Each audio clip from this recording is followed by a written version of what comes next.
And now, preview time. So let's take a look at what's coming your way.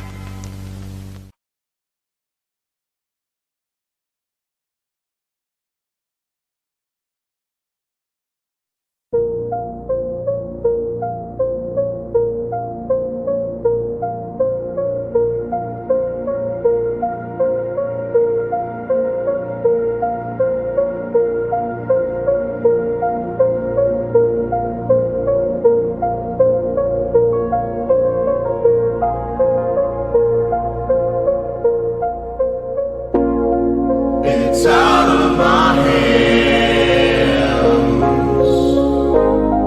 but I'm still in control. It's out of my hands. You can never take away the power of my soul.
Scan the QR codes to see what's upcoming for FTW Productions and what's available on demand right now.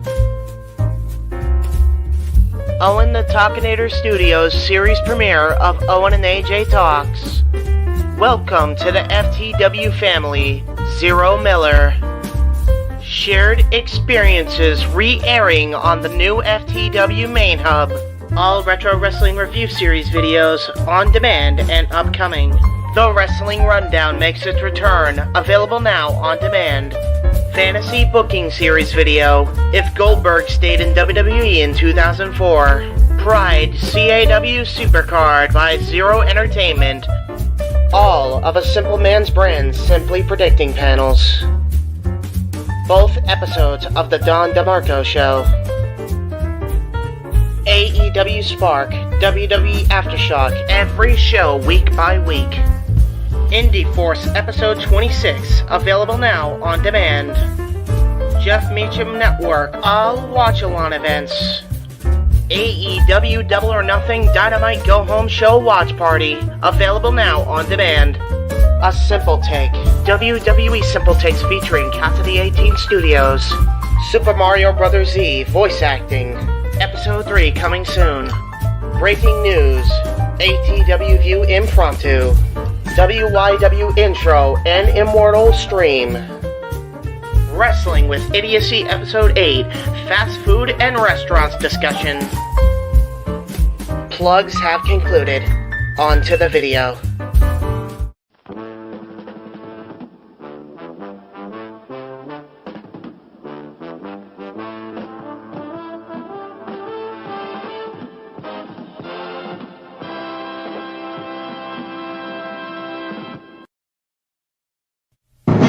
The Jeff Meacham Network's Multiverse of Media.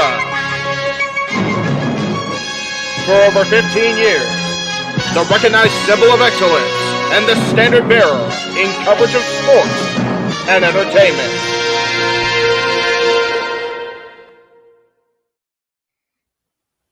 JJ, Jeff, you want to kick this thing off? Because I'm still trying to process everything here. Yeah, it's like, who wants to go first? Well, Come on in.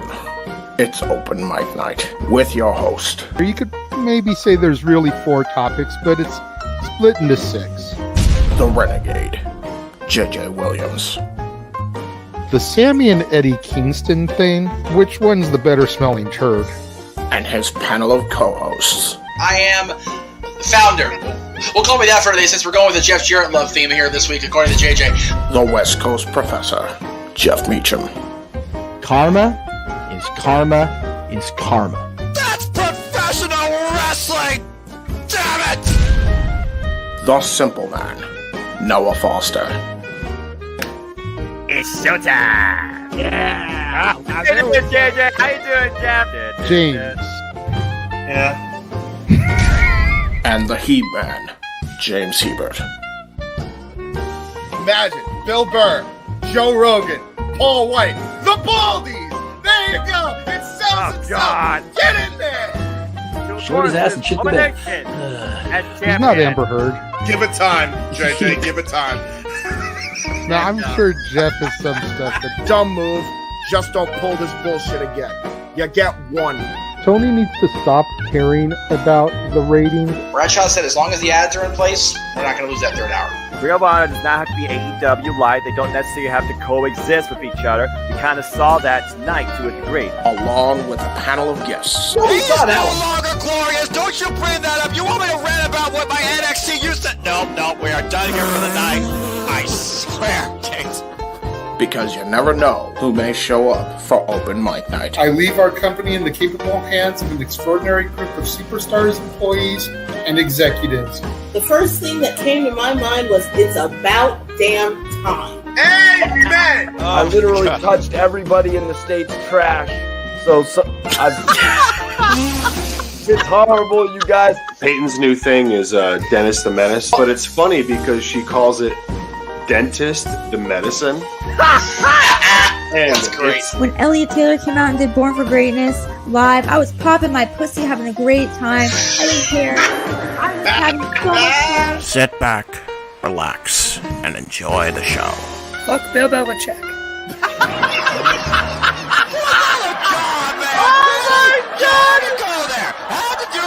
Football thing. We ended on wrestling, and then you bring in that shit. That's just how the fan goes off the damn rails. Brilliant, bloody brilliant.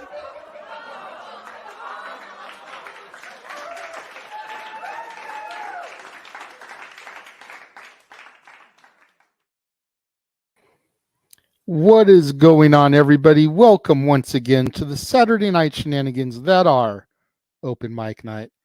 I am, of course, your humble host and moderator for the evening, the Renegade of Wrestling, JJ Williams.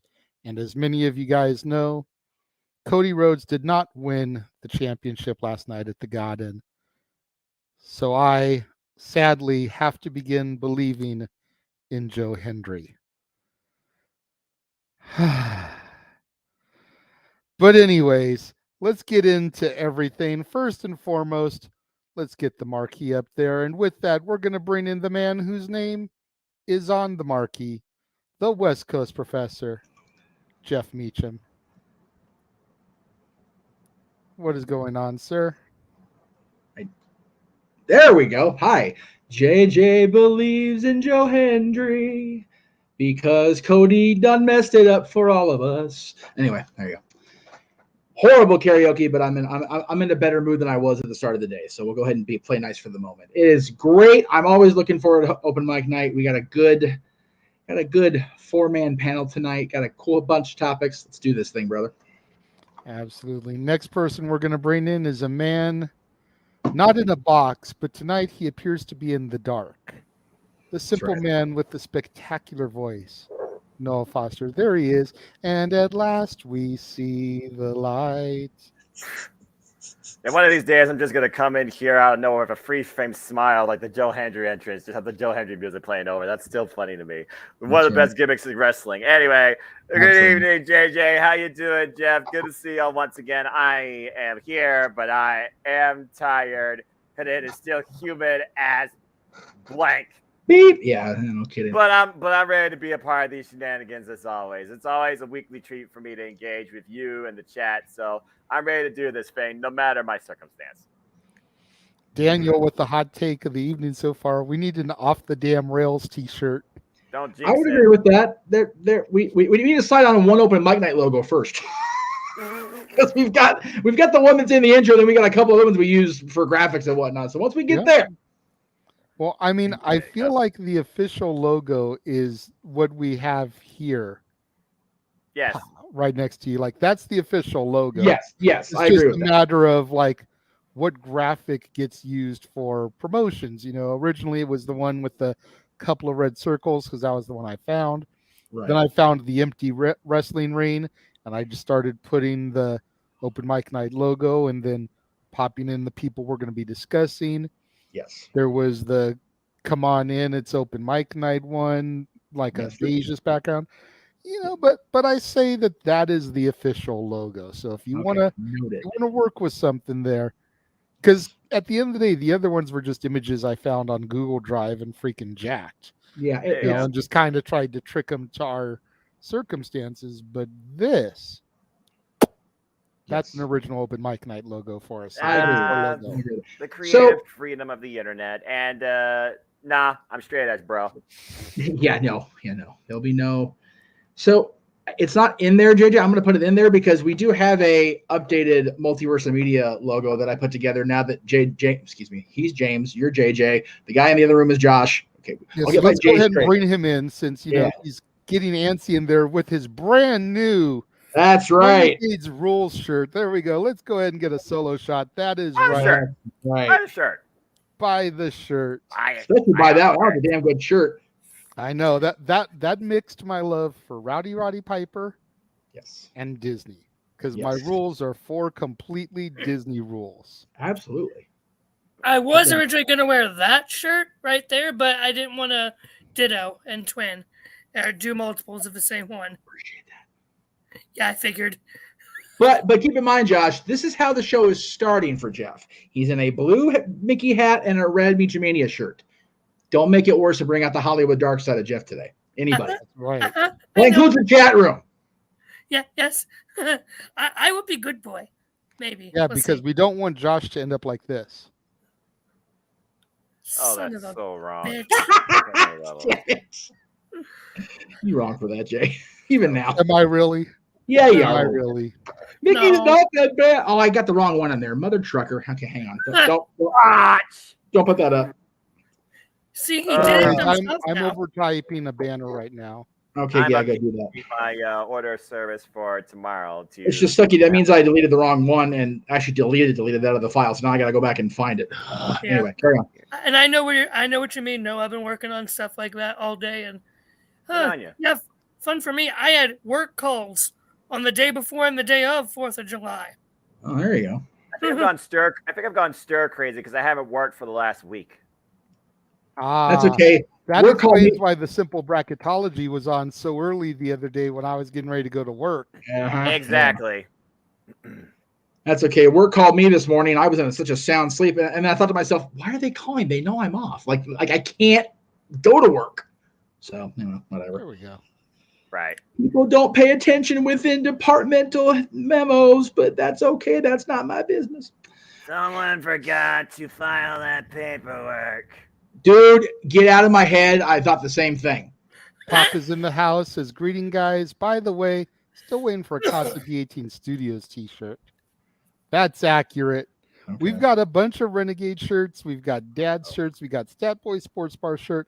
But there isn't a Casa D18 Studios or a Renegades Reviews shirt. Well, here's my dilemma with that, boys and girls. For everybody watching, they can hear this. That's fine. The Spring Store, the Teespring Store, whatever that brand is called today, I don't even know nor give a shit, is not run by me. So I don't get the money for that. So which I'm fine with Greg getting the money because Lord knows we all need a little side hustle, right? But I'd like to make money off my own goddamn shirts that I make myself. Absolutely. And like the ones that are on the Protein Tea store now are the ones that either Greg's designed the logo for me, and I paid him for that, by the way, and that I've reused. Or they're ones I've actually, like the Hush Money in the Bank. That was all me. Red Creative Hate was all me. And they're both brilliant. I should encourage buy those because the Red Creative Hate is apparently long dead. So God bless its existence on the t-shirt. Makes it a collector's item. Exactly. As does Hush Money in the Bank, because apparently it's not going to matter either way, whether Vince is back officially or not, because that's just a great design. But there is that thing about Pro Wrestling Tees. Oh, it's Pro Wrestling Tees. So it's like I'm kind of trying to figure out what avenue to go through. Once I get a proper store in place that doesn't have some sort of stigma or not going into my damn bank account attached to it, we will get those shirts back out there in the multiverse, the universe, the galaxy, whatever the hell phrase you want to use. And then once we do, we're going to shell them like crazy. Oh, yes. Just like yogurt in Spaceballs.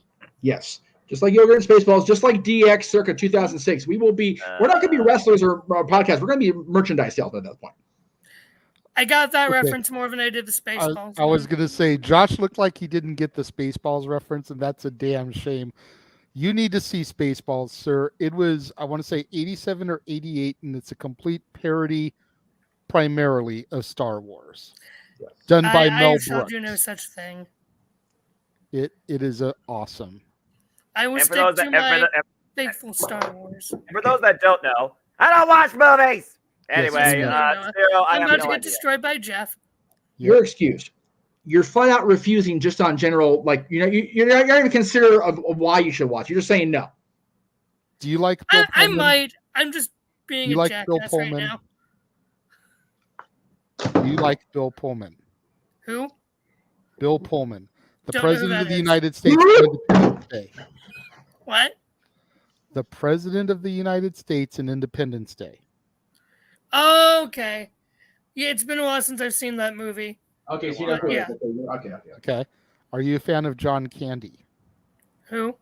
Oh, fuck it. Never mind. Okay. That's enough of Josh for the evening. That's it.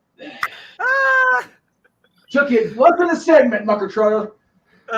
We haven't even gotten to our super chat from Emmanuel yet, which, by the way, thank you, Emmanuel.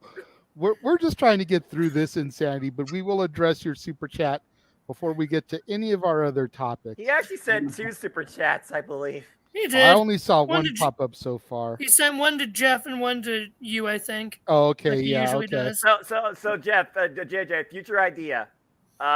What's the movie themed game show that they did with all the trivia? Hollywood Showdown or some nonsense like that? I recognize the show that was all about Hollywood stuff, but I can't remember the name of it. Depending on when it came out, I may not be familiar with it because I didn't watch too much regular TV after a certain point, much like I kind of stopped listening to mainstream radio. It was on GSN. It was a morning show. It was a throwback. I think it was Hollywood Showdown. I don't remember. I'll have to look it up. Me and Jeff will work on it. Anyway. I'm in danger. Yes, you are, because Jeff has gone Hollywood. He has turned to the dark side. And it took, what, 5 freaking minutes of us being on the air? You not having known who John Candy is put Jeff in a predicament where he brought Virgil back to mainstream popularity. God damn you, Mansfield. Wow. Who? Again? I know who Virgil is, but who? In other news, it's hot. It's very hot. The humidity is never mind. Too much forehead. Never mind. 87%, and the real feel is currently 87 here in the Midwest. Expect temperatures to continue in this forward. You have turned Noah into a weatherman. You are one step away from fire, Muckerfather. This entire state is threatened with 3 full days of shade. Yes, accurate. So it. Let's try to reel it in just a little bit. Yeah. Emmanuel sent a $5 super chat saying, was it the right call for Jay getting that pin when the Usos already have a name? To me, it should have been someone else getting that rub. Noah, me and you talked about this a little bit on the Simple Take earlier, So I'm going to throw this to Jeff first, then we can go to Josh, and then me and you can kind of piggyback on anything that they say. Yeah. If we allow Josh to speak tonight, we'll see how that goes. Let's try to be fair. He is wearing merchandise that he bought, regardless of where the money may have gone to. That's fair. He is wearing our merchandise. Okay. And Josh, this is probably the only time I'm going to offend you tonight because you are wearing my shirt, so don't mess it up again. And I already did warn his ass. Now, as far as Jay, I really don't have a problem with either Uso getting that first win over Roman for a couple reasons. First of all, JJ made it more than clear throughout this story developing. Jey Uso got the first ever pin on Roman Reigns, period, back in 2014. So I'm okay with that being part of the story. Also, if it wasn't going to be Cody, which we were all hoping for at WrestleMania, or a lot of us were, if it wasn't going to be Cody last night, like we were hoping for, and especially JJ, then it needed to be a member of the family. It wasn't going to be Rikishi. Wasn't going to be Jacob Fatu after last week's discussion, clearly. It had to be one of the Usos at this point because Solo's still aligned with Roman, so they're not going to have that trigger be pulled yet. I'm okay with that part. And as far as getting the rub, I mean, if they're can continue not pulling that Cody trigger, they have to get Roman into a program where he's going to continue to look vulnerable. Do I think Jey Uso should be challenging Roman Reigns at the top for the title at SummerSlam? No, actually I don't. And I'm okay with Jey facing Roman at SummerSlam, but they shouldn't have the WWE champion in a non-title match again at a pay-per-view. So it's going to be for the title, which I have a problem with because it's one of the big four. And I truthfully don't believe that Jey Uso is WWE / World Heavyweight / Universal / main guy champion. He's just not that person. I believe he's main event Jey Uso. I'm okay with that. I'm not okay with it. I don't believe in him being the headliner of the main event, like the champion. Just doesn't do it for me. I think the real question, though, is, Jeff, is do you believe in Joe Hendry? Oh, Father Mucker. Like I have to. Yeah, you have to. I have learned, Mr. Williams, in my time doing this crazy thing we call podcasting and live streaming, to not jump in bed with other people's bets. Right, Aaron? Right, Zach Gallen. Wow. Sorry. Thought about the wrong one-legged person. Right, Zach Ryder? Shit. Anyway, so no. I don't believe in Joe Hendry yet because I don't watch enough Impact Wrestling. That's my personal choice. Thursdays are kind of crazy for me, watching TV-wise.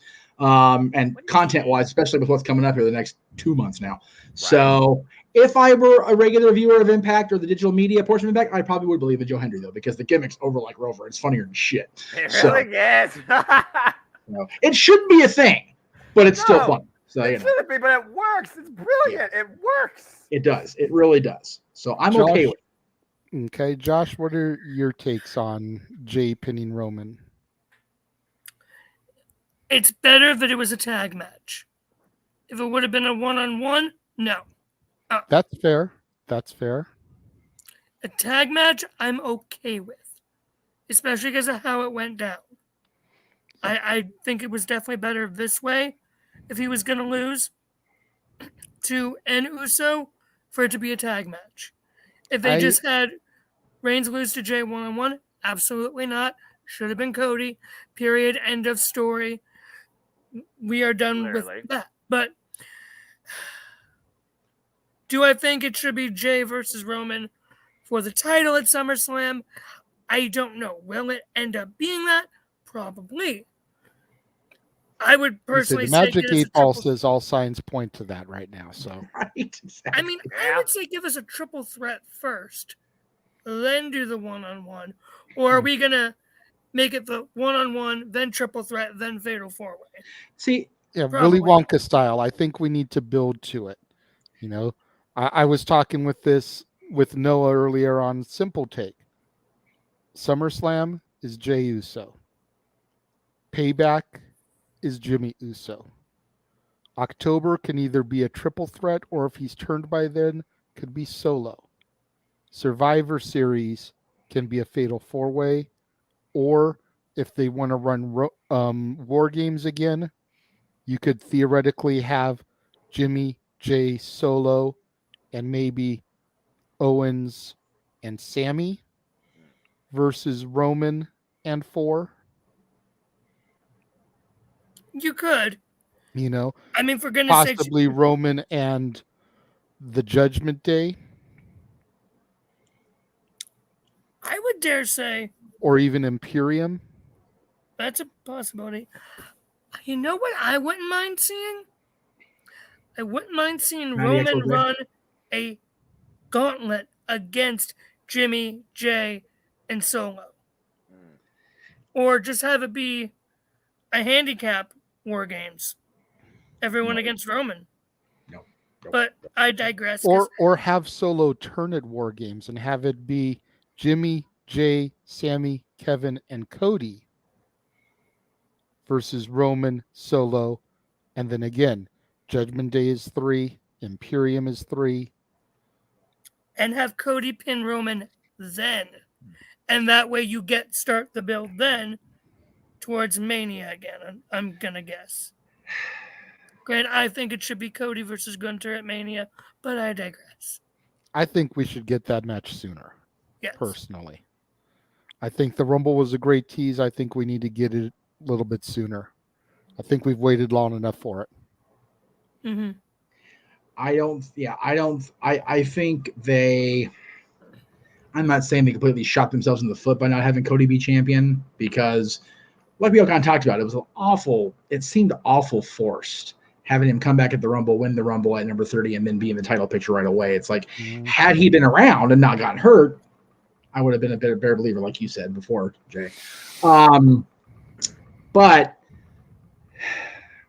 I do agree. Cody versus Gunther needs to happen a lot sooner than Philadelphia, without a doubt. I would run that back at one of the other big four. Hell, even put that on one of the quote unquote B shows that no longer B shows. Personally, I would put it on Payback or whatever is going to be the October show, because once Cody is done with Brock, where does he go? Yeah, and Walter, once he passes the honky tonky meter. Where does he go? Exactly. Fighting somebody like Cody elevates him to the main event picture. Win or lose. Much like what happened with Grayson Waller last night going in there against Edge. Absolutely. Grayson Waller is a made man now. Yeah. And especially when Edge told him afterwards, you swam. Yep. Because it was sink or swim. And Edge told him he swam. Grayson had significant screen time with both him and John Cena this week, dude. Let's not even glaze over any bit of that. Yeah. Like, granted, John's not exactly, the all-the-time guy there anymore, but it's John fucking Cena. Like, seriously. And yeah, him coming out last week. Detroit, Ford Field, Motor City, John Cena loves cars, Waller Cena at SummerSlam. I'm actually okay. I wasn't okay with it when we talked about it last week, but I'm more okay with it now that we got something out of the Grayson Waller effect with Edge. If it had just been like a segment, like I was thinking it was going to be, that's just like, whatever. But we got a match out of it, and Edge, even in beating Grayson, made Grayson look like $1 million. Mm-hmm. Cena only does $1 million fights nowadays. Yeah. There it is. I mean, I would have preferred Edge versus Cena at Ford Field, but I digress. No. Okay. No. We can finish the Jey Uso topic, but we don't need Edge Cena again. There's no reason for it at this point. No, unless that's what Edge wants to be his final match, there's no reason for it to happen. Yeah. And granted, Ford Field, no. Edge's final match is going to be in Canada, Yes. True. They might run the October pay-per-view there for all we know, or premium event there for all we know. They haven't said shit about that yet. I know. Nope. So we did get another super chat from Emmanuel. I apologize for all the comments that are popping up in the chat section because I'm hanging around where the super chat is. But Yeah, I could do something. Emmanuel also said WWE is risking matches with Roman winning against fan-favored wrestlers. How much longer will this go? Jimmy won't be believable. What? I mean, to his point, like you said, I don't think Jimmy or Jay versus Roman is all that believable, but it No. fits within the context of the story. Yes. And like I said, I think it was during Greg's show this morning, whatever the hell time it was. I lost track of time today.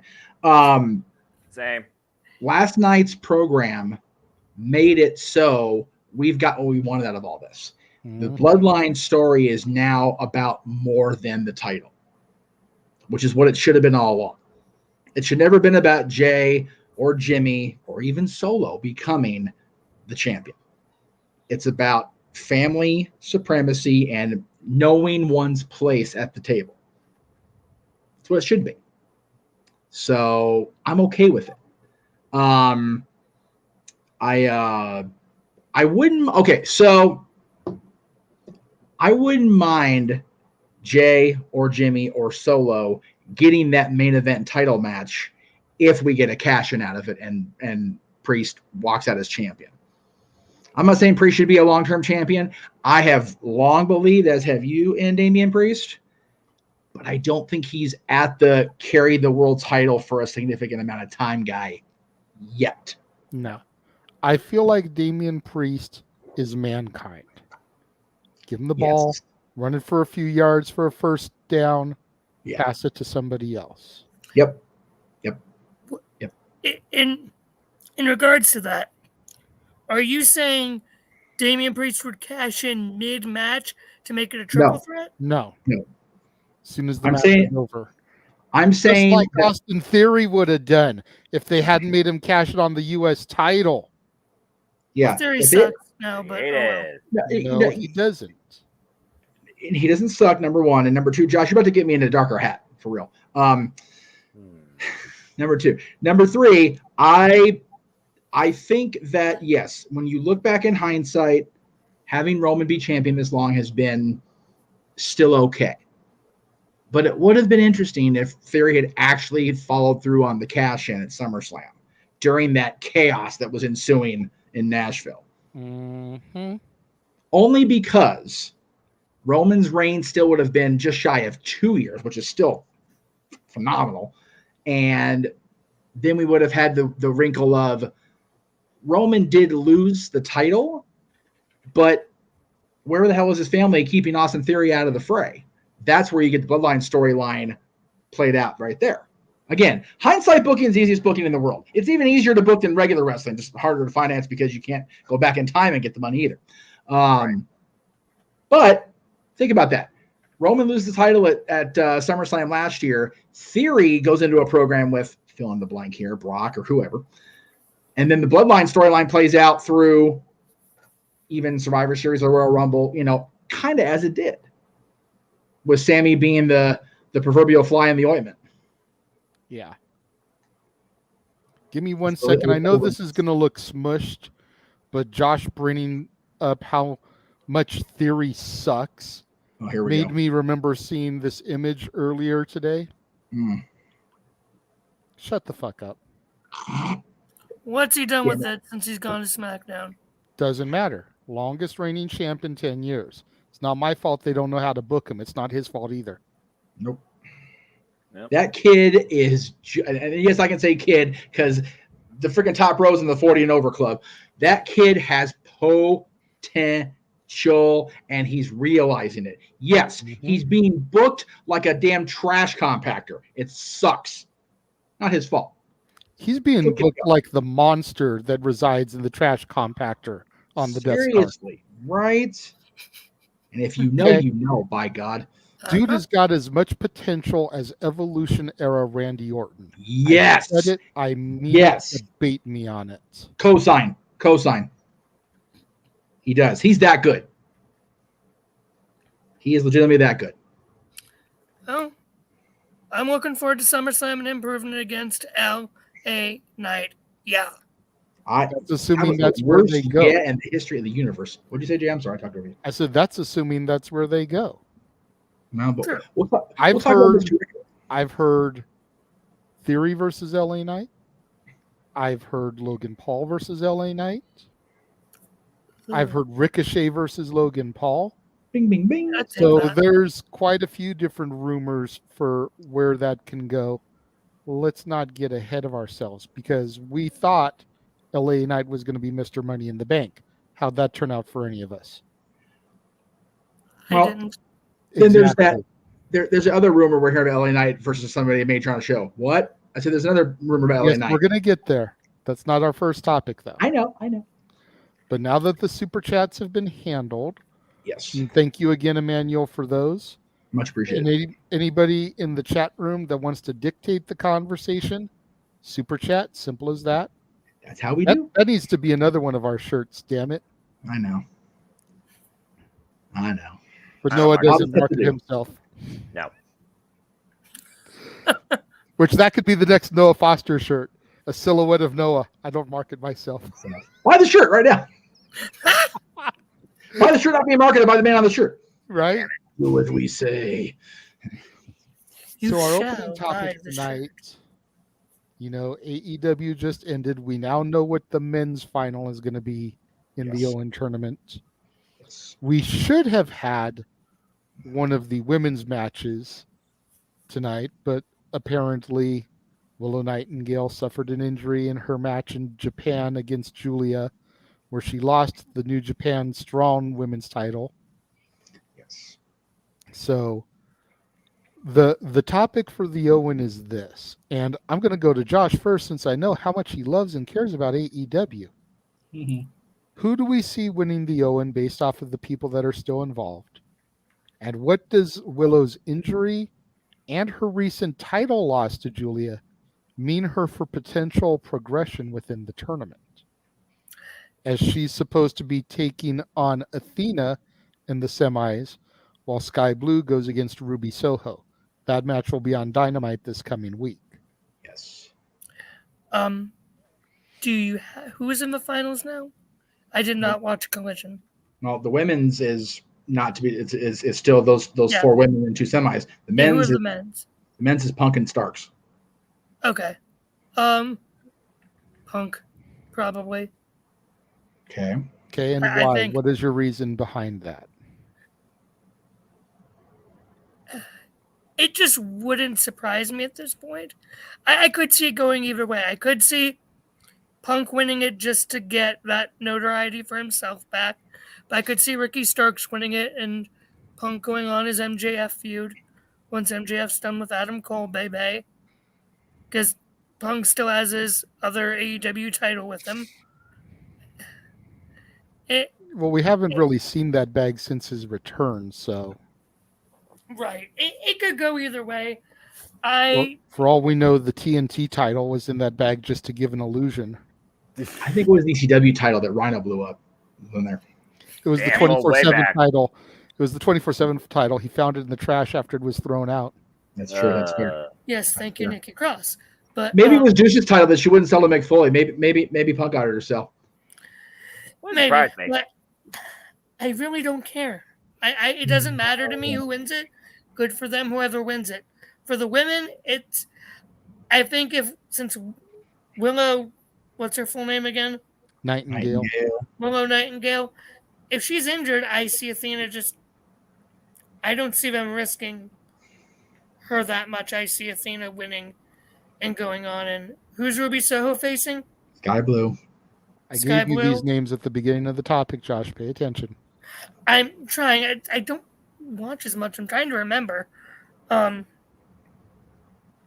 could see Sky Blue winning it against Ruby just for the sake of, the new blood.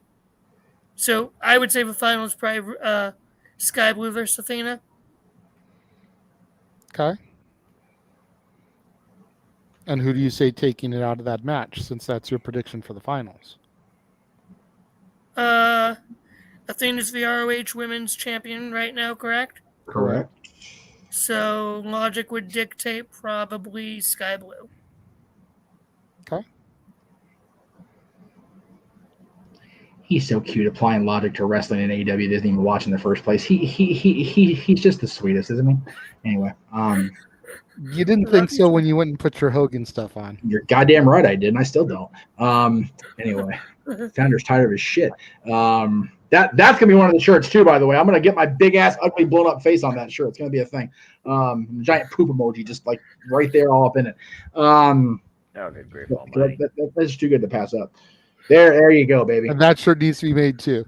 That's what I'm saying. We need to make that like either a shirt or a giant like banner to go behind people's thing just for no particular reason.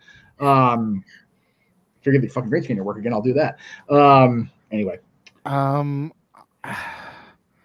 I kind of agree with you as far as the women goes. I think it's Sky Blue's time. If you had asked me a month ago, I would have been no way in hell. Right. But seeing the groundswell that's gotten behind her here the last couple of months, I definitely see Sky Blue taking it for the women's side of things. I mean, prior to losing the title, I would have thought that Willow would have gone over Athena because she had that momentum ever since defeating Mercedes for the title in the first place. But after dropping the belt to Julia and then supposedly getting injured enough to where she can't wrestle today, but she should be able to wrestle next week. So it's not that severe. Smells like a story. Yeah. Or so far it seems. You know, so what happens to Tony Khan and his grand finale next Saturday if Willow can't wrestle next Friday? Ruby versus Sky's winner is the winner. What about Athena and all that then? Triple threat. I'd still say Athena or does wins. Athena just get the bye until the end, you know, because of injury? Either way. Yeah. I'm good with either or. Honestly, I think that I think injury is a story to give more time for the matches we did see tonight, for the record. They probably cut the match and went, okay, this is going to look really shitty. So we'll just say she's hurt, which is, bullshit, I think. And I mean, why not throw the match on Dynamite then? So that she can have, no, it's going to be on Rampage. Oh, that's right, Rampage. It's going to be the night before the finals. So in theory, we know Rampage is taped. But in theory, she's only going to get 24 hours of rest in the tournament. Maybe that's what they do. Maybe they have her win, but pull it off barely, so she'll get that shot at Athena down the line, but she'll be so beat up that Ruby beats Sky, and Ruby gives Willow everything she can handle, and Willow still wins and gets a sympathetic win in the tournament anyway. Because I think Willow should win this thing at this point. I really do. Yes, she lost the strong title. Yes, she's in a battle with Athena that she doesn't look like she's going to win. That's why you put her over, because you don't believe it. And it's like, whoa. What's more unbelievable though? Willow defeating Athena or Sky Blue defeating Athena? I think at this point either one of them is unbelievable, but the more unbelievable one I think would be Willow if they're going to go with this injury stuff. I think, and this is not a knock on Sky. I know Noah's been high on Sky Blue since she showed up on national television. I'm fond of her as well. I think the Sky Blue thing really got the extra rub because they were in Chicago and the people popped for her like crazy. I think if it had been in Chicago when she got that first really big moment, it wouldn't have been as big. It was like Punk debuting back in Chicago instead of in Calgary, or whatever, it was Canada the following week. Not quite as bad a disparity in the crowd cheers as Punk got, I assure you, but it's kind of the same feel. I think that Ruby's going to get past Sky through nefarious means because she's got Tony and Saraya with her. But I think that Willow will find a way to win the finals. That's done. All right, so that's all set for tomorrow. That's fair. And Emmanuel asks, does the winner get a title opportunity or just the trophy? I believe they just get the trophy. And I know last year Cole and Britt got title belts. Right. I don't know if they're going to get another title belt right for the winner this year. But I don't know. there's no title opportunities at stake per se. However, Athena and Willow backstage tonight did have a promo, and Athena agreed that if Willow could defeat her to get past her in the tournament, she would get a shot at the title. She would consider it, or whatever, Yeah, she would consider whatever it the or phrase she whatever. used. Yeah. Keyword And consider. you got to kind of figure that with Sky Blue, it would be the same thing, especially with Death Before Dishonor the week after. Yep. If either one of those women can defeat Athena, whether it's Willow in the semis or Sky in the finals, you would think that they would be primed for a title shot the following week. Exactly. No, you watch Ring of Honor TV. What say you about Athena? Besides the fact she's the most dominant women's champion going on this year so far, that's not named Deonna Purrazzo, who just won it back at freaking Rebellion, speaks for itself.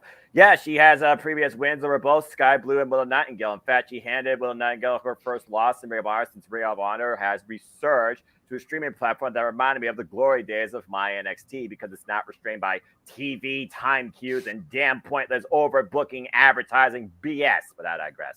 As far as Sky Blue, Sky Blue, she also had a great chance too. But not only that, before Chicago, where she got maybe the rub in your mind on the premiere of Collision, Jeff, she faced Toni Storm for the AEW Women's World Championship back at the Capitol Arena, where AEW first began. Sky Blue's been one of those young, up-and-coming original talents ever since out of the Chicago scene, out of AAW. Same promotion that Chris Statlander. And she's garnered favoritism because of her work ethic and what she brings forward to the ring in front of fans. First time I saw her live was against Nyla Rose before she was even part of AEW during AEW Dark. I was very impressed. So I'm glad to see over time they've organically grown and showcased a talent, and they're giving them this chance to really capitalize on this opportunity that could lead to something else. In my opinion, the women's zone when it was first developed, I thought verbatim it was setting up not only the winner this year to be an original favorite, that seems to be the case, but also the next challenger towards Athena,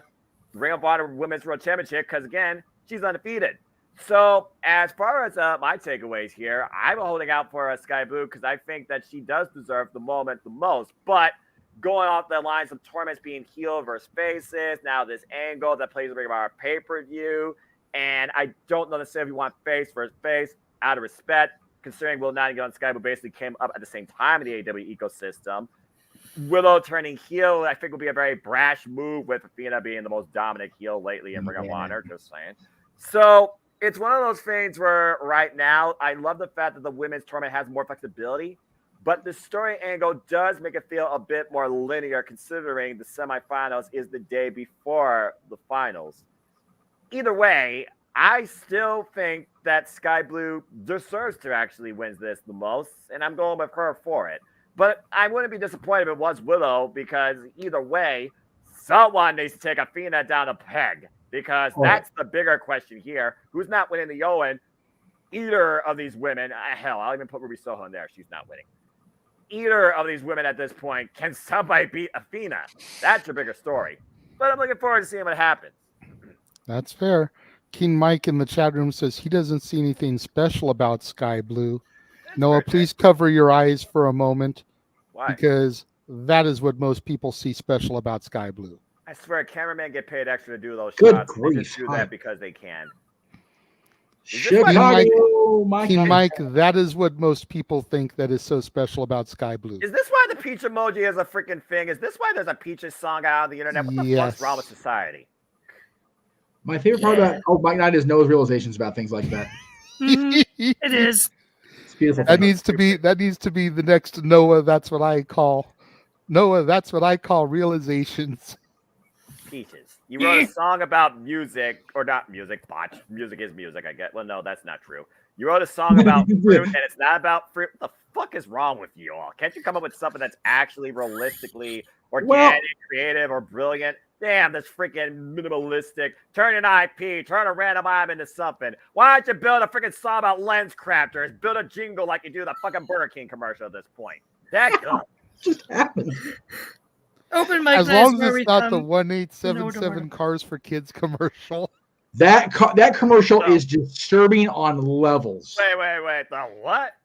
There's a commercial jingle, at least out here. I don't know if you guys have it Probably not. where you're come from, but there's a jingle out here called Cars for Kids. And it's to try to get people to donate cars for like, transportation for kids or whatever. Like I really That's don't not out understand here. It's a the sweet motive concept, behind it, but but like ugh. the jingle itself is creepy. Yeah. The Yeah, fact that you've got a double K going, so you're one letter away from having others. Don't need to hear anything else. Fuck He knows television. that I one. don't watch television. I don't need to hear any damn thing else. Open mic night is where Noah comes to learn about life. Pretty right. much, and That's to right. sing.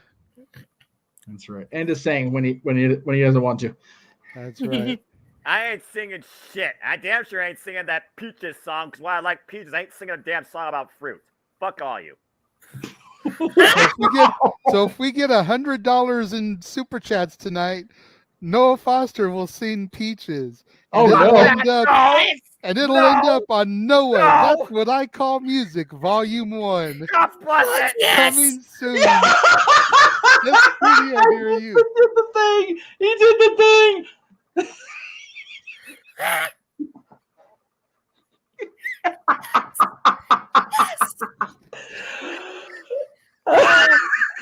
So beautiful. Is Noah alive? He's alive. I've been sitting on that shit for what, a week now, Jay? Uh-oh. Oh, no. Glasses are off. Oh, boy. Glasses are off. Oh, boy. That's the first time he's seen it. James has seen it. Oh, that's right. That's Because right. he I sent haven't it to seen me it. and I sent it to James, and James was like, "That's fucking fantastic."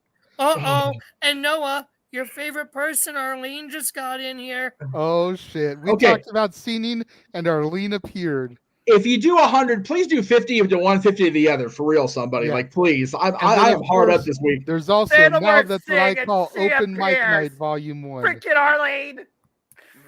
God got it. Put that one back up. Put that one back up. That one was good, too. Fuck. Yes, Arlene, $100, That's 50 right. to each channel. Noah will sing Peaches.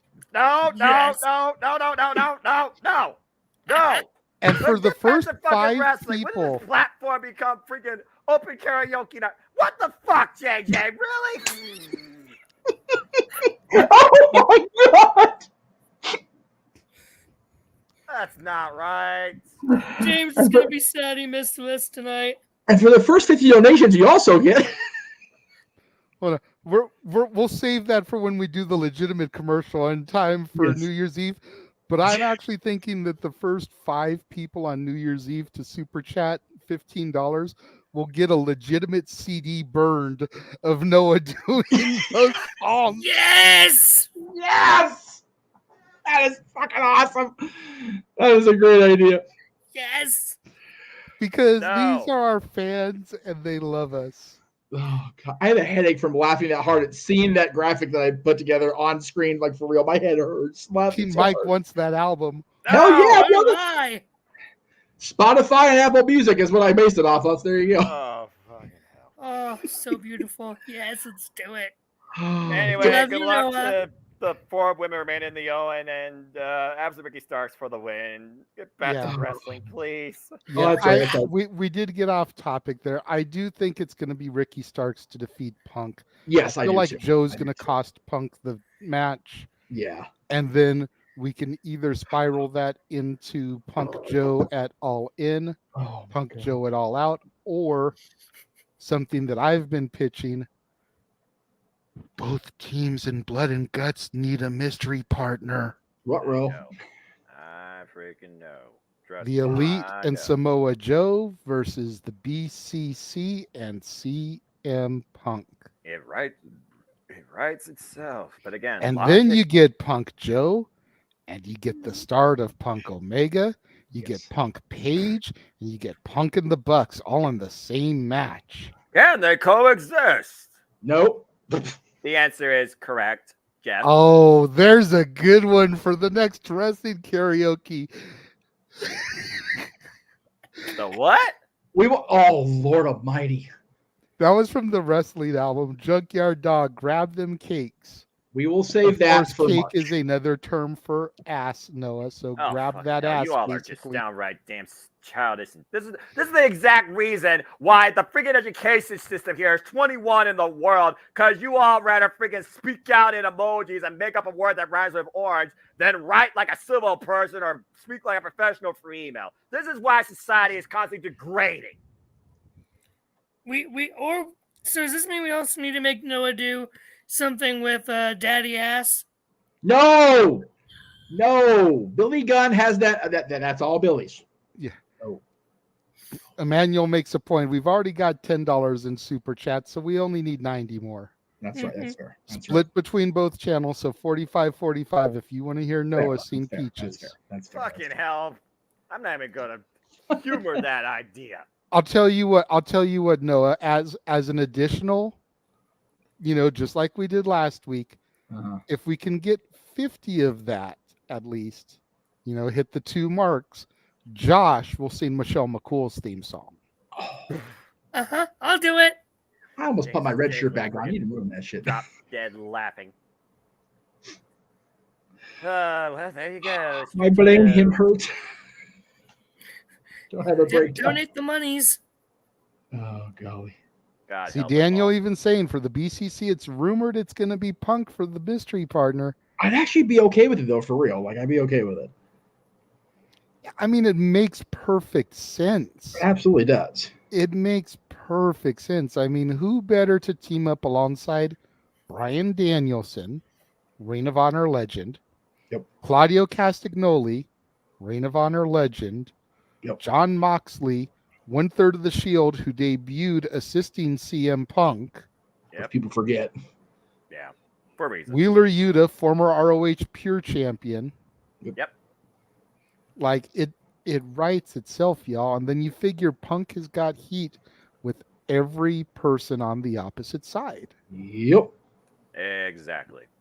And they only got 1 match booked so far for the Ring of Honor pay-per-view, and that is Claudio Castagnoli versus Mark Briscoe. That's going to be very interesting. So, I mean, yeah, you literally would be riding, as we talk about the Owen, you're riding the Ring of Honor television title, you're riding the Ring of Honor women's championship. So it's just one of those things right now that how much of a clear direction does the Ring of Honor pay-per-view have versus the Owen at this point? Emmanuel saying he's saving his money for a special occasion. Wonder what it could be. Damn it. The donations have to come from other people if we're going to get there tonight. Much as I Emmanuel's waiting for next month and for November. Yeah, for real. He's waiting for the British karaoke and for Disney Yoki. Disney Yoki. God, it sounds like a bad egg dish at fucking Carnation Cafe. Well, Disney karaoke sounds like I know. So just being a smart ass. I know. I mean, it's the Halloween is Scarioki. Disney Yoki. There you go. Hey. There it is, kids. There's the new thing from the signature. There you go. Anyway, back to where we were. Again, good luck to our remaining in the Owen for Owen Hart, if nothing else. Owen Beyond tonight on Collision, based on those chants ringing out too. And the fact that CM Punk, spoiler alert, used a very Hart-esque way to finish his match too. And still paid for it. Yes, he did. Emmanuel says Mickey Yoki. Mickey Yoki. That sounds like the breakfast dish, for real. Why? Mickey Yoki? Well, we've got soon to the character breakfast, Mickey Yoki. Oh God. Well, I mean, we've got Mickey freaking shaped pancakes and waffles. Why not Mickey shaped egg dishes? Right. You know what? I take that back. We've actually got those now. We got the molds in there for the egg. I know. You said it, and I'm trying to reel it in when I'm not finishing my story. We got those little freaking molds there in the kitchen now that we can make Mickey shaped like egg things. So yeah, we went from in the span of 24 effing hours. We went from commercial jingles and Burger King to freaking Mickey-shaped breakfast items and impromptu advertising albums. What the fuck? It's because JD believes in Joe Hendry. It's all Joe's fault. Not Joe's. You talked over Mickey. He doesn't. You know that what? Is going to cost you your job, sir. I'm not going through this shit tonight. All right. I am tired as fuck, and I am not going to endure this freaking Mickey Mouse nonsense. Damn it! I'm a Cartoon Network Nickelodeon kid. But we love you, Noah. Yeah, so you say. All right, so we're going to Can we take a please quick move on? commercial break. Good, because I need to reboot this thing because I just now finished making commercial right now. So we're going to take a quick commercial break. And since we've been talking about karaoke and stuff, we're going to take a look at the upcoming specials that'll be coming to the open mic night format. Okay. Over the course of the better part of the next year. Oh, yes. Boy.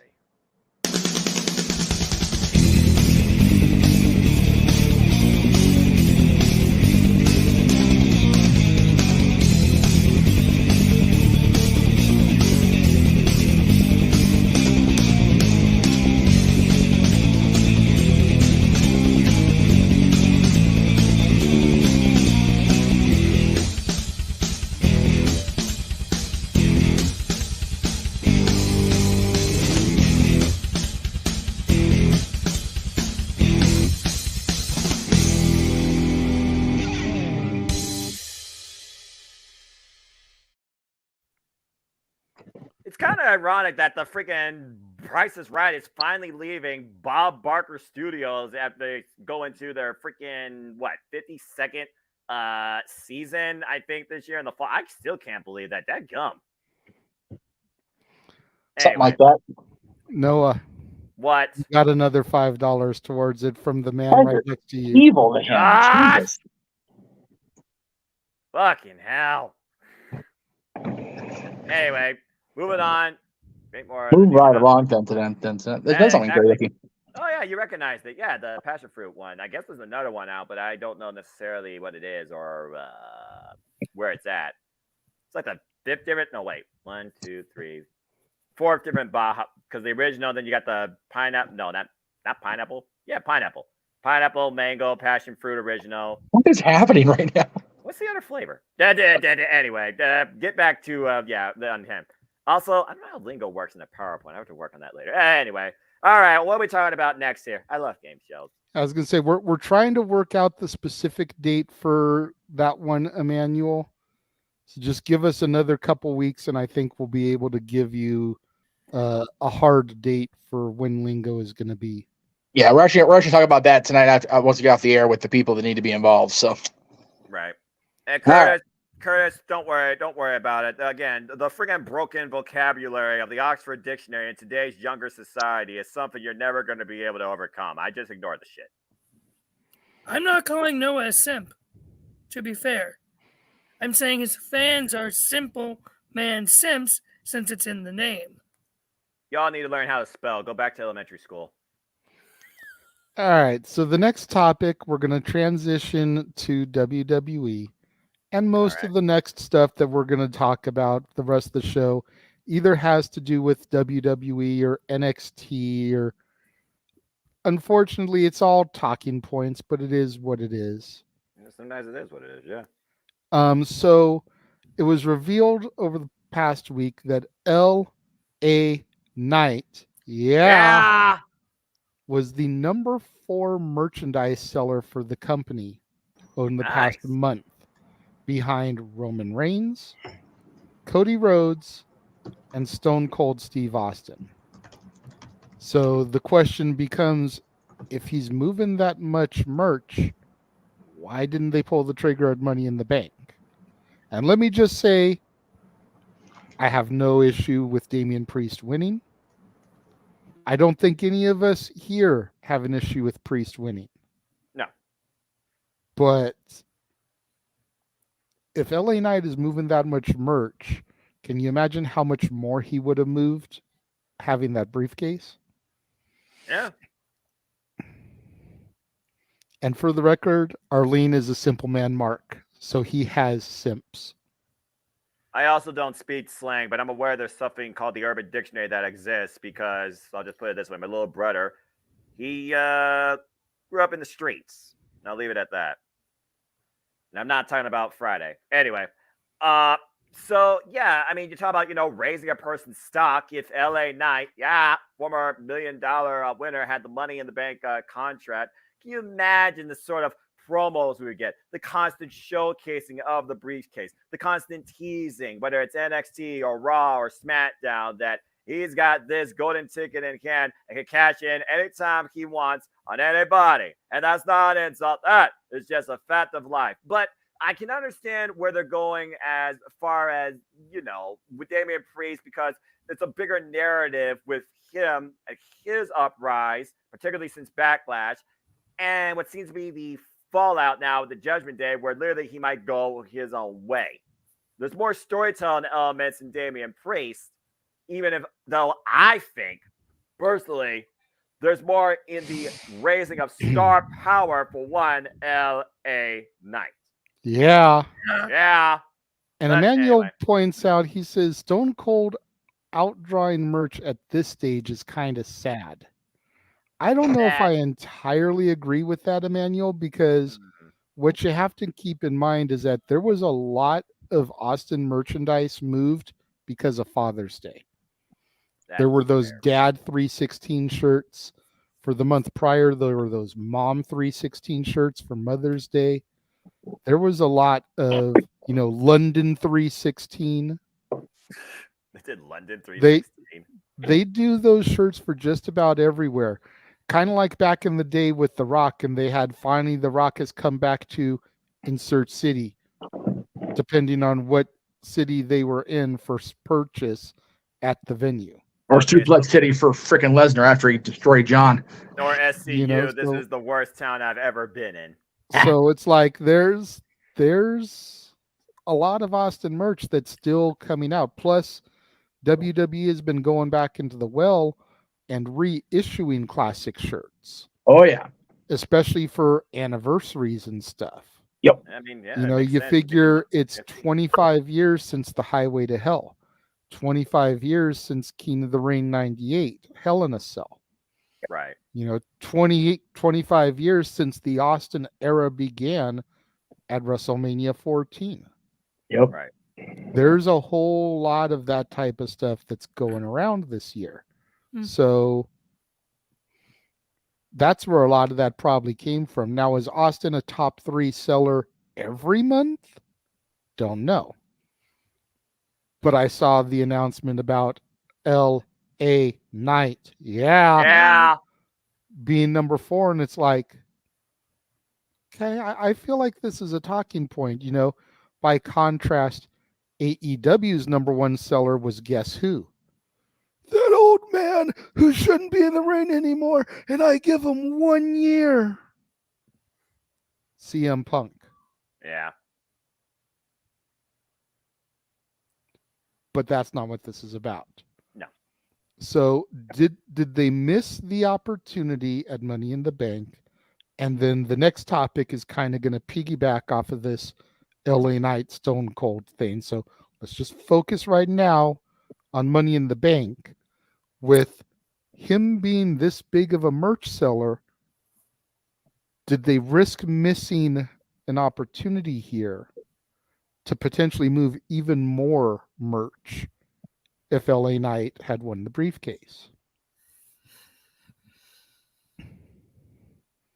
Who's going first? Because I was trying to get my technology squared away. You can go ahead and go first, sir. Okay, cool. I am much like you say. I am Harvey Dent. I have 2 minds of this. Can he be trusted? There you go. Real tight on that Papa Top there. Appreciate you.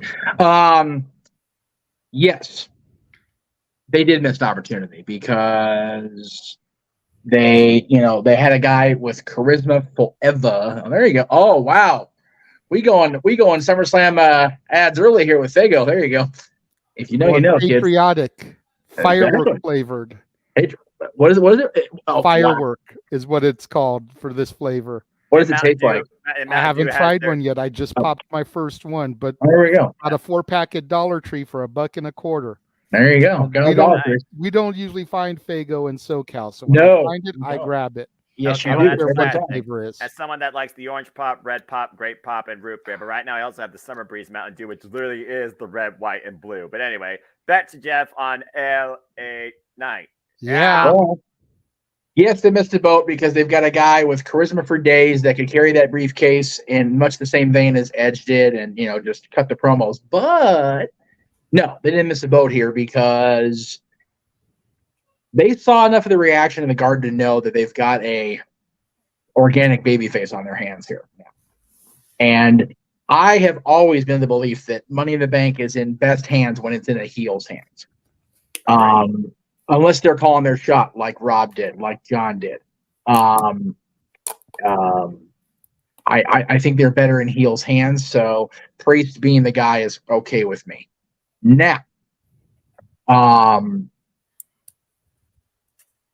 Ricker is one of those talents that, the whole thing was, he's too old to be Mr. Money in the Bank. He's not credible. Priest's older than him. It's just bullshit.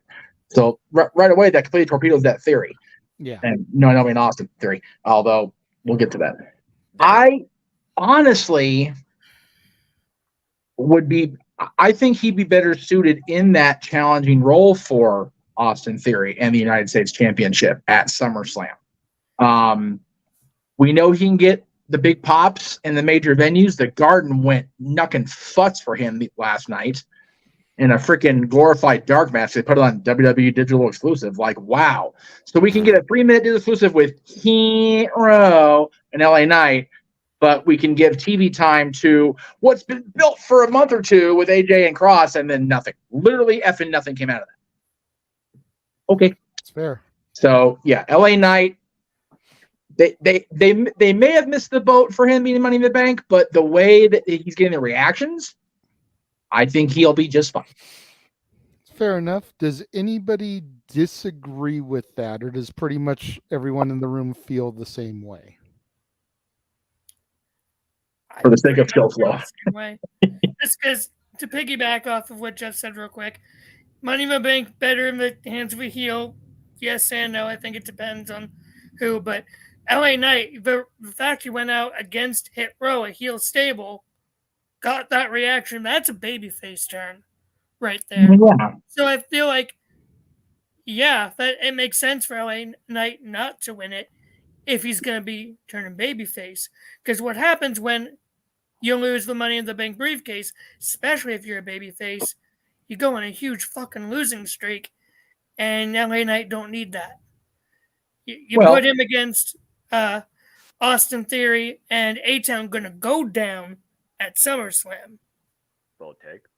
That'd be one of the few ways I'd be okay with Austin Theory losing the U.S. title at SummerSlam would be to LA Knight. Yeah, because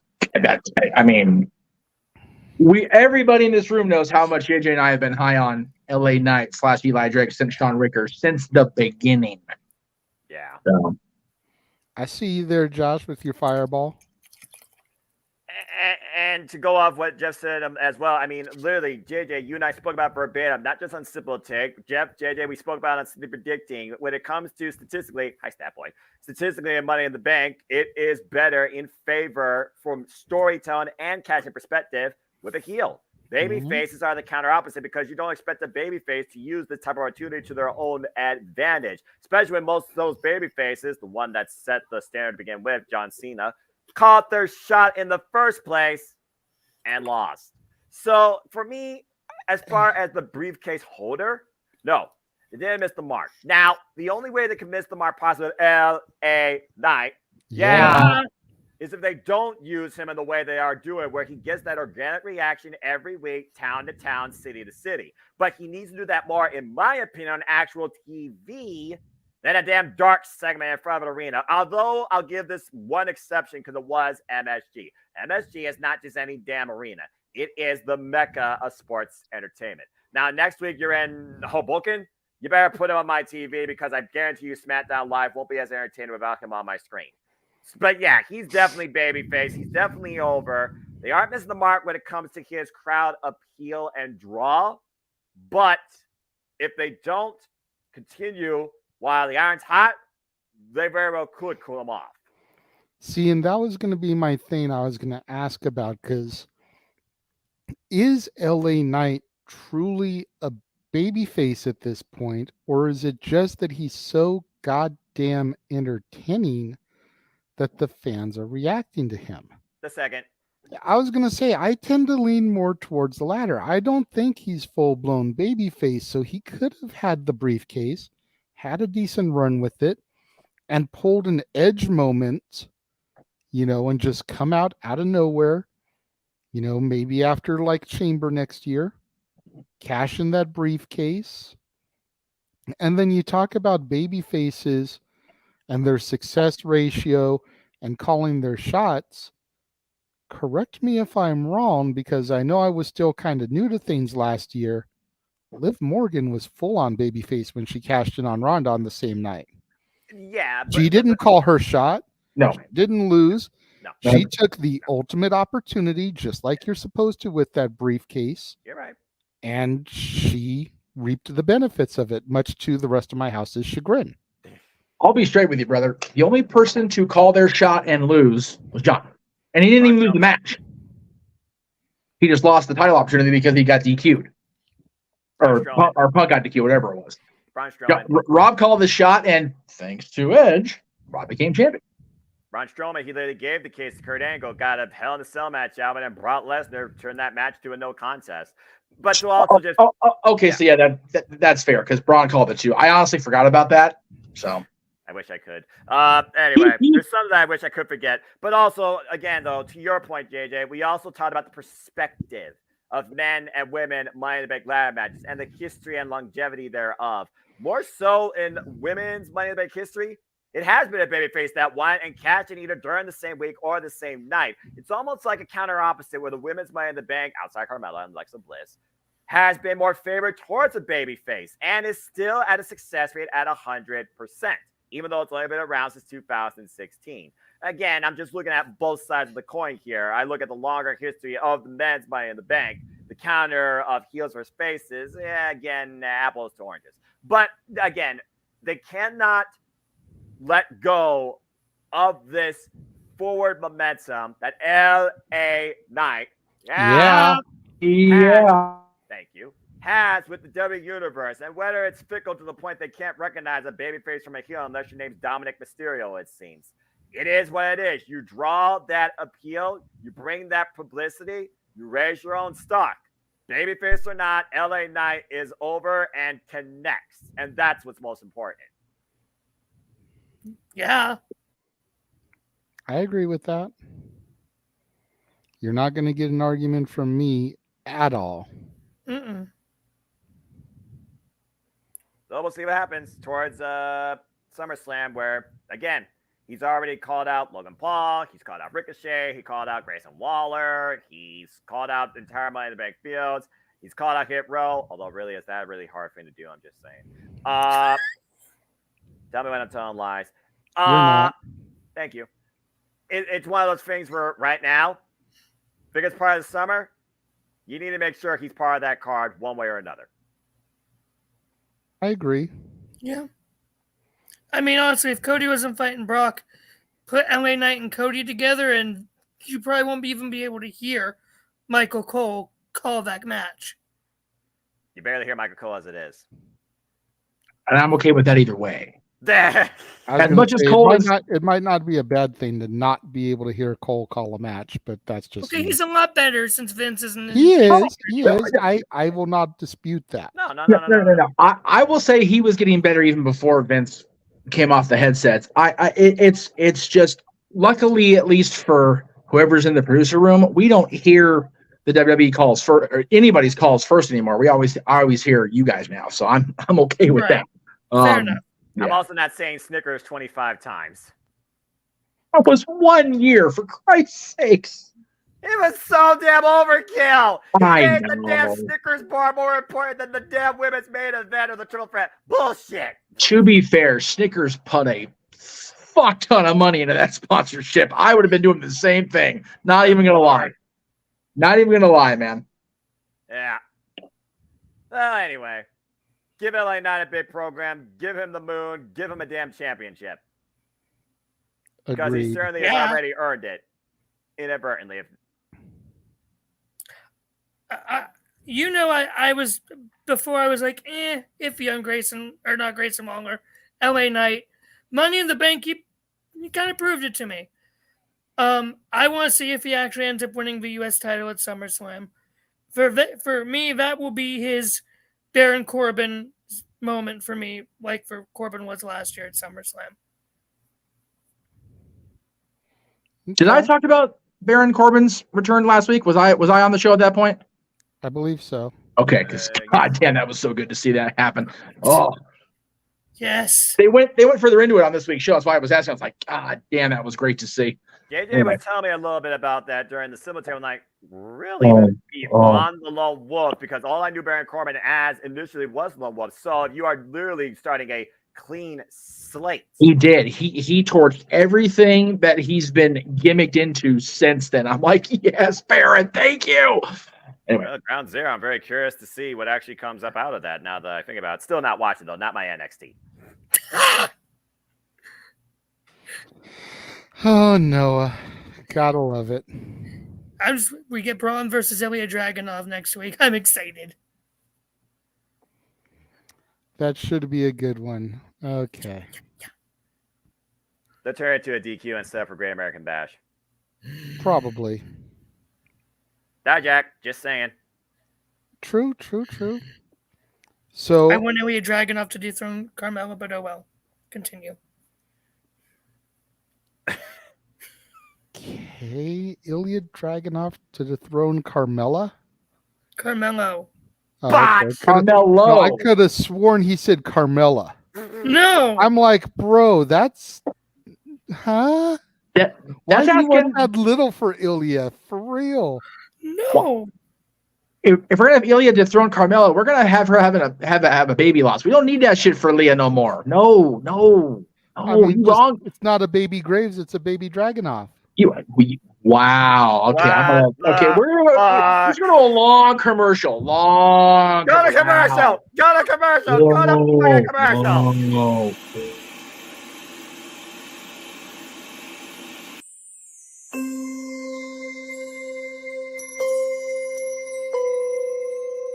Damn it, not this commercial.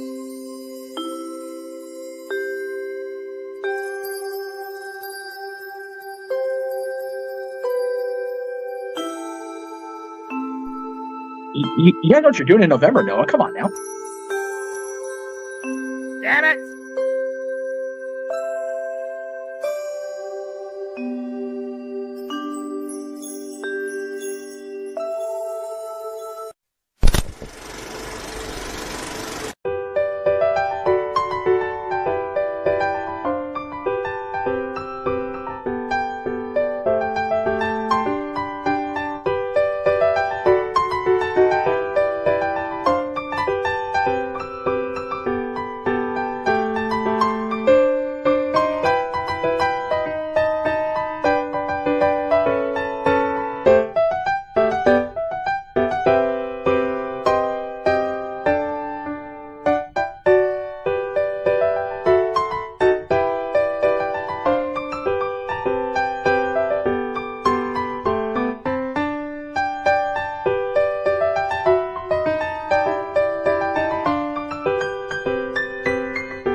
damn it. Oh, shit. What the hell? Got an echo going on here with Jeff. I think he took the wrong one out. Well, that was something. Yes, it was. Did you enjoy that trailer, Noah? I have no comment. He's practice material for November. He's okay. Doctor never prescribed anything like this to me. What was that? Jesus. Just remember, Noah, I have something in store for you for November. Evil little man, Josh Mansfield. Yes, and you both know what that evil thing is, and it's. I don't remember. I don't want to remember. I don't want knowledge. Ignorance is bliss. I don't want to know these things anymore. At least I'm not doing any damn shit. There should be no. Ugh. No. This big old N-O. No. Big no. I'm sure there's a corrected chat coming. I just thought it was funny. They friggin' foreshadow the big no on the screen like AEW did at one point, for whatever damn reason that was about. That gummit. Oh my god. I'm sorry for the freaking thing, by the way. We're having major internet issues at this house, obviously. No, it's okay. We know. Just sucks. It's friggin' weather is what it is. Mother Nature and technology. Not a well put together relationship. Yeah. Definitely. A good relationship, though, is Fireball with the Taco Bell Pepsi. Man, that's a heavy load there, man. Taco Bell, Pepsi, and Fireball. Good grief. I'll say we don't know what Taco Bell meat is. Am I supposed to worry about Taco Bell Pepsi now?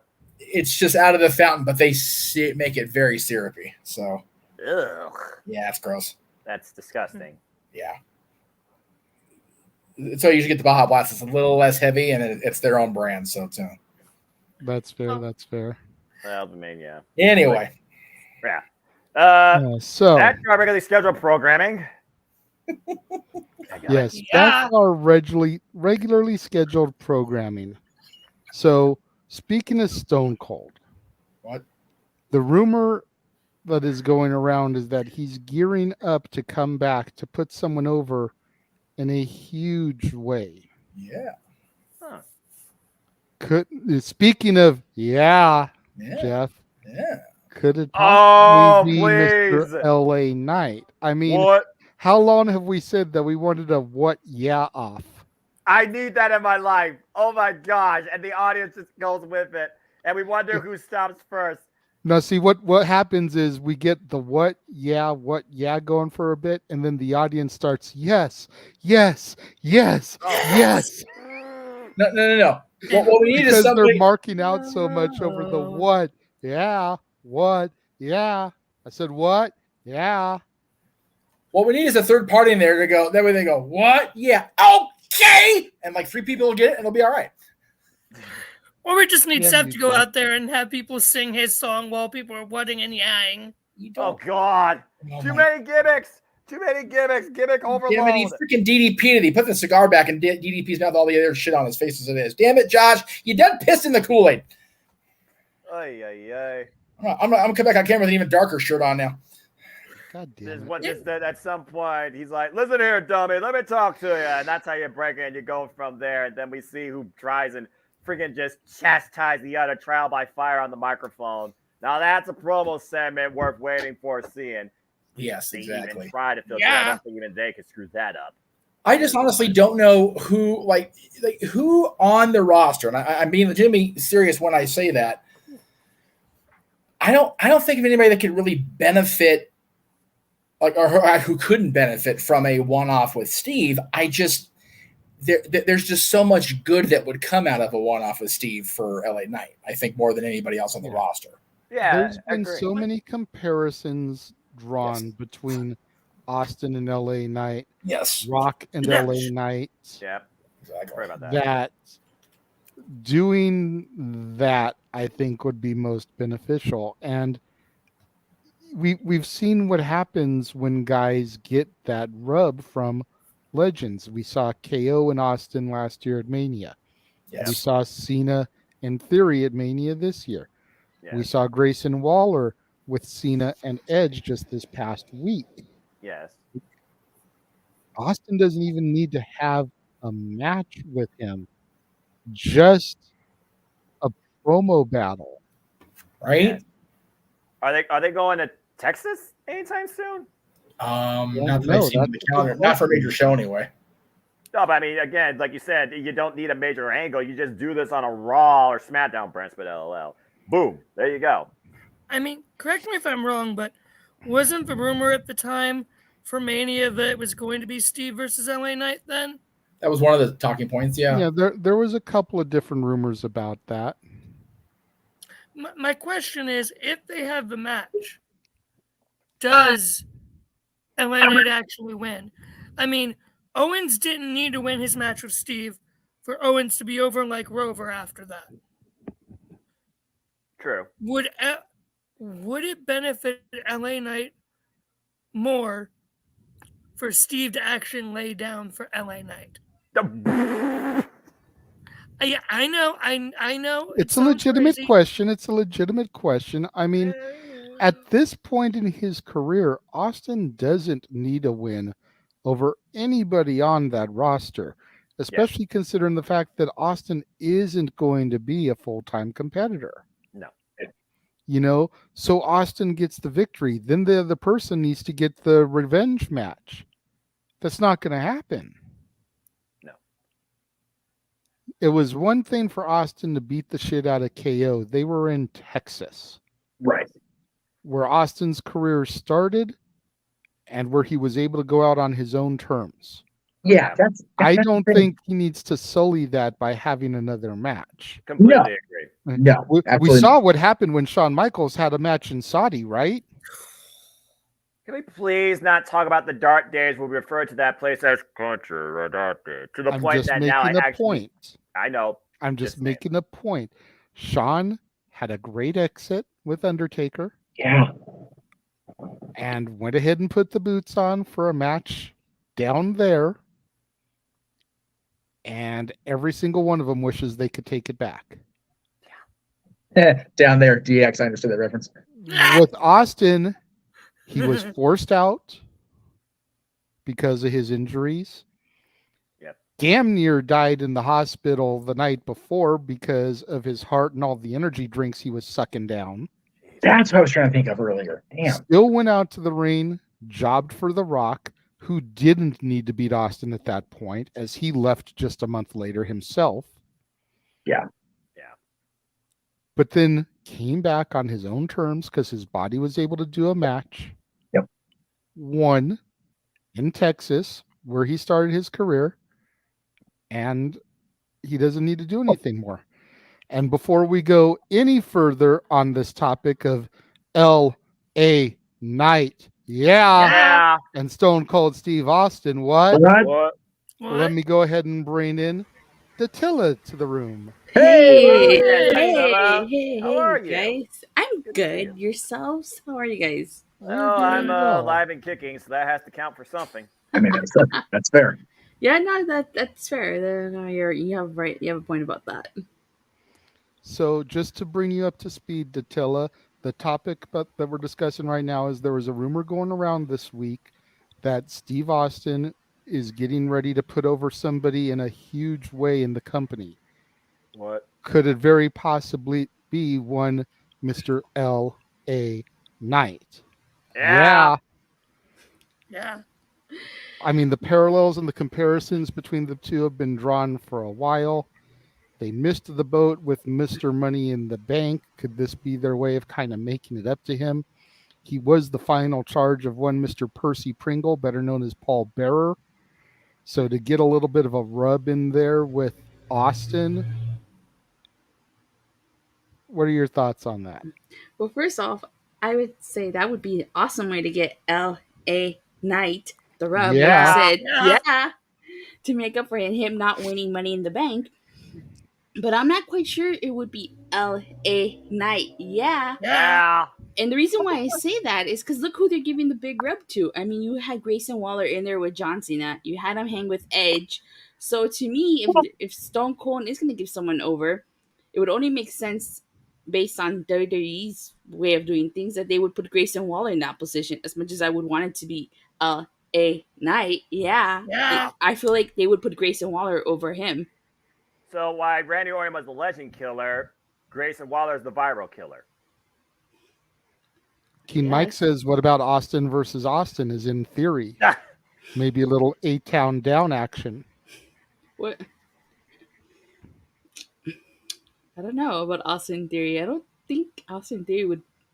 No, I don't think Austin Theory would make sense. JJ, you realize the last time Austin was in the ring of Austin stuttered Austin on the grandest stage of them all.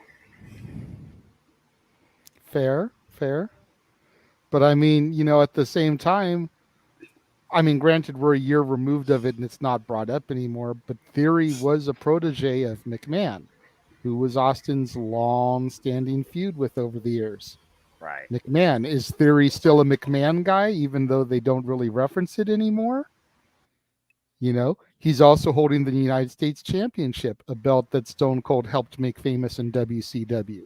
Right. When he was still stunning Steve. Theory has since beaten Cena and had a match with Rey Mysterio since then, Keen Mike's pointing out. So, there's some legendary talent right there that he's gone toe-to-toe with and won. Okay. Grayson Waller is an interesting take, but I almost feel like if they threw him with Austin, that would be too much too soon. Too much too soon? Yeah, right. I mean, you figure he just had Cena and Edge inside of a week. Mm-hmm. And then if they give him Austin too, even if it's at SummerSlam, that's 3 legends inside of a month. Yeah. That's a lot. And he's not even on a legend killer gimmick like Orton was back then, to where it would make sense to feed him that many legends. Oh, the legend killer Randy Orton, till this day, is still my favorite Randy Orton gimmick. Thank you. I've been an Orton fan since day one-ish, when he still had the little combed down hair, looking like a Midwest farmer boy. Looking like 2002 AJ Styles in TNA with his little combed down hair. Hey, I mean, he was. But I digress. He's in Glasgow VW, and it was the style going around then. It was. It was a Midwest farm boy. Yeah. Orton being from St. Louis, Missouri, AJ from Georgia, it made sense. But it doesn't make it okay. It also didn't make it okay for everybody in the 80s and early 90s to rock a mullet, but there they were, weren't they? I agree. Some fads never die. My 13-year-old cousin is rocking a mullet right now, so shoot him. I didn't know mullets was He's still a farm in style. boy. I can't. What's that, Datilla? I said I didn't know mullets was still in style. Oh, they're not. It depends where you go. Some places they never went out of style. I mean, to be fair, when I was that young, I wanted a mullet too. So. When you were that young, 5 years ago? Shut the fuck up. No, I'm 26. Oh, less than 10 still there, ago. fetus boy. Anyway. 10 years ago. Fair enough. Business in the front, party in the back. Good Lord Almighty. Yeah. But I mean, I don't think that would be the right call for Grayson Waller at this point. I think LA Knight, somebody who could truly go toe-to-toe with Austin on the microphone. That's all he needs to do. Plus, the similarities between what and would just drive the fans into a frenzy. Yes. Would you what or would you Hold on. What does Emmanuel mean by this? Only $85 for Noah singing Peaches from It's nothing. It's nothing. It's nothing. It's nothing. It's nothing. It's nothing. It is something beautiful. It's something that we do on here where every now and then, because Noah usually doesn't like to engage in anything other than wrestling. So we like to yank his chain every now and again and make him sing. We do karaoke shows every now and again, but usually Noah opens his mouth and inserts his foot all the way up to his thigh by talking about how people don't have money, don't want to hear him sing, they're never going to donate, and then they end up donating just to make him eat crow. So there was a thing put out there today that if we got $100 in super chats, we've already gotten 15 of that. So it's still a long way to go, but considering we usually go to almost midnight, there's still plenty of time. If we get $100 in super chats, then Noah will sing Peaches, which of course will then be found on the end of the year compilation, Noah, That's What I Call Music, Volume 1. And how much is it, JJ, to get for me to sing Michelle McCool's theme? $50. If we get to $50, then Josh is going to sing Michelle McCool's theme. What if we get to 150? Do they do a duet? Fuck no! See, there's surprise for November. Okay. Whoa. Yeah, let's not get ahead of ourselves there. 50. If we get to 50, Josh will sing for sure. If we reach the 100, Noah will sing for sure. So by the time we get to 100, we'll already have the 50 checked off. Mm-hmm.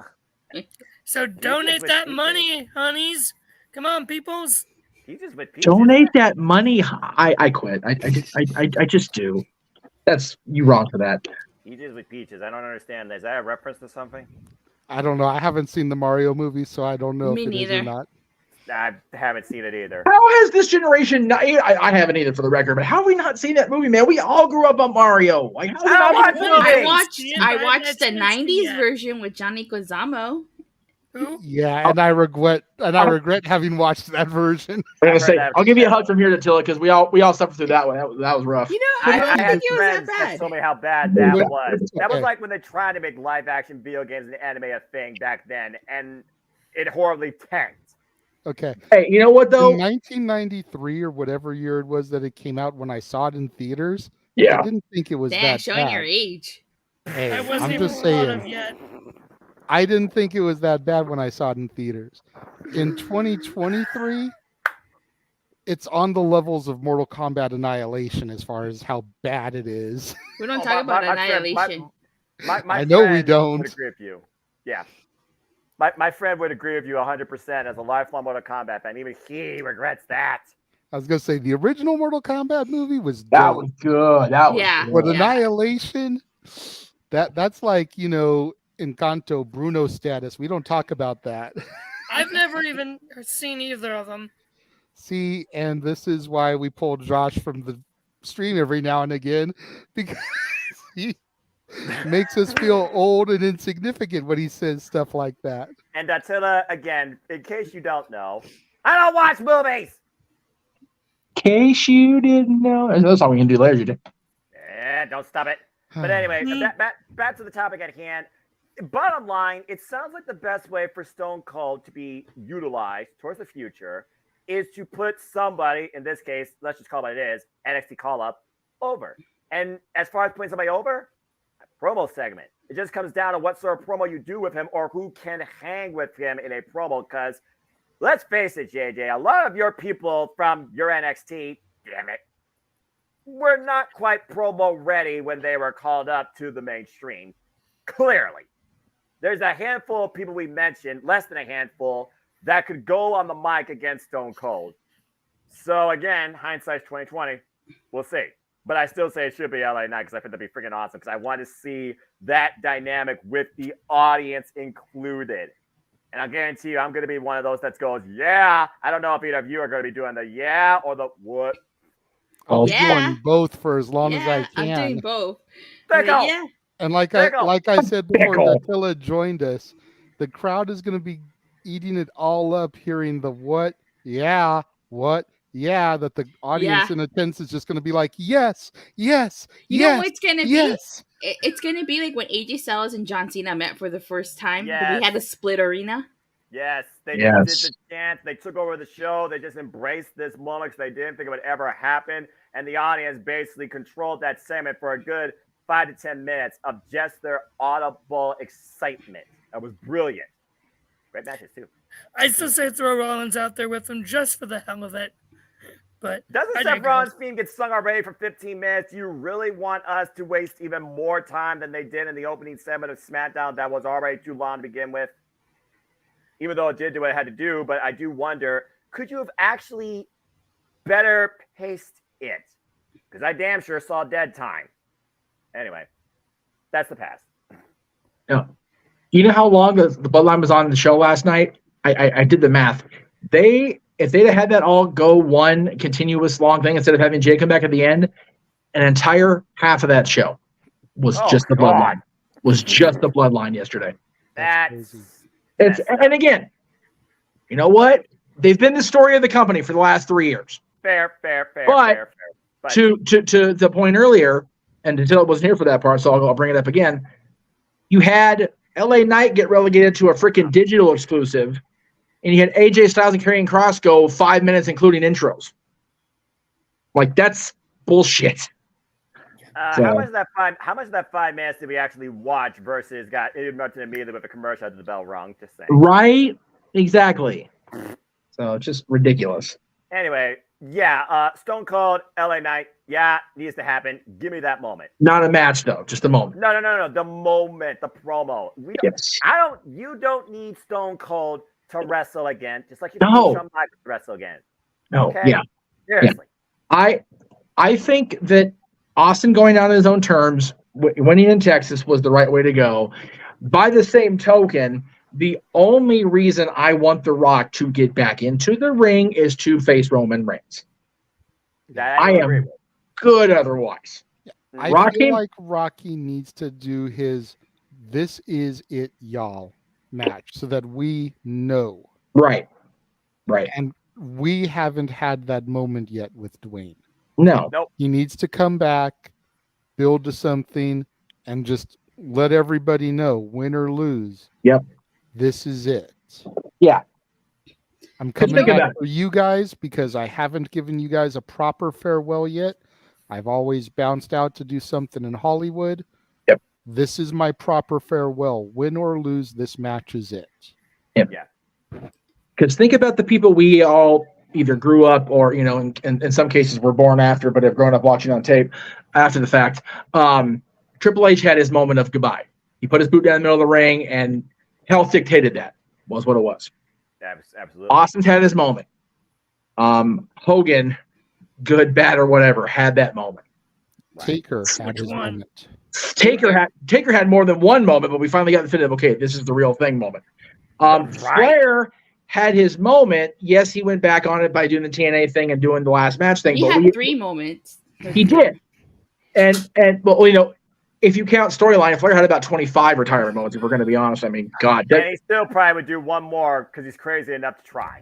He is. But we've all had the opportunity to have our favorite of the greats have that. Even Mick Foley finally got that moment, right? Yeah. I think JJ's right. Dwayne needs to come out there and go, okay, this is going to be it for me, and we just get it. Same with John, if we're being honest. John, because people are, JJ, whether I agree at the point you're saying it or I disagree at the point you're saying it, John is doing what The Rock did that got John so far up his ass. I'm never going to leave. And then he keeps leaving and coming back for these, one-offs. Either John needs to come back and say, okay, this is the one I'm doing, and this is it, or, make a firm point. Batista also didn't have that. And again, this is not me cracking on Batista like I usually do, but I don't think that Batista got to that point of needing that for the universe en masse, like John, like Rock, like Hunter, like Taker, like Austin, like all those guys, right? And to be fair, he did get his moment. WrestleMania 35, he just lost. Yeah, he said that even before the match. I was going to say, Dave had made that clear. That was going to be his last match, whatever the outcome was, because he wanted that. Because the way he went out with the Blue Tista thing was, again, you have to like Dave, and he and I don't, but that was fucked up with the crowd to do that to him. That was not okay. So for him to get that, okay, this is my definitive moment, we're good. And yes. Right. Terry Funk will never have that moment because Terry Funk retired 482 times, and now he can't anymore. So we're good. Jeez. We're good. He retired 482 times in the course of a month. Do the math. 1997, it was accurate. Oh, no, I can't do math. We established this. That's right. Are we doing I'm not allowed. Wait. 482 divided by 30? Is that what you're asking? Yes. Why not? Okay, someone get a calculator out. I need a calculator for this. Hold on. That's some Dewey Decimal shit right there. Hold on. I have my phone on me. Okay, what is it? What are we doing? 482 times divided by 30. So 482 is not evenly divisible divided by 3. 482? Divided by 30. Yeah, why not? 30. It doesn't equal. It's 16.0666666667. Whoa! It's the devil's number. 16, okay, so we'll just round it at 16. That means he retired 16 times a day. Well, no. JJ, you would round up because 6 is greater That's than 5, true. so it actually That's be true. closer to 17. Dude, 17. So he Yeah, retired you round 17 up. You times round a up day. to the nearest whole Round number. to the nearest whole number. Yeah. That's fair. That's fair, Curtis. That's fair. I was just about to tap that. I Accurate. forgot that you had the control too. Yeah. You haven't been using it all night, so. And by the way, there's a really bad joke I made about Terry considering his current mental state of mind, but I'm going to let that one go. Yeah. Because we all know what Terry's going through, and God bless the fucker. My God. I saw the picture that they threw up for his birthday the other day, Oh. and that was kind of painful to see. Can I say something? Please do. In Please do. retrospect, you bringing up a moment, Edge is about to have his moment when he retires. You know, he technically had 2. He technically he's gonna have 2. Yeah, so quote, it's like, unquote. so if The Rock does come back, I still maintain it should have happened at this year's WrestleMania. It made the most sense. Hello, they're in Hollywood. Well, technically they weren't. They were in Englewood. But still, the whole gimmick was Hollywood. Yeah, I know. Right. But Attila, we went from match to geography, but let's go ahead and talk about the history. The history is Edge did not retire at Madison Square Garden. He's not ready to retire yet, quote unquote. But JJ, you did talk about they are going to Canada, some point very soon later this year, and we all have been speculating on the idea of Edge retiring there. It's just a matter of if that's going to be true, and if so, what capacity? And I feel that's the bigger question here, because it doesn't look like Edge wants to stop right now, if you ask me. Well, no, I mean, Edge is like part-timing it right now. He comes back, does stuff for like 3 months, goes on a few months hiatus, comes back. Like he's on the Brock schedule. Basically. He's got a good little gig right now. I think he can make his body work as long as he sticks with this. But how much longer can he really make it go after being forced out once before? Yep. And that's the difference. Yes, Datilla, he's going to have 2 moments, but the first moment was forced. Yeah. Just like Brian's first moment was forced. Yes. And Stone Cold. Yeah. Yes. By the way, I don't know if anybody else in the room will get this, but we went from, like Noah said, we went from geography and math to history. Noah sent a lot of Professor Von Drake into the history lesson. I'm just throwing that out there, JJ. So more Disney synergy for Noah as we get closer to November 18th. Damn it! Wait, what? Oh, she doesn't know what's coming November 18th yet. During the plugs, we'll let you know. No. I feel like we should throw this one out there right now. Just in case she's not around. That's right. When we plug Disney Oki. Damn it. November 18th. That's right. And I have a special fun surprise in store for Noah on that day. That is Mickey and Minnie and Pete, if we're being honest, but they don't showcase poor Pete's birthday. Although I've done a research, Pete actually debuted long before Steamboat Willie. We just don't talk about it. It's like Bruno status. Damn it. So we're going to be doing Disney karaoke that night. Oh, that sounds like fun. It will be fun. You are definitely welcome to come for it. Absolutely. I will be, in all likelihood, I'll be live from Disneyland at night, but I will definitely be on the show for sure because I'll be at the park for the birthday. But yeah, I will never see eye to eye with anybody in this multiverse following that night. Eye to eye, that would be a great song for Noah to sing. What the hell are you talking about? That's a damn song too. What song has Disney not created yet? Okay, what's the latest stupid ass Disney Plus special y'all gonna have a damn I feel soundtrack like for? I feel like Noah is like kind of scarring now when he's talking to the hyenas. He's like, I'm surrounded by idiots. Exactly. This is why she belongs in this multiverse right here. Yeah, yes. Nutella, you are amazing. Yeah, I love it. I fully expect you, when that open mic night karaoke is done in November, for you to drive all the way from Dayton, right? Me? No, Dayton. Toledo. Toledo. I fully expect you to Greyhound all the way from Toledo to Youngstown, hop on an Uber to Cortland, just to come here to kick my butt. You're lucky I'm very frugal with my money. The point is to raise money, not freaking have Noah spend it all coming to kick your ass. I'll give him the money to do it, dang it. You want to give the money? Give us the money tonight, asshole. No, don't. No, you want Noah to sing, right? I am not singing a song about fruit. I am not. Stupid. That's just I can't with a princess. Wait, how does this work? So do we pick the Disney song for Know What to Sing? Okay. No. Or like, is it a whole playlist? Like what? So since she asked, Noah, I'm sorry that we're going down the spiral. I'm gonna cry. What we'll do is we have the wheel here with the different decades of Disney songs. Get my shit here. Ooh, the 90s and 80s is the best. Fuck So that. there's all the way up to the 2020s, and then there's Prince song, Princess song, and Villain song. The way we usually do karaoke is for a $5 super chat, we spin a wheel that has our names on it, and then we come to this wheel and we spin this wheel, and whatever it lands on, then the person who has to sing gets to pick whatever song they want. For a $20 super chat, the audience can pick who they want to sing. And then we spin the wheel, and whatever it lands on, the audience member can pick what song they have to sing. For a $30 super chat, they pick what song. It doesn't matter which decade. They pick who sings. They control everything. It's complete viewer's choice. Oh, Which that's is what really I'm doing cool. in November. So, for example, Oh God.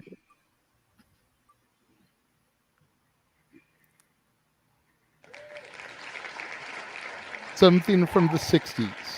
The 60s. So you would pick a song Disney from a movie or Disney song, yeah. Yeah. I am not familiar with, so I would need help in that department. I know Well, exactly what I would probably- pick off that one. Yeah, I know what I would probably go to too. I would probably go to the Jungle Book Oh, the Jungle Book. and Jungle do Book's from the something 60s?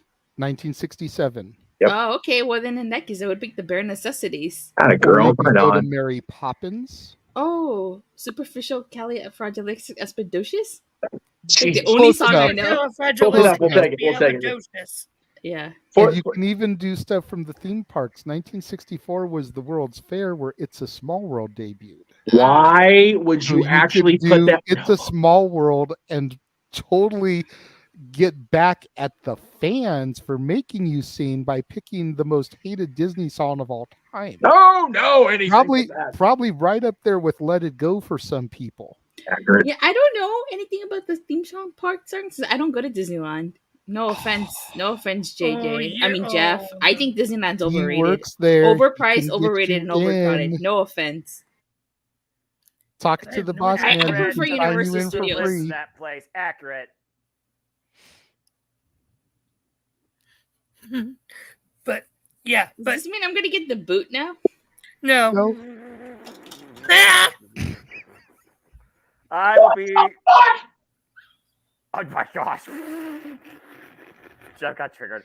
I am the banker from Deal or No Deal, in case anyone was wondering who was behind the plexiglass. I'm the reason that nobody I'm got okay. $1 million. I'm okay.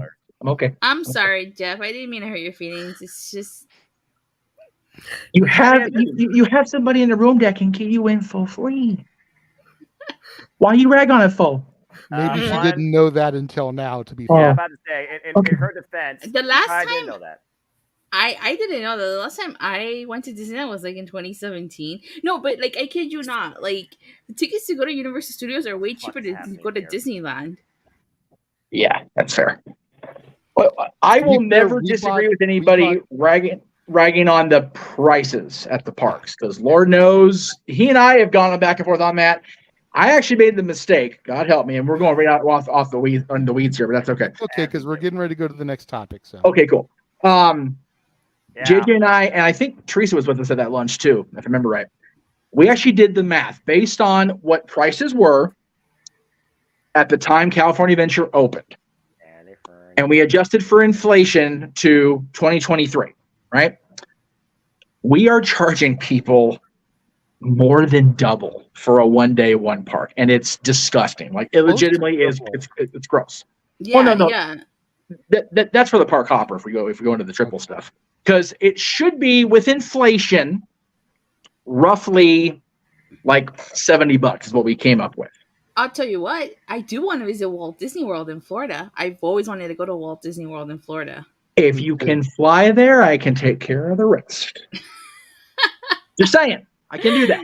My sister goes there all the time. She's a travel agent, so. Oh, nice. One of these There you days. go. Have the Mansfield hook you up with the flight, have the Meacham hook you up with the admission. You are set, girl. But thank you, Tatilla, for taking the heat off me tonight from Jeff. Hey, no. Hang on. Okay, the heat will never be after you. First of all, fucker. Second of all, just because the sunglasses have come off, notice he still hasn't changed from the black and white back to the red and yellow. That's right. Yeah. Now, the difference is she has a very valid reason for saying overpriced. Overrated, I will fight you to the death on. But overpriced, 100% with you. And okay, fine. How about overpriced and overcrowded? Overcrowded, I can give you 2. Yes. Overcrowded, we can give you. We've tried, and Lord knows we have tried in the last since reopening after pandemic. They've kept the reservation thing in place to try to keep the crowds down. It hasn't always worked. It's been way better. I think JJ will agree. When we went earlier, was it last year or earlier this year? It was far better. I feel like I would have to go during the week, not during the summer, in the fall when everybody's back in school and working. I feel like I would have to go during the week, and I could actually enjoy the park. Like if I were to go tomorrow, I would not be able to enjoy the park. No. And see, that's my issue. It's like with Universal Studios, it's like I can go and enjoy the park all day. I feel with Disneyland, it's like I can't go to the park all day and enjoy because I'm stuck in lines. I don't know. Maybe I haven't been there since 2017, so maybe it's gotten better. But at least the last time that I went there, it was just horrible. So I will suggest, and I'm actually trying to get to Universal with my son here pretty soon because he loves that, and actually so do I. I will say that if you're going to go back after not being there for over 6 years now, wait until after Christmas, because that way it'll be completely way less crowded after that. Because once you hit Memorial Day, pretty much screwed on the crowds. So I would say the time between New Year's and Memorial Day is the best way to go. So we'll talk about that more once we get Noah back out of whatever status he's on right now. He reminds me of and Jeff, I do apologize for insulting Disneyland. I didn't think it was gonna get you that. I'm so sorry. No. It's totally the shtick of the show. You're fine. Hi, Noah. Noah looks like he's ready to sing Corey Hart's "I Wear My Sunglasses at Night." There you go. If we get 100, Noah can choose between that and Peaches. Fuck. Soon to be available on Noah. That's what I call music, Volume 1. If there was ever a surefire way I'm on the express lane to hell, it's that creation of that graphic right there. That's it. That's over. That's it. Done. Don't forget, for a limited time, for the first 30 minutes, also get now that's what I call open mic night. Or we all throw ourselves under the bus. Sweet Jesus. The whole right side of the camera, the shot's just like, what is happening right now? Dantilla is still trying to figure everything out and get used to it. Noah's like, I fucking hate you all. Me, Jeff, and Josh over here excellent. Yes. Yes. Mr. Burns style. We own him too, by the way. I feel like I joined at a really weird time. I don't know.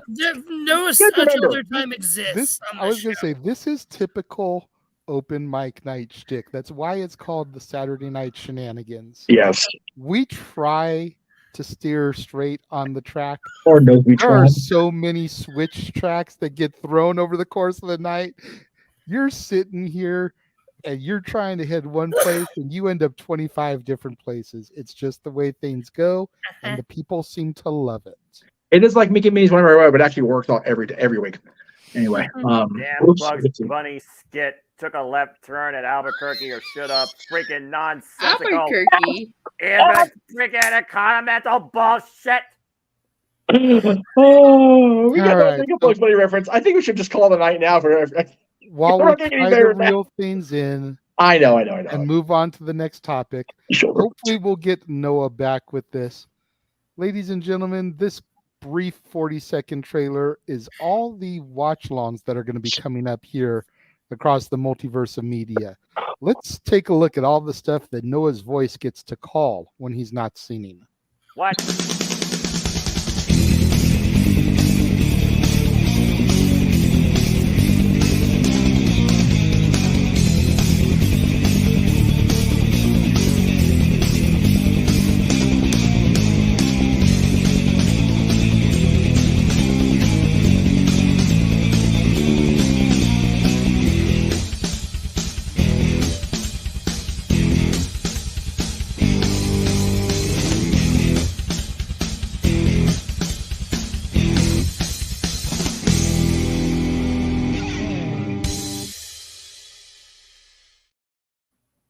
All the wrestling, all the professional wrestling, all the crazy professional wrestling, all the damn professional wrestling, damn it, and sports entertainment.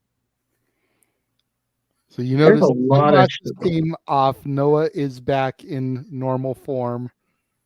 For now. Good to see the cleaver in the chat room, by the way. His mouth up.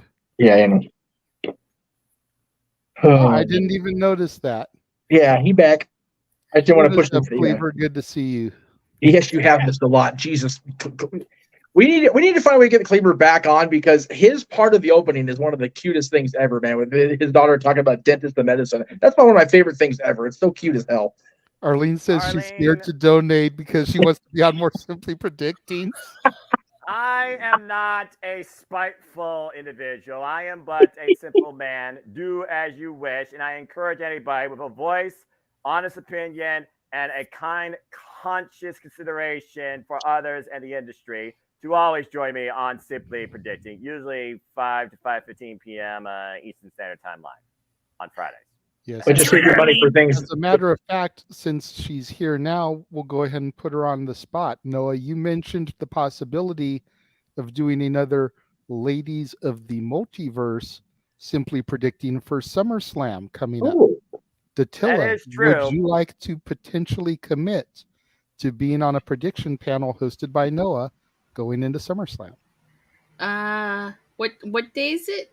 I need a date and time. It'll probably be the Friday before SummerSlam. That's traditionally Noah's MO. Or that would be August Tuesday or whatever. 4th. August 4th. And he usually does it at like 3 o'clock our time, so 6 o'clock his time. Unless we do what we did at WrestleMania and just make that like the Tuesday night thing. I think we did like last time, like after That's NXT true. or whatever. That's true. Yeah. Which I think was better suited for, all the ladies. If it's at that time, I cannot commit at that time, unfortunately. Exactly. Anytime after like 4:30 our time? Our time, like Okay. I can commit. But then SmackDown is gonna be on that day. Right, So it's like Well, after but if we do it like he did the last time and do it on a Tuesday, if we theoretically speaking take the normal talk wrestling slot at 7 o'clock our time, that's 10 o'clock Noah's time, which is a late night for Noah. What is sleep? But he's always saying what sleep exactly, That needs to be another shirt. Or we can even Stop do it at marketing 6 me. o'clock. We can even do it at 6 o'clock our time, but we're still a month out. Yeah. So the finer details can be worked out, but do you have a general interest? Yeah, I wouldn't mind doing I wouldn't mind joining as long as it's like I can, fit it into my schedule. Then I have no problem joining. No, Noah is very good about working with everybody and not trying to signal anybody out. So you should be able to work it out good. Noah is the man. There you go. There's one game show we definitely won't do on Open Mic Night Game Night is singled out. We're not doing that shit. Yeah, no.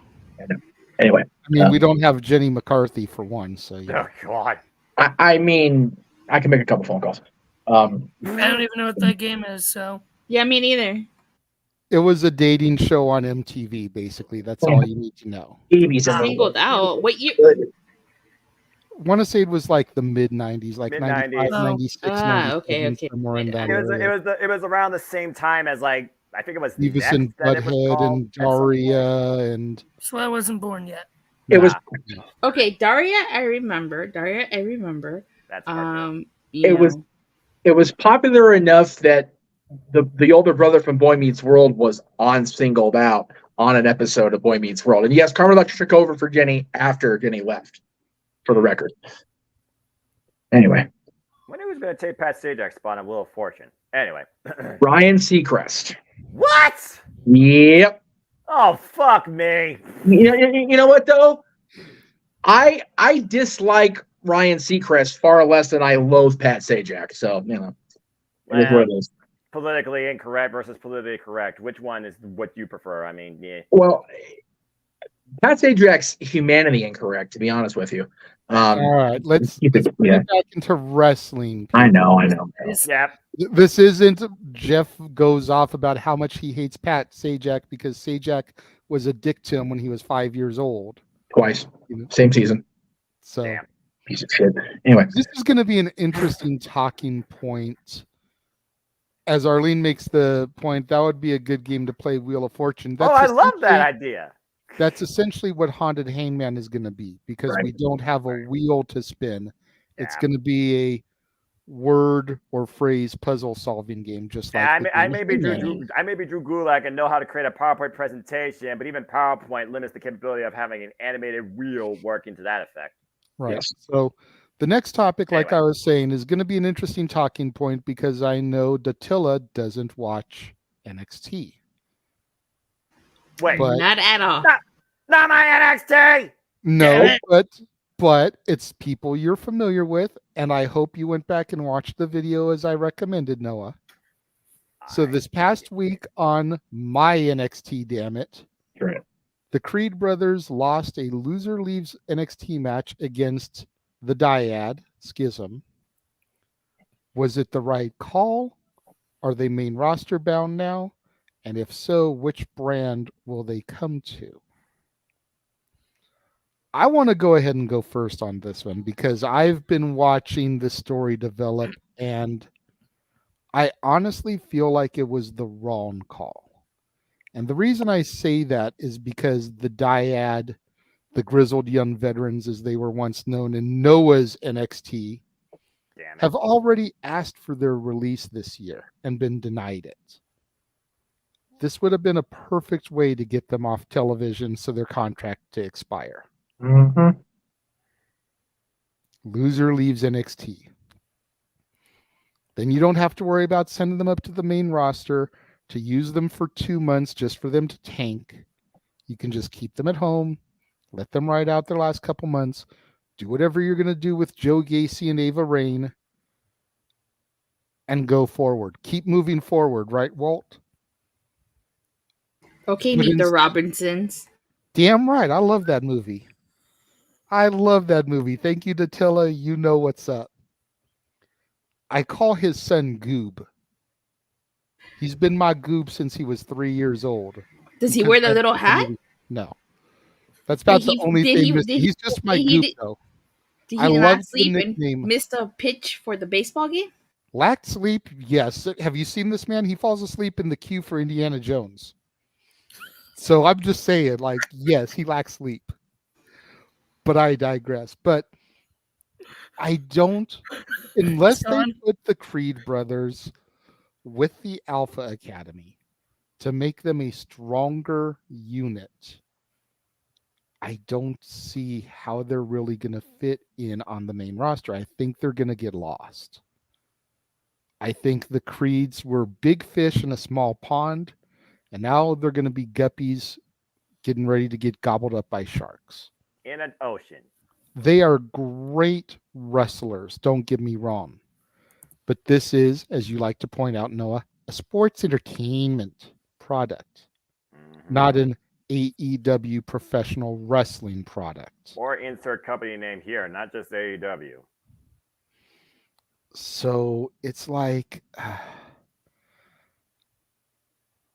I don't think this was the right call because they should have just let the Dyad take their loss and leave TV. They obviously don't want to be there. Just let them ride out the last 90 days, whatever is left in their contract, 100 days. It's supposed to be up by the end of the year. I think it was more like September, but regardless. We'll kind of go around the room here, give their thoughts on it. Datilla, you're free to chime in if you want to. Like Actually, I said, I know you wanna don't chime watch. in. I do want to chime in. I don't watch NXT, but I have a friend who keeps me who keeps me posted on what goes on. So I'm very aware of that. Oh, okay. That the dyad, and I know that the Grizzly Young veterans requested the release, so I have to agree with you.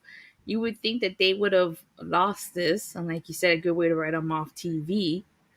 But I feel they're like them winning is probably a punishment for asking for their release. You know, it's like we're not gonna let you just go sit at home. Like they probably would wanted to, anyways.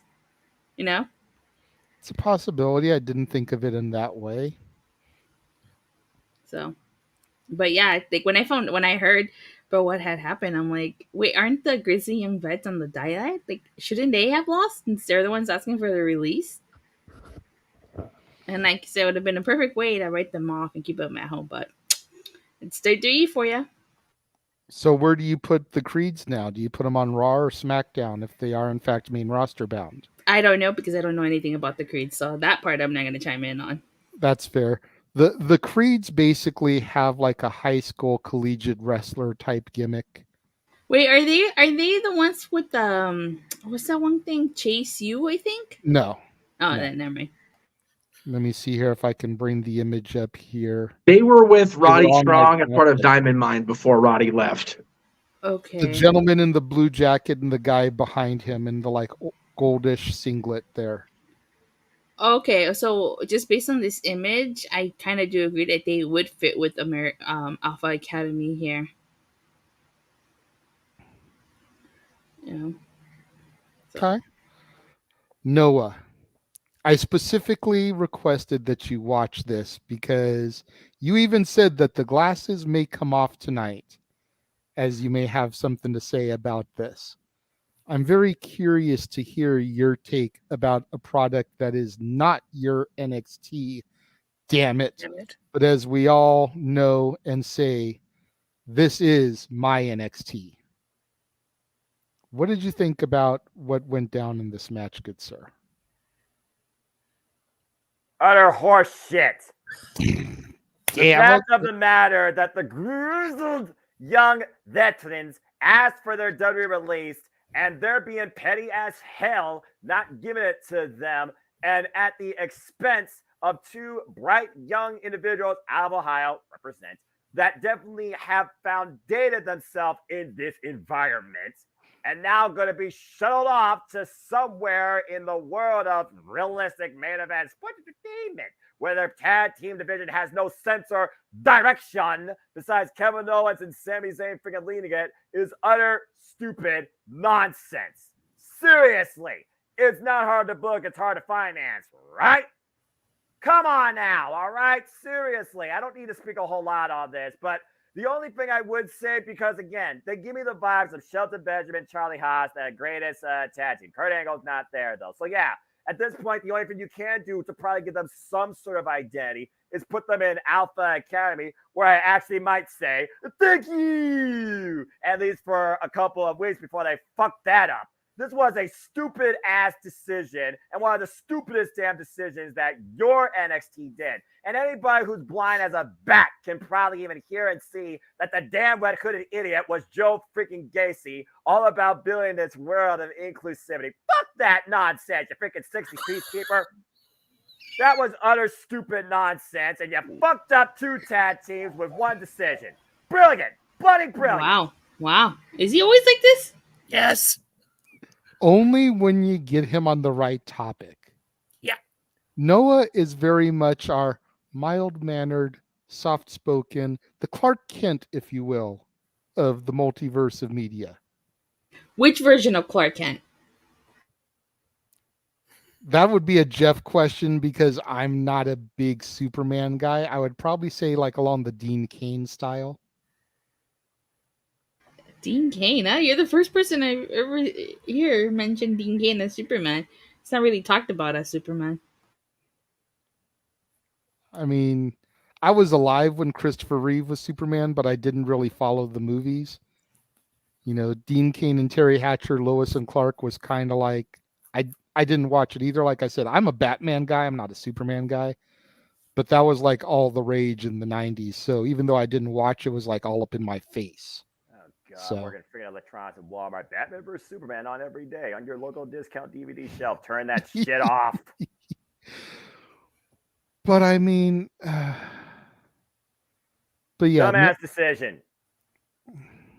I agree with you, Noah. And while I do think that the Creeds, given the right push, will definitely do good on the main roster, I have my doubts because of what's been happening with the NXT call-ups this past year. You know, Zoe Stark is the only one really doing anything of any importance, and she's still Trish's bitch. Pretty Deadly got the opportunity for a tag title shot and lost immediately. Isla and Alba jobbed to Ronda and Shayna, who 2 weeks later lost the belts back. So what good did that do them at the grand scheme of things? JD McDonough has been seen in like 2 backstage segments since coming up in like maybe 2 matches. Grayson Waller has had 1 match. But granted, he lost, but he looked like $1 million in thanks to Edge. But still, like, the only one really doing anything of note is Zoe Stark, who's Trish's bitch. So I have my doubts about what they're going to do with the Creeds. Did you talk about Katana Chant and Casey? Caden Carter and Katana Chance. Yeah. I even forgot for a minute that they got called up because they've been so underutilized. Longest reigning NXT women's tag team, and they've had 2, maybe 3 matches. They've been featured every week though, either talking to the Karens, if you will, and dealing with them on the regular. So I don't think they've been utilized enough or properly, but they have been on TV much more than the other call-ups, without a doubt. Mm-hmm. I would say I've seen Pretty Deadly more, but even still, they haven't done much. Right. Yeah. Yeah. Personally, Jeff, what are your thoughts about what happened here? It's rough because I am, as much as I have become a fan of the current era of NXT. Stop that machine. I've been a longtime fan of the Grizzly Young Veterans before they became the Dyad. So I was not a whole lot of surprised that they asked for their release because they weren't being used worth a shit when they came over from the UK as part of that merger that just didn't go any damn where. And when NXT Europe starts up, which anytime, maybe they can go back. But again, they won the match. So that means we have to put the Creeds somewhere. I don't understand where they would put them. Because other than lumping them with Alpha Academy or having them feud Alpha Academy, and right now, Alpha Academy is doing way better as a comedic gimmick, as much as it pains me to say that because I love Chad and Otis as more of a serious thing with a little bit of humor injected in. They've become baby faces out of sheer necessity because the whole the model gimmick that Maxine was attached to was such the drizzling shit that they had to get her out of that because she was the most viable talent. Yeah. As much as the other 2 guys are decent wrestlers, and I know they are, they were not going to get the over like Maxine has now, right? So there's a lot wrong with this decision for me personally.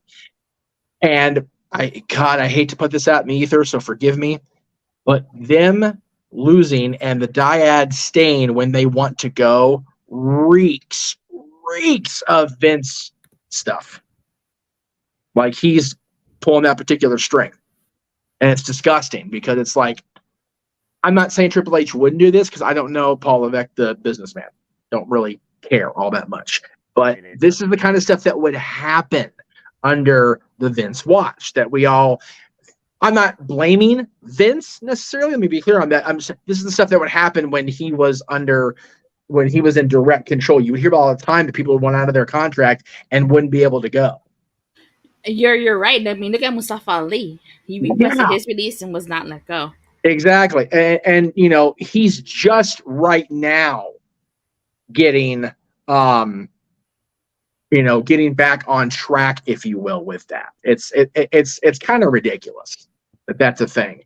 But man, I get the need to, at least in the moments they did it, consolidate and bring the brands in-house better and not have the UK stuff to worry about as far as the expense of having people over there and people that don't necessarily live in the UK do the business part of it.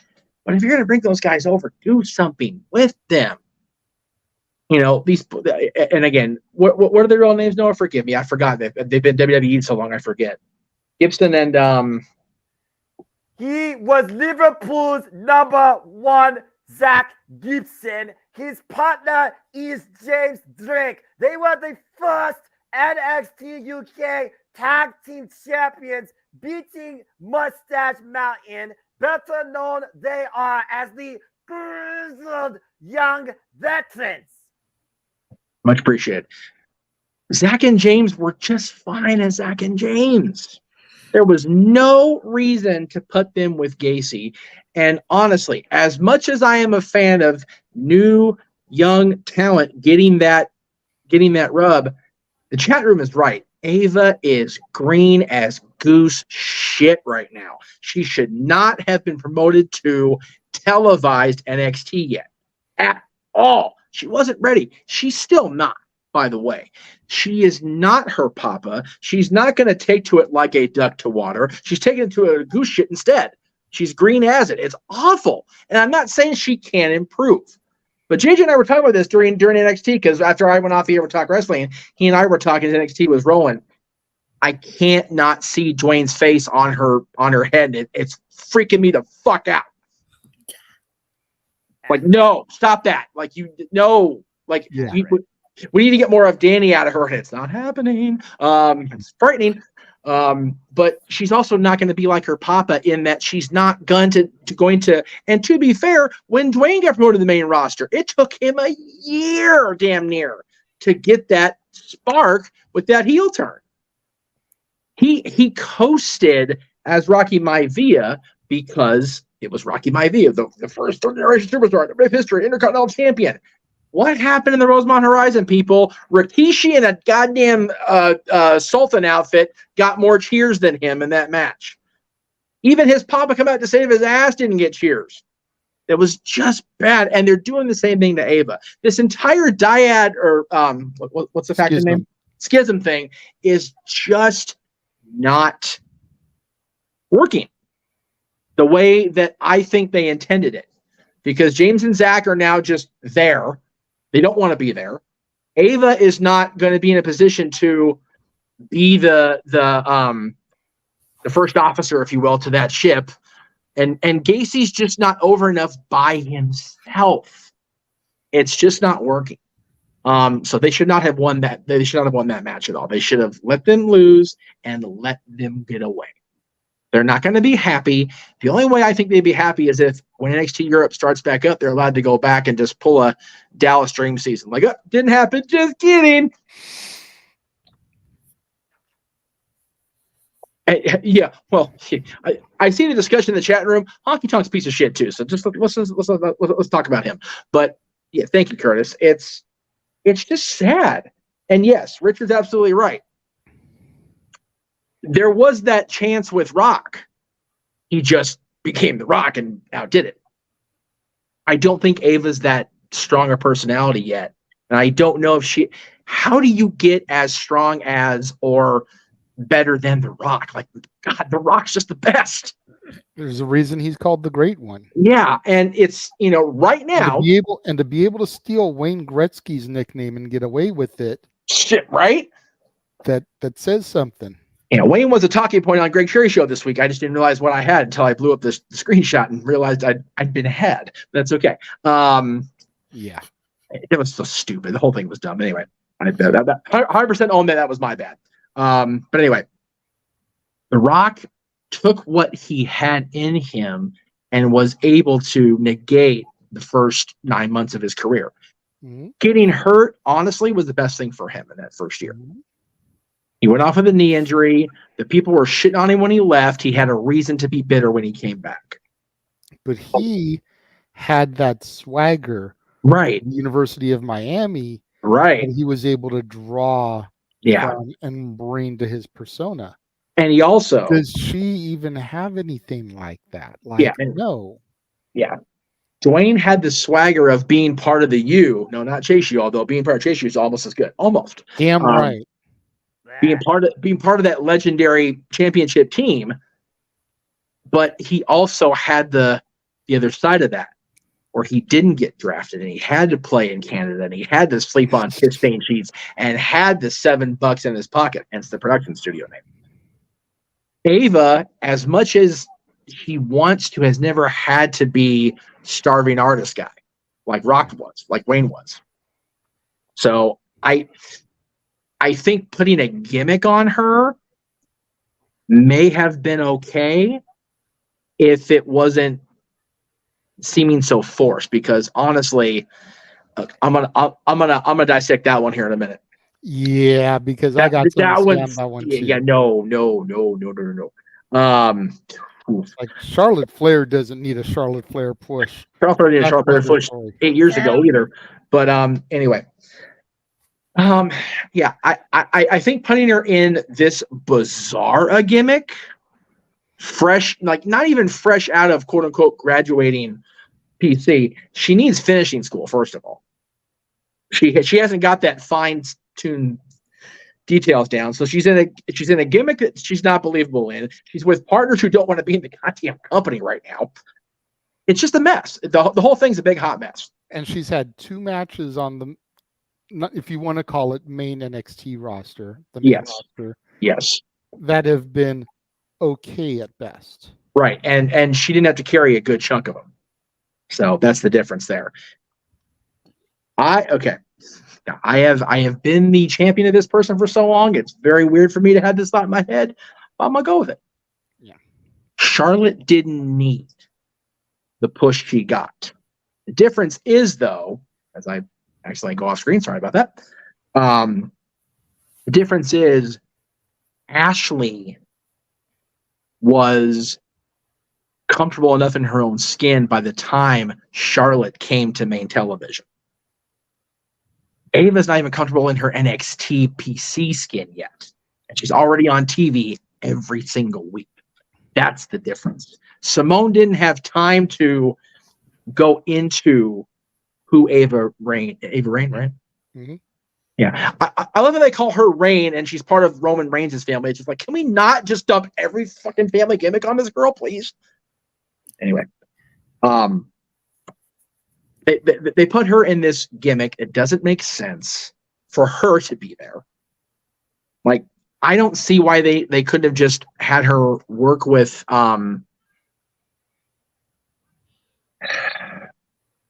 which is fine. Which is fine that she didn't want to take advice from her dad. I'm not saying that she even had to take advice from her dad, but she still needed much more quote unquote grooming time in NXT. And I know grooming's a bad choice of words with the Me Too movement and everything, so just forgive me, but whatever. But she needed more time and she didn't get it. Ashley, and no, she's definitely not the only one that's green by a lot. But the thing was brought up about comparing her to Charlotte needing the Charlotte Flair push. Absolutely fucking not. No. Ashley, when she was brought into NXT, only because she wanted to finish her brother's story, do what her brother was unable to do at that point because he had passed away. But Ashley took those 2 years and really made Charlotte Flair something that was worth watching at that point. Problem is, she got called up, and all of a sudden she's, the Hulk Hogan of the main roster and the women's division. Like, no, we don't need her winning nature's amount of titles right now. We don't need that. We've got a good, solid, all-around group.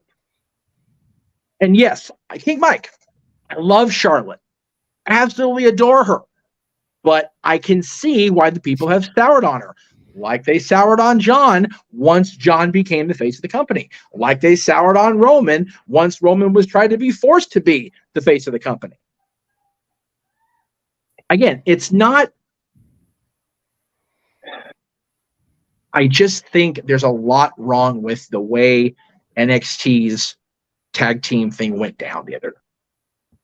The wrong team won, and that stable shouldn't even be a thing in the first place, if we're being 100% honest. Because if the Creeds stay, Creeds and Ivy have something. Now you've got a stable where half doesn't want to be there. The female of the stable is still, green as grass, and Joe Gacy's just not there by himself. Ivy's still there, but now, so Ivy's there by herself. She's going to get fed to the wolf that is Tiffany Stratton on Tuesday and be devoured like a goddamn, freaking zebra at a lion's nest, like Jungle Cruise style. And then where do they go with her from there? It was just the wrong decision. That was a long dissertation for to get to that point, but it was the wrong choice to have that team win. Yes, Josh, I see your hand up. I'm good now. You're good. So, back to the original question. Creed brothers, they lost. I didn't watch NXT, but I read the spoilers beforehand. I was shocked to see it, but really what they need to do, and I've also heard they actually don't even have main roster plans for them at all right now even. Really what they need to do is do what they were going to do before. Take Maxine Dupree and Otis out, away from Chad Gable. Put Creed brothers with Chad Gable. Just have it be those three. Or you add Shelton Benjamin to it and forget about Hurt Business reunion with Cedric Alexander, which I would not mind. Put the collegiate guys together, 4 of them, make that a stable. I mean, I'm not going to go the whole, put Brock Lesnar as the leader of that stable route. Not going to go there. But idea. What do you do with Otis then, the number one guy? Just have him do stuff with Maxine Dupree. But really, that's what? Like, I feel like they've damaged him so much, having him do the Caterpillar, that it's going to take something drastic for him to be a serious threat to anybody. He's a goofball gimmick right now. They damaged him when they had Tucker turn on him, and they damaged him when he won Money in the Bank. Let's be real. I don't care about Otis, really. No. Okay, that's fair that you don't care about him, but how do you remedy him so you do care? Put him against Bronson Reed? I don't know. I'm not worried about booking that right. I'm not worried about booking Otis right now. I'm more concerned of we have Creed brothers. Let's worry about them. Real quick. Okay, but what I'm going to say for you, Josh, if you're going to make a point about something, don't just I don't care about it. Like, have the point. If you're going to raise your hand, which is fine, raise your hand and make the point, but have the points ready. Right. Yeah, but I know. Okay. My point was put Creed brothers with Gable and just move Otis out of there. That was for them. That was that point. Dyad. Part of me thinks the fact that they won in general means that they probably came to some agreement with Shawn or WWE about maybe staying. That's I wouldn't see. Everyone's looking at this as a punishment thing. I see this as a, NXT Europe is going to be a thing, slowed down because of a merger. I consider this a sign that things are going to work out for them. I think a good plan for them would just be split up Schism, just be done with the stupidity, make them the grizzled young veterans again. Because they were over like Rover. Even as heels, they were freaking good. I liked them as heels. I think that's what you need to do. You need to make them grizzled young veterans again. Get them out of Schism. Joe Gacy can be Joe Gacy on his own. Ava Raine, first off, get her out of that group. That's just terrible for her in general, being in that group. Absolutely, period, on that one.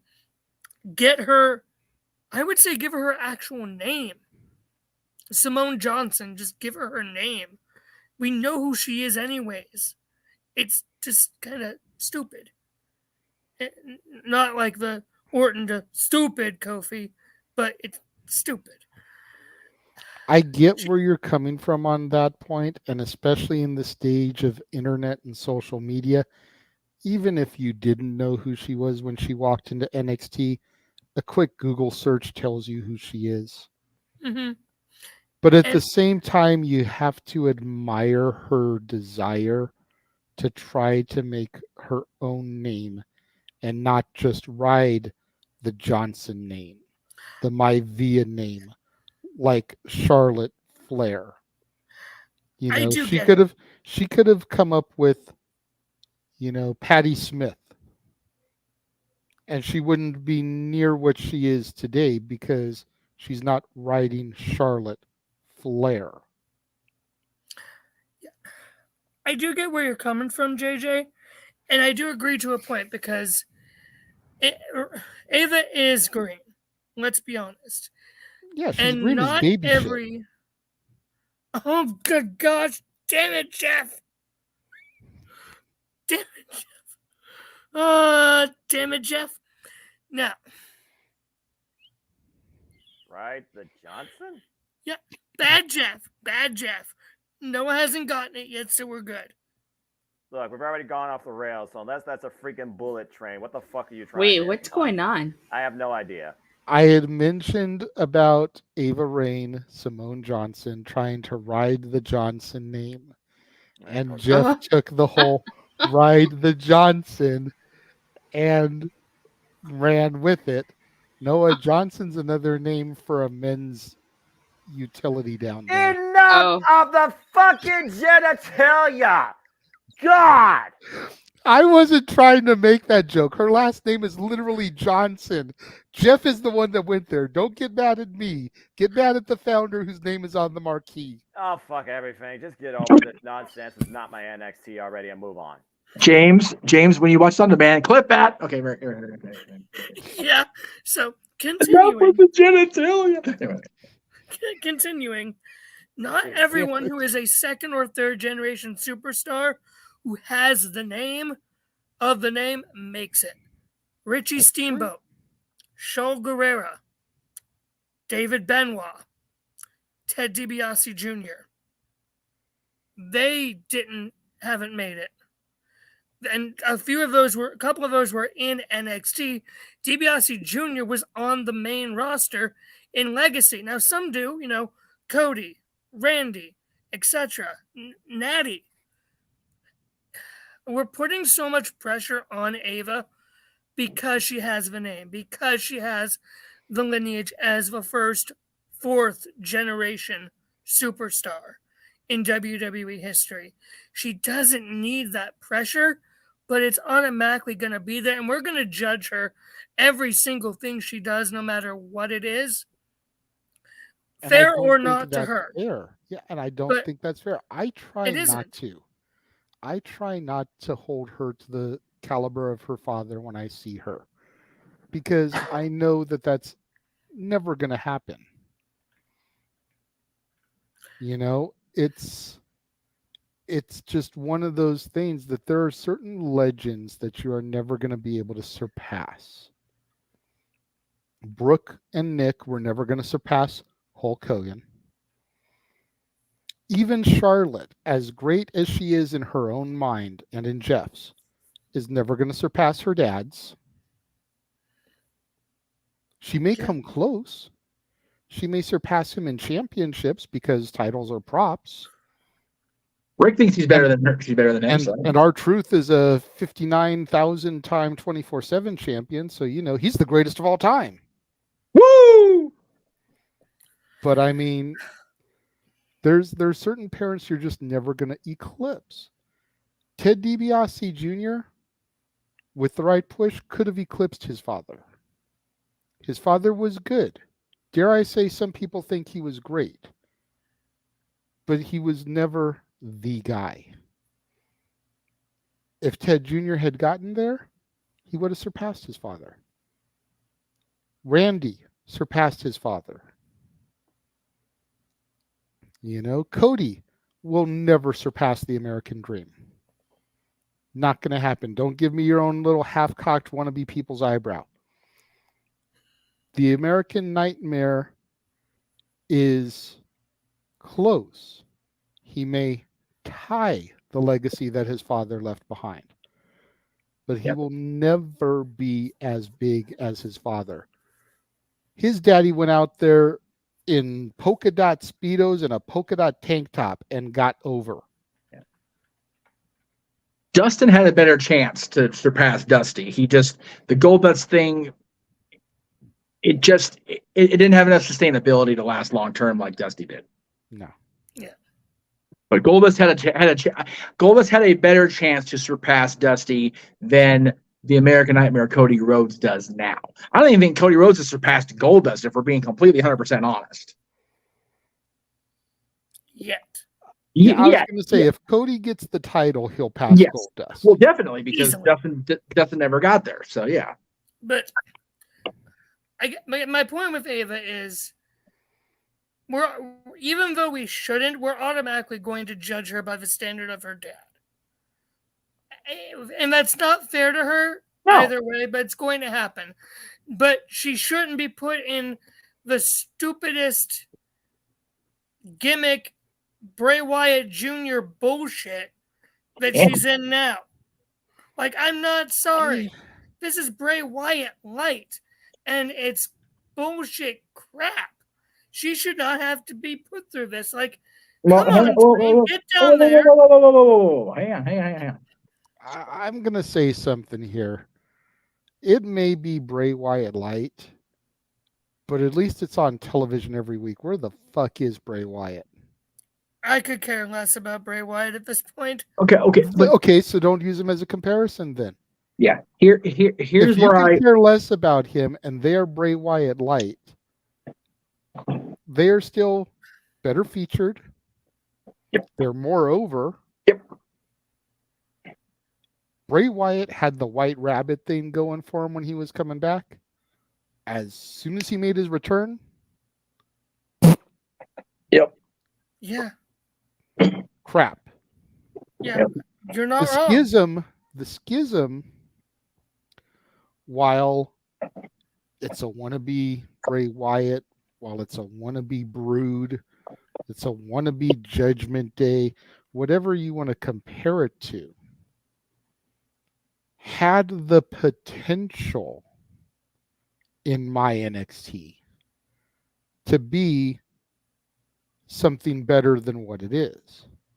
The problem is that it came along at a time when Bronathan Breakereth was the unstoppable John Cena of NXT. And nobody was going to defeat him. And now they've crumbled down to a level where how do you climb out of the hole that you've buried them in? They put Ava Raine with them. Ava has potential. She's greener than the backdrop on Jeff's wall, but she has potential. I'd rather listen to her cut a promo than Ronda Rousey half the time. Stop me when I'm telling a lie. I like Ronda promos, honestly, sometimes. I don't mind Ronda promos either, and we're going to get to her in a minute. But I'd rather listen to her on the microphone than Vicky Guerrero.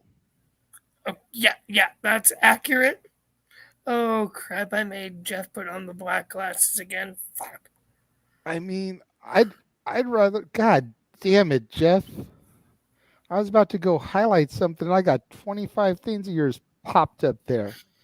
Okay, for the record, I don't know why that's happening. Like, I'm commenting on my own thing, and it's going on every channel for some reason. That's the way the StreamYard is that comments post on multiple channels. So every channel we're streaming on gets your comment.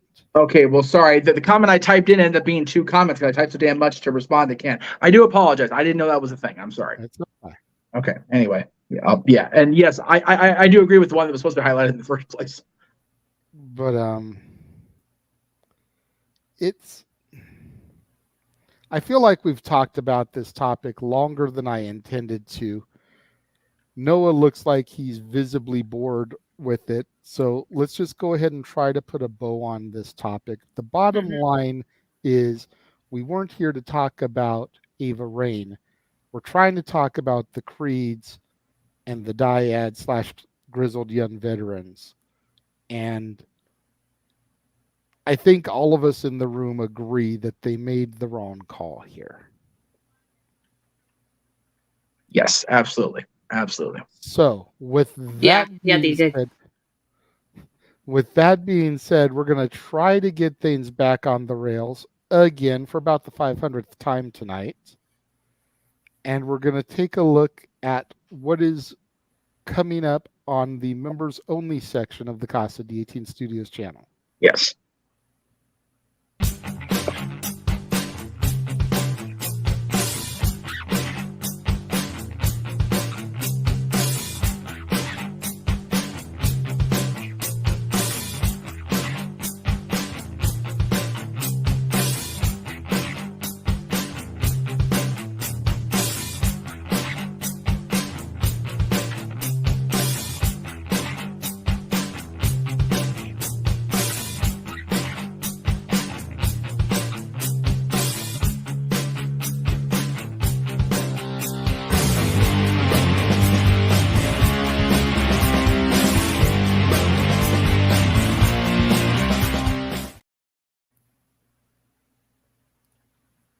So there you go. That is everything that you can get access to for $5 a month over in the members only section of the Casa D18 Studios channel. And as I have told Noah, unless something mesmerizing, just abnormally insane happens in the next 24 hours, me and Noah are going to be calling the original Money in the Bank ladder match.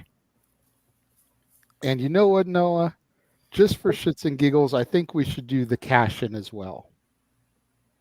I think that's only fair. Do the match where he wins the briefcase and then go into the cash-in. I want to be part of that. That's not fair. What do you think, Noah? I'm definitely for that. So that right now, WrestleMania 21 has 100% of the vote. Granted, only 3 people have voted, but there's also only 7 people that have subscribed to the members only section so far. So it's about 50% have voted.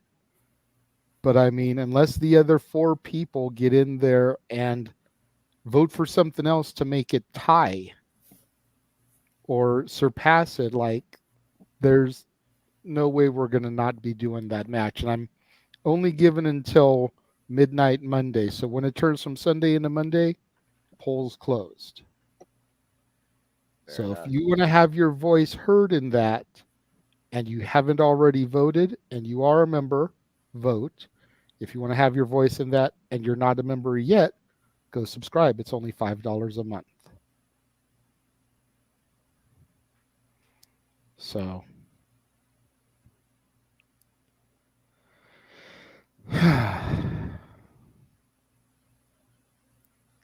yeah, that's right.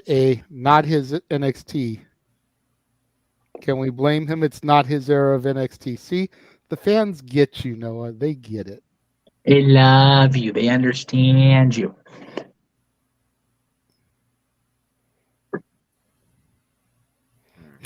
Emmanuel. I keep reminding my sister to vote, but she forgets like most Americans do on election day. Politics are a work. Wrestling's real. Buy the shirt on Greg shirt. That's the only one I would always encourage people to buy from Greg is that damn politics is a work shirt because that's the fucking truth. Love that shirt. It's one of my favorites. Golly, I'm kidding. So the next topic is going to be a fun one. I can't see these damn glasses. I'm going to someone who got mentioned there as far as her promo abilities of lack thereof in the last topic. Ronda Rousey has supposedly given a hard out date to WWE management. So how long is this feud with Shayna Baszler going to last? Is she out at SummerSlam, Mania, or somewhere in between? Because I'm hearing both as out dates. I'm hearing SummerSlam, but I feel like that doesn't give us a lot of time to really get into this Ronda Shayna thing. And I'm hearing Mania, which could be too long. Yeah. You know, even if Ronda takes a hiatus and just does SummerSlam, Survivor Series, Rumble, Chamber, Mania, I feel like it could be a little bit too much to try to string this out. This isn't the Bloodline. They need to have something for them to do in the meantime and still keep things interesting. And I'm not sure how they maintain that. See, and to everybody in the chat room that's like, thank God, goodbye, Rhonda. Don't let the door hit your privileged butt. Nah, nah, nah, nah, hey, hey, hey, goodbye. I think that's a little bit messed up. Rhonda, I love Rhonda. I do. I've loved Rhonda since I first saw her in the UFC. She's the reason Jeff started actively watching UFC. So she's a Roddy Mark. I mean, she's an international global superstar, which is something that the women's division at the time they were trying to do the women's evolution desperately needed. Has she overstayed her welcome? Maybe. That's debatable. Yeah. A lot of the fans have turned on her, which is why they popped for Shayna turning on her at Money in the Bank. Yep. Just like I said on Simply Predicting that they would do. You did indeed, sir. Renegade Pradamus over here. But like, I think it's going to be a reaction. And what I mean by that is like right now, everybody wants Ronda gone, but give it 6 months, a year, 2 years after she's gone, they're going to be like, damn, I wish Ronda Rousey could, maybe she'll show up in the Royal Rumble. They're going to be wanting to see her back because they're going to miss her. Just like when Cena came out at Money in the Bank. You know, that meme was going around where, you know, seeing Cena in the 2000s and it's the angry Miz girl meme. And seeing Cena now and it's this blubbering fool of a guy, you know, it's like you missed him. As much as we rag on John, we hate on John, as much crap as I give John for turning into The Rock and doing everything that he got on Rocky for doing during that feud and that promo. And he deserves it. And he knows he deserved it. When those horns hit at the O2 Arena, that roof almost came off the place. Let Ronda disappear for a couple years. Let her come back in the 2026, 2027 Royal Rumble as a surprise entrance. Bad reputation start blaring over the speakers. People lose her shit and be like, oh, I missed you, Ronda. Come back.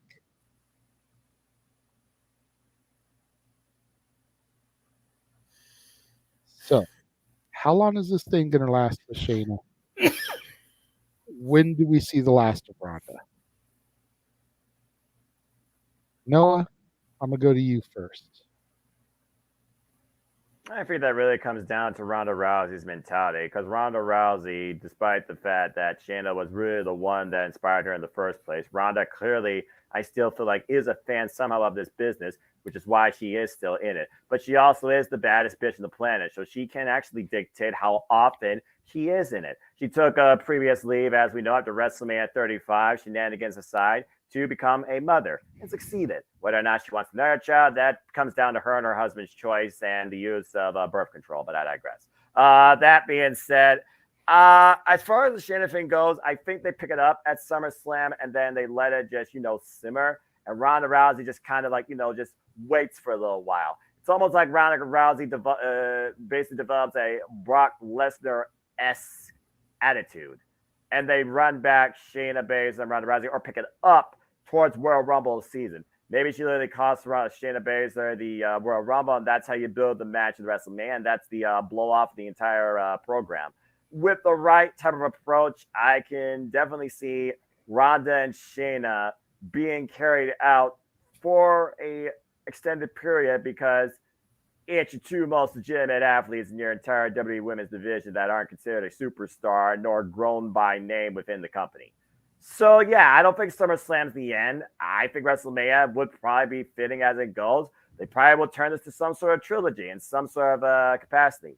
But if nothing else, it definitely puts Shayna Baszler in a brighter light that she should have been in since WrestleMania 36, in my opinion, because she is more than capable of carrying that torch.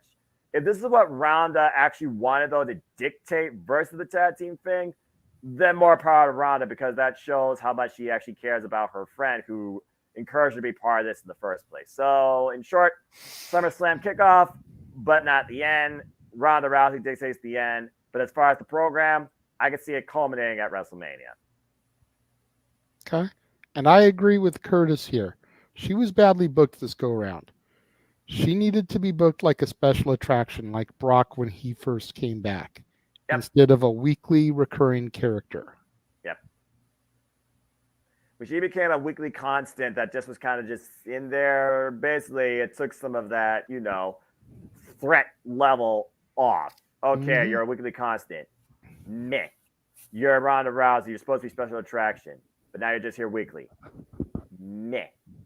And again, I mean, you kind of saw the outlook last year, for example, when she was involved at Extreme Rules, and that match with Shotzi basically fell over like a fart in church. So basically, yeah, I really do hope this is a resurgence, not only for Shayna Baszler, who needs it more than anybody, but maybe it will remind people exactly what Ronda Rousey really is and why you consider her as somebody you want to be a fan of in the first place. Because believe it or not, whether you want to believe it or not, you're a fan of Ronda because Ronda Rousey's fucking Ronda Rousey. Definitely.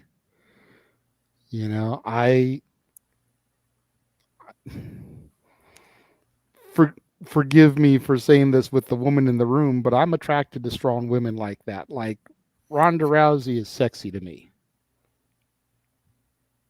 It's okay. Everybody has their preference. I mean, I'm just saying, like, it's the reason I like Bianca. It's the reason I liked Beth. It's the reason I like Natty. Like, just saying, like, it's very obvious when it comes to wrestling women, I have a type. Okay, yeah. We all do. That's how I politely put it. Preference. And that's my outlook Jade. as far as the two competitors. Yes, I know. That bitch who's currently MIA. I know. I just wanted to go over to the competition for a minute, point out an example Fair. over there. Jade Cargill. Who's another one? Victoria, Tara, whatever you want to call her. Winter, Katie Lee. Tracy Brooks in true name form, who will be involved at Summerversary. Makes me very happy. Oh, shit. Yes. She will be in Kazarian's corner as Kazarian and Eddie Edwards go one-on-one for the third time. But this time, making sure the Alicia factor is I neutralized. am so glad we're calling that one after all. That makes my day now, because I haven't seen Tracy on TV in a minute. I love Trace. God, I miss them both. Anyway, sorry. I miss Broken. I'm just going to say that for the record. I miss Broken. But yeah, at this point, you could literally turn Ronda Rousey and Shayna Baszler's endgame into the first female fight pit. Not a bad idea. Or resurrect the old Lion's Den. Yeah, I could see that. Again, they were involved in the Octagon, and Ken Shamrock. Josh is too young to remember that. SummerSlam 98, Josh. Ken Shamrock, Owen Hart. Look it up. There you go. It was basically WWE's attempt at doing a UFC match without it being UFC. Or an Octagon. Gotcha. And since Ken Shamrock was trained in the Lion's Den, it was a Lion's Den match. As the name implies. much like a dungeon match the month before because it was Owen. Mm-hmm. Well, yeah, but we all know about that. I mean, but anyway, yeah, as long as this culminates with Shayna Baszler moving forward as a singles competitor, hopefully towards finally a singles championship, and I can see the end game of Ronda Rousey, Shayna Baszler culminating in a true MMA background like a fight pit, then I think this is all for the better work for us to engage and invest in. But hopefully, SummerSlam is a good launching pad for what I imagine is going to be their first ever one-on-one encounter in WWE. I think MMA, I guarantee you that. There you go. Dattila, I'm going to go to you next as the lone female on the panel this evening. What do you think as far as Ronda, when you think she's going to be leaving, how long you think this is going to last with her and Shayna, and are you as sour on her as the majority of the fans seem to be, or do you think that the hatred she gets kind of is not very deserved? Okay, well, I think that maybe it might last to SummerSlam, but like Noah said, that seems to be too short. I just feel like if she was like, let's say, gonna leave next year at WrestleMania, you could have kept them as tag team champions longer, and you could have slowly built to Shayna turning on Ronda. Because, like, say for instance, now that they've split and they're no longer tag team champions, you're gonna need a really, really good story to keep the feud going all the way till. Oops, sorry. I don't know what I dropped, but you're gonna need a really good story for it to keep going all the way to WrestleMania. And I don't know if WWE can make a good story. I mean, the story is there, but can they make a good one? I don't know if I trust WWE to give a really good story between them, and then eventually you're gonna notice that they're just stretching the feud. You get me? You know what I'm saying? At this point, not WrestleMania, Survivor Series. Instead of War Games, make that the fight pit. I could see that. I could see it going to Survivor Series, but I just don't see it going to WrestleMania, especially since Shayna already attacked Ronda. I just feel like you're really gonna have to stretch that feud. Well, that's what I'm saying. What if the matches only happen at the Big Four? You have match 1 at SummerSlam. Then you run it back at Survivor Series. So now it's tied 1-1.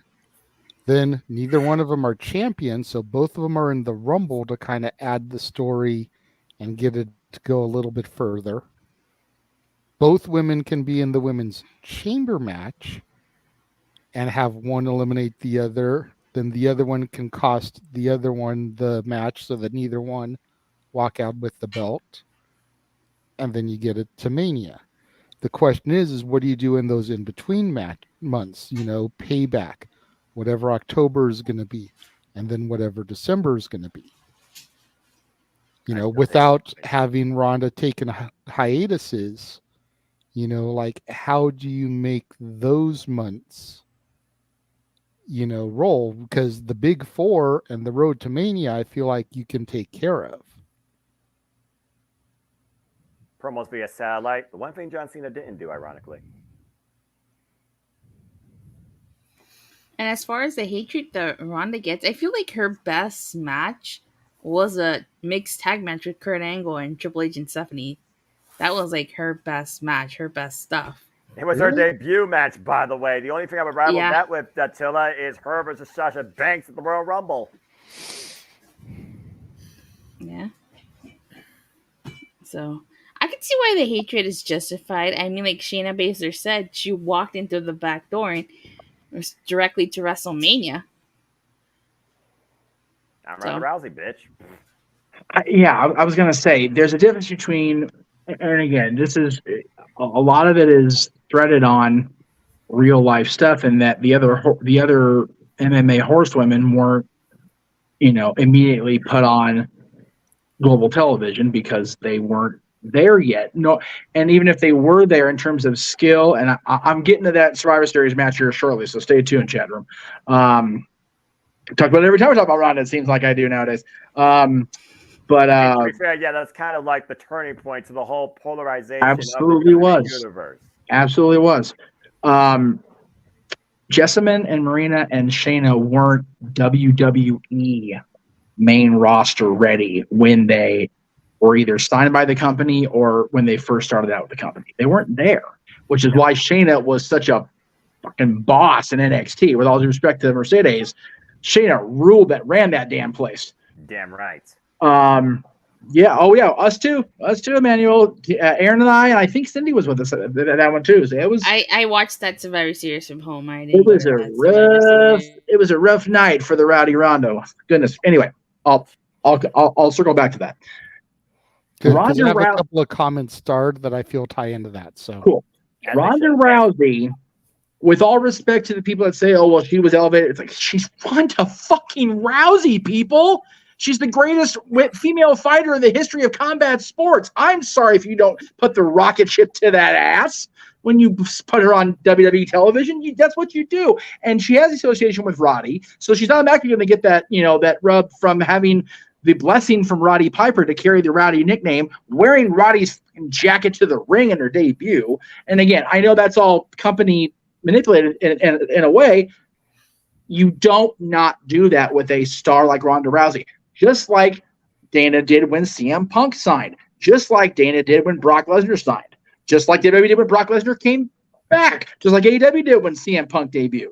You take the star power that you have at your fingertips and go, let's see how much damn money I can make off this before the people sour on it. Unfortunately, for Ronda, she debuted in January, and her match with Charlotte at the Survivor Series in front of her hometown crowd and the people turning on her is what soured her on the WWE. Yep. Had nothing to do with her love of wrestling or, lack of passion for it. It was her not understanding, because the people, and JJ will be witness to this, even though he wasn't back fully into the immersion process yet, the people were shitting on Charlotte Flair a month into her being on the main roster, and that was 3 years before Ronda fucking showed up. So the lack of understanding of why in the hell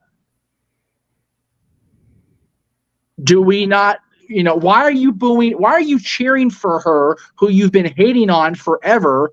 Why are you cheering her beating the shit out of me when I am your person? And I saw you start that comment, Jay, but I want to bring up King Mike's first. Go through all of them, because there's a bunch of them in there that are King Mike's. So by all means. Okay. Well, by the way, pickle. Before we get to that, let me address the super chat real quick from Big G. Thank you for that, Big G. Just got home from work. Love me some Shayna. Well, you got home at a perfect time.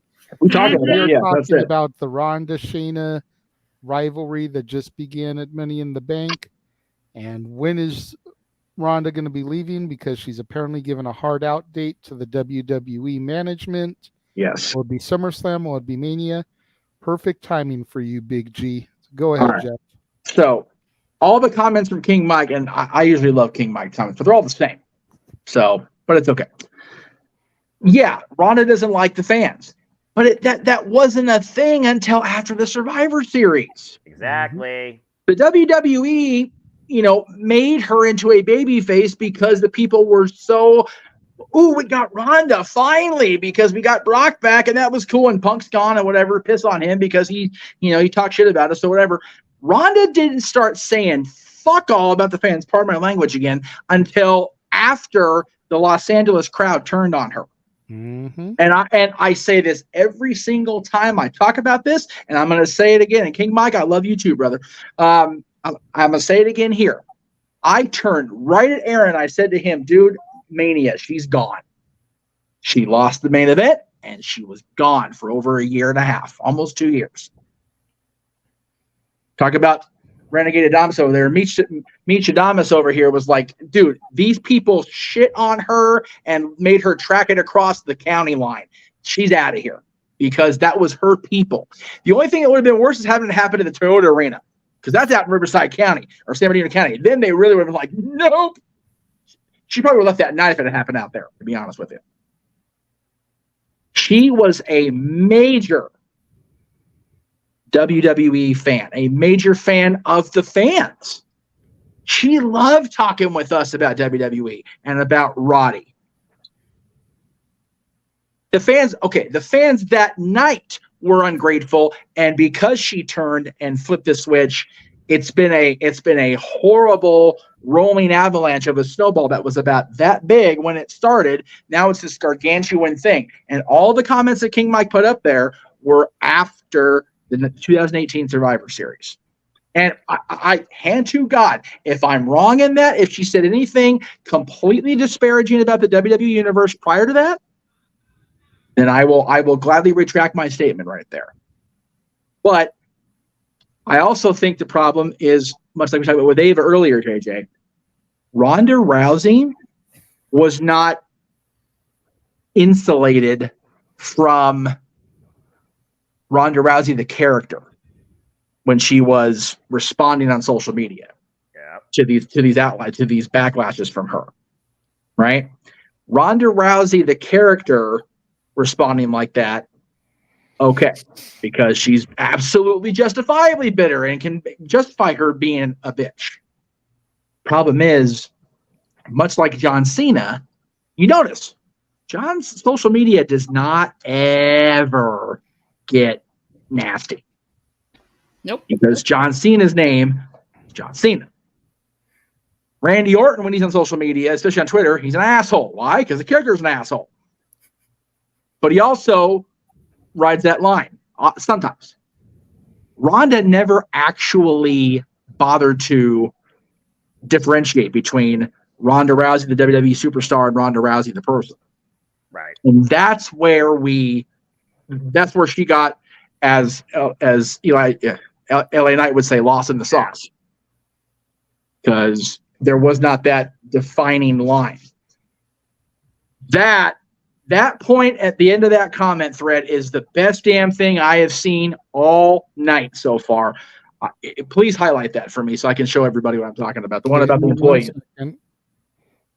Aren't you in the thing? Can't you highlight it too? I don't want to take over producing guy, but okay. Well, no, I mean, that's why I started them, because I knew you were going to have some points to make, so I figured you could just tap them when you got to those points. Well, I don't know. Half the time you don't like when I do that. Synergy, guys. Synergy. Let's get This on the is same page here. such a oh my God reality statement. Okay. If I worked for any other company than the one I work for outside of wrestling, it's legit, right? Like, people despise their bosses. They just do. Right? Yeah. Hey, there's Big G. Hey, what's up? But happy to be here. But a lot of times, a lot of times people work for a company to get that payday.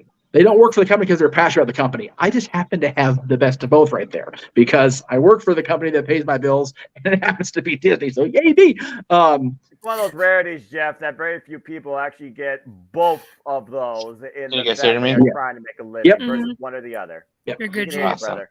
Yeah, the difference, and as far as, yes, the fans buy the merch, buy the tickets, buy the stuff at wrestling events, and they buy the pay-per-views, pre-live events, whatever.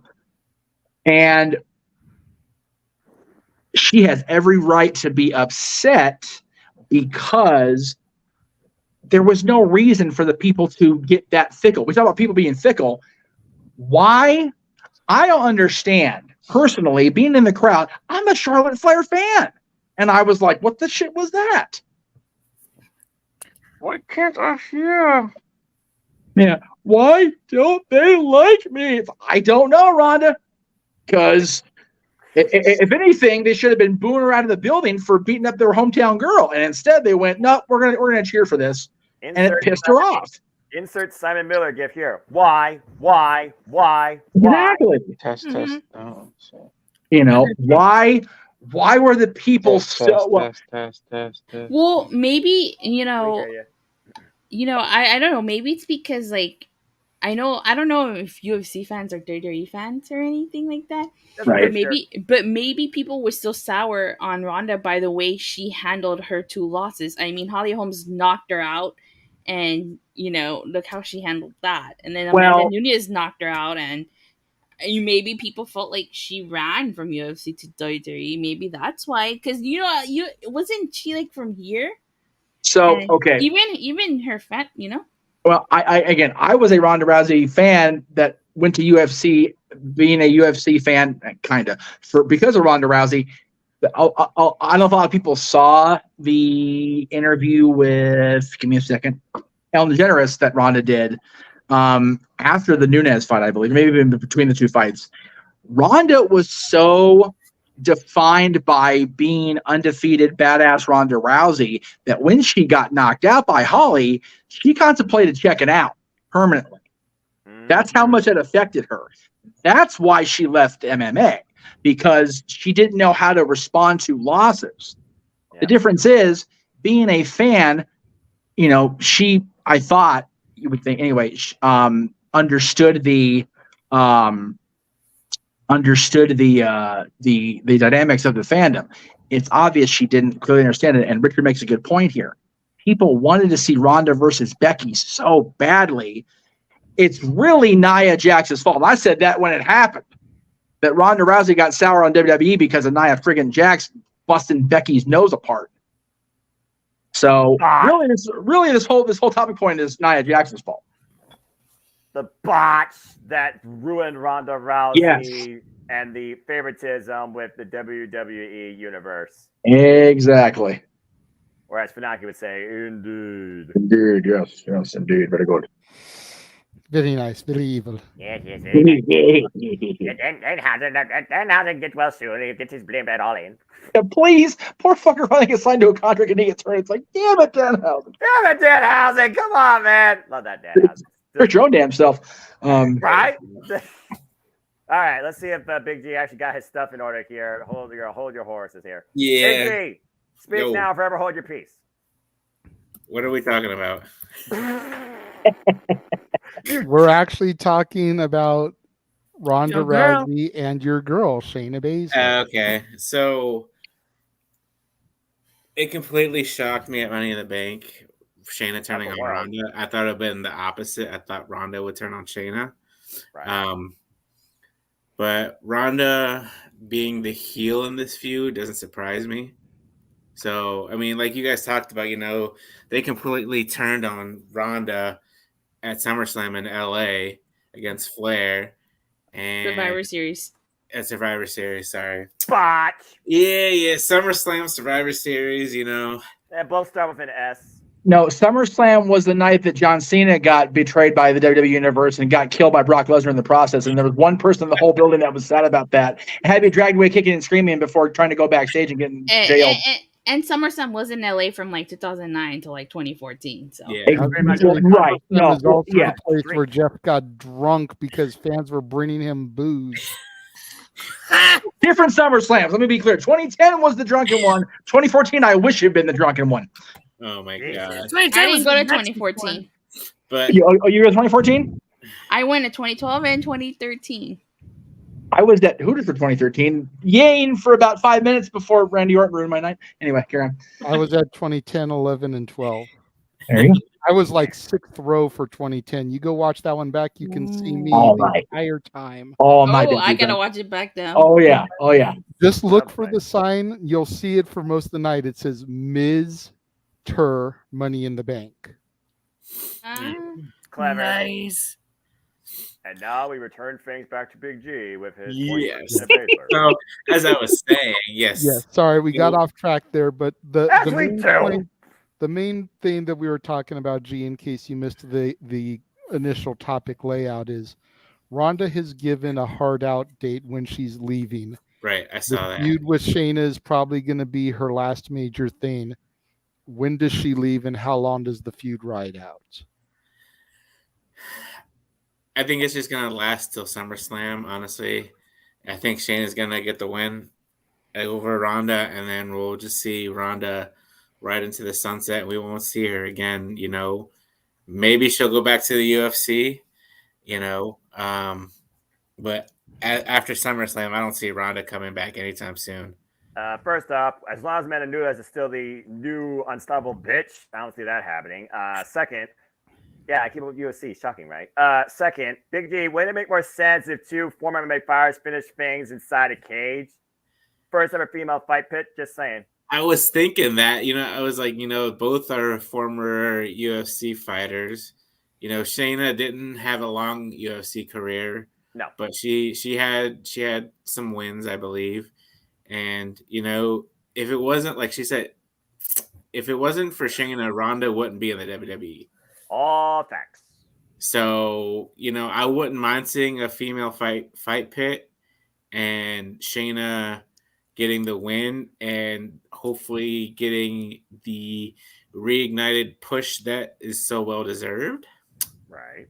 Because I just bought her layest yellow mustard shirt limb by limb. Yeah. Oh, Big G. Well, you know what? I have every single shirt of hers.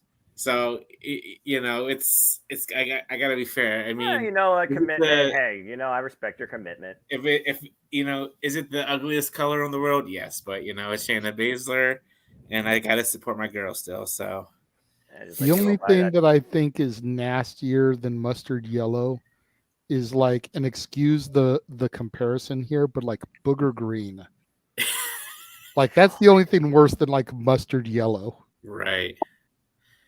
Yeah, green doesn't have a whole lot of options outside of like the basic stuff. It all looks like some sort of, sorry to tell them, bodily something or other. It's gross. Yeah, yeah. And now like that new Christmas WWE tree championship. green, that's one thing.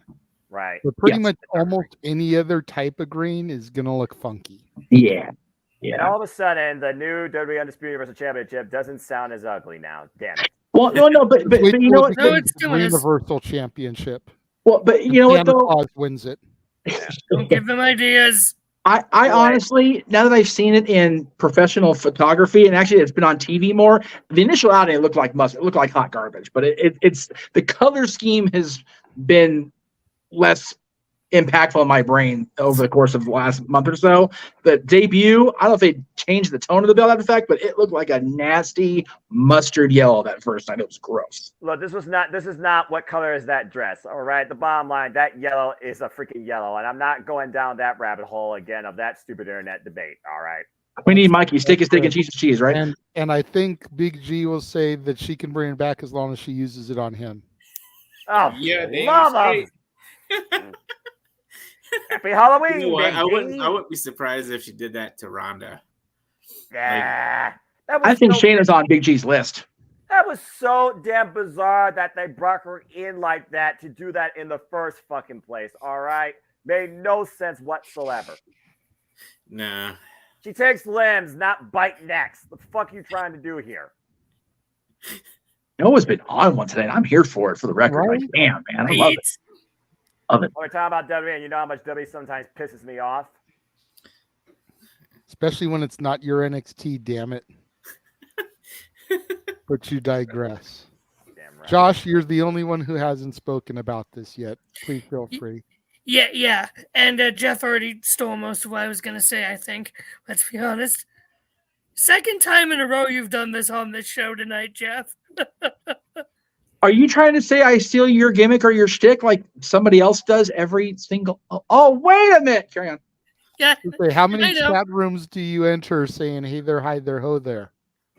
I haven't done that lately. But yeah, I knew Jeff was going to point that from out. That 70 show. Hey there, hi there, ho there.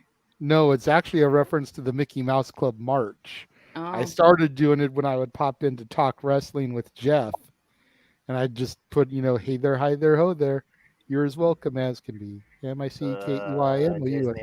The other vein. But now back to then I started using that in all the chats that I come into. Hey there, hi there, ho there. Just because I always see it and I know who it is. So, and then Josh started to steal it like he always does. But continue, Mansfield. Ronda Rousey. Mania's too far out. She's gone way before Mania. I think her absolute latest is Survivor Series, if not SummerSlam. She's gone soon.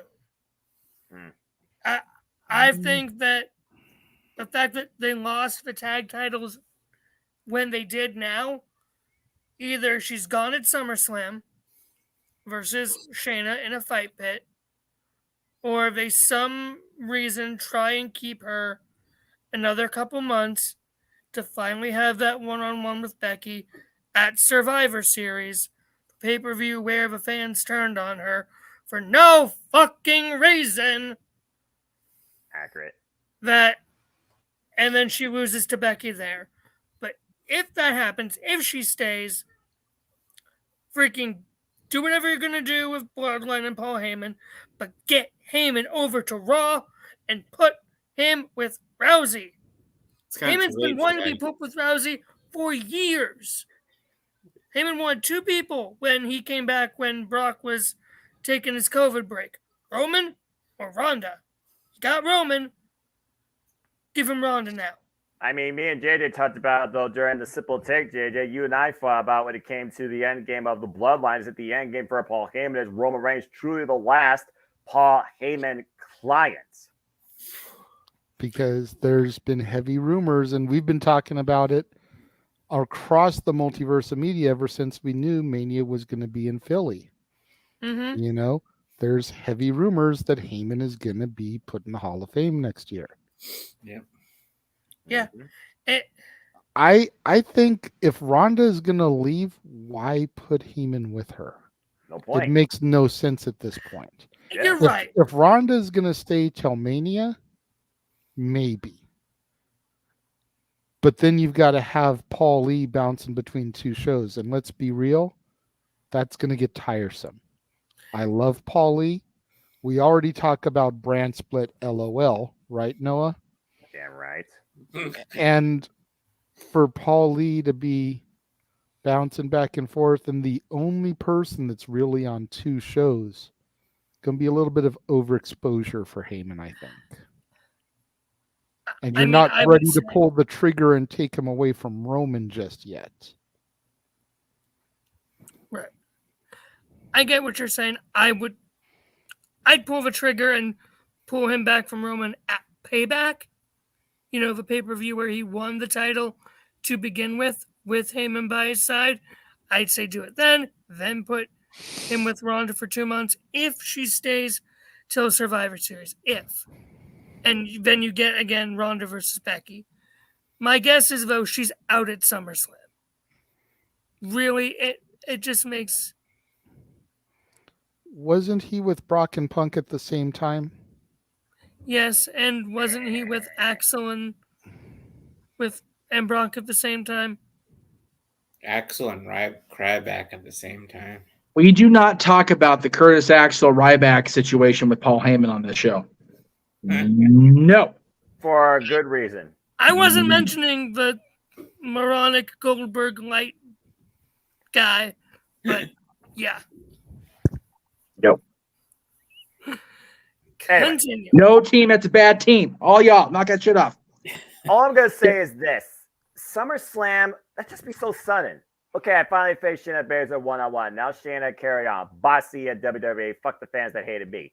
But I just feel like they can make this go a little bit further. If they kick this thing off with their first match at SummerSlam and have some sort of end game, build away to Survivor Series, how fitting of a name, bring in the fight pit, do a first time. Oh, WWE loves to do first time ever. We're the first ones to do everything. Hey, we're the first ones to. I'm not going there.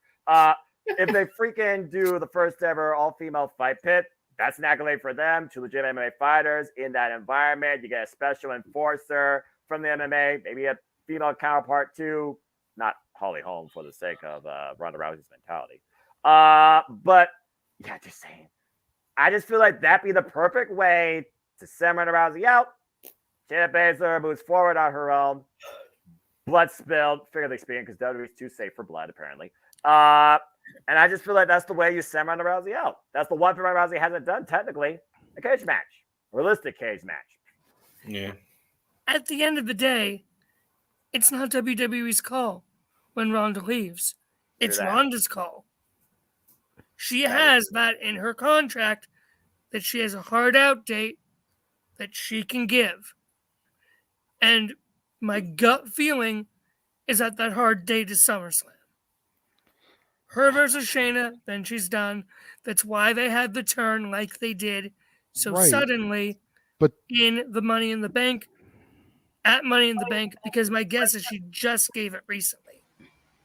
But she wants a feud with Shayna, not a one-off with Shayna. That's why. That's what we've been told, Jay. Right. That's the rumor. Right. We've also been told that she's given a hard out date.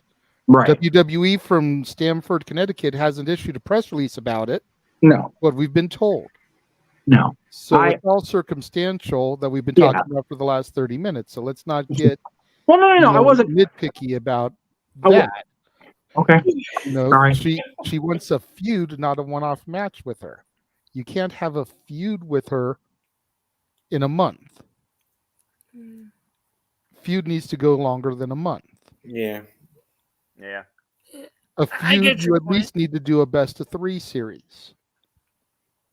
At least. Because get the victory, got to do the rematch where the other person gets the victory back, and then you do the blow-off. Typical formula. Then the feud is over. If they do a feud, I mean, Shayna could easily just beat Ronda all 3 times. That's a huge rarity that hasn't been seen, I think, since Cody Rhodes and Seth Rollins. The last match Cody had, he ended up being MIA for over half of a year because he fought with a freaking torn pectoral muscle. Yeah. And honestly, we're not doing. Yeah. I mean, look at this. I mean, it wasn't 3 times in a row, but Liv Morgan beat Ronda Rousey 3 different times. So anything is possible. Yeah. I felt bad for Ronda for what happened at Survivor Series. She didn't deserve that. It was a whole circumstantial thing. I was still cheering Ronda after that. I really, when you're watching at home, there's no one wrestling fans who are watching at home hate more than wrestling fans in the arena. Especially with crap like that. Because they dictate what happens going forward. Ronda deserved better, I think. Now, her comments afterwards, after she left and while she was pregnant and everything, yeah, that ticked a lot of people off. I don't blame people for being ticked off. Whatsoever. I think she should have been given a better chance by the fans when she came back. But I've liked her work. I'll be sad to see her go. But I think she just feels done. So, to add to your point about fans watching at home and fans in the arena, Double or Nothing this year is a perfect example of that. Apparently, the fans at that arena were like being loud, but for me watching at home, it seemed like they were completely dead. Mm-hmm. Yeah, there are some Raws I watch where they're in certain towns and the crowd is just not doing anything. It's just like, you guys don't deserve a Monday Night Raw if you're going to be like this. Or a wrestling experience like me and JJ talked about when it comes to the fact we are here, my fellow Americans, in this country, 24/7, 365, exposed to all things wrestling. Why the rest of the world treats this as a once-in-a-lifetime opportunity.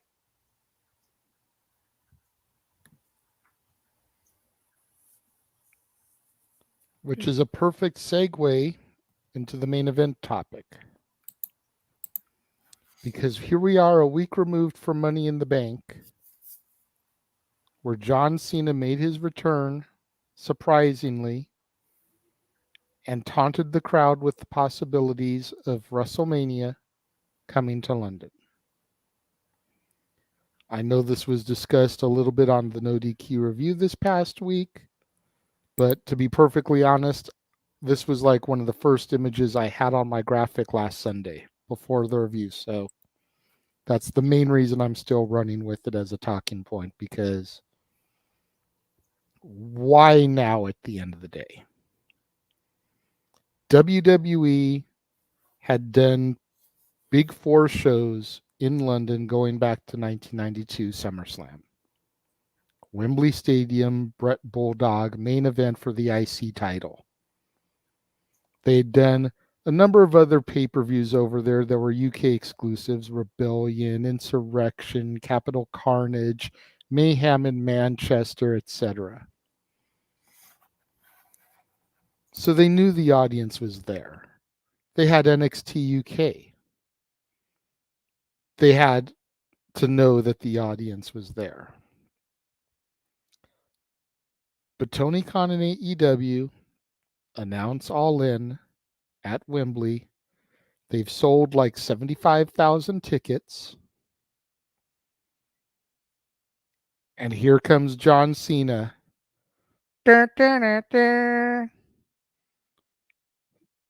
tease the possibility of WrestleMania coming to London. It just seems really suspect in the timing of everything. Because WWE could have had a WrestleMania over there at any point after 1992. They proved that they could do a pay-per-view from there.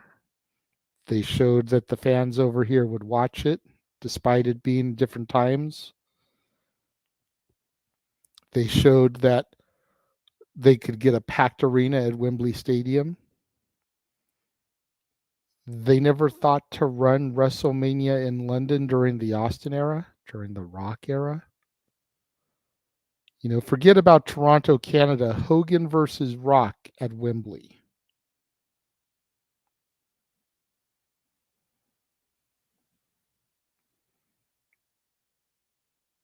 You know, I'm going to go ahead and I'm going to start with Big G on this one, since he's the late one to the group. You know, just joined the festivities. Yes. And we'll just kind of go in a circle from there. We'll go from G to Noah to Datilla to Jeff, and then we'll end it up with Josh. Okay. Yeah, Cena coming at Money in the Bank, you know, kind of teasing, oh yeah, you know, let's show the crowd, let's show WWE that, you know, you guys deserve a WrestleMania. And like you said, they could have had a WrestleMania anytime from like the early 2000s with Rock, Austin, the 2010s. I mean, they did a show in, oh my God, Clash at the Castle in Wales. And, you know, that's not the, I mean, it's Great Britain, but it's not Great Britain. But, you know, if they do a WrestleMania 40, or not WrestleMania 40, if they do a WrestleMania, I'm sure it'll be at Wembley Stadium, because that's the only big arena I can think of in London. And obviously AEW is doing All In, and maybe that kind of like, I don't want to say scared WWE, but like kind of like put them on notice, saying, you know what? Well, if AEW can do a stadium show, you know, why not us? And you know, and I think John Cena being one of their, I guess, ambassadors of WWE, you know, is trying to push for WWE to get a WrestleMania in London, and you know, the crowd was going bonkers over that. And I think London deserves, you know, a WrestleMania. They've been clamoring it for years now, and why the heck not? I mean, like I said, the crowds in Puerto Rico, the crowd in Saudi, the crowd at the O2 Arena, like they bring a lot of more energy to the show.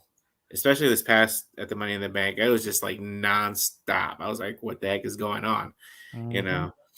But like I said, I mean, why not give them a WrestleMania? They deserve it. I mean, if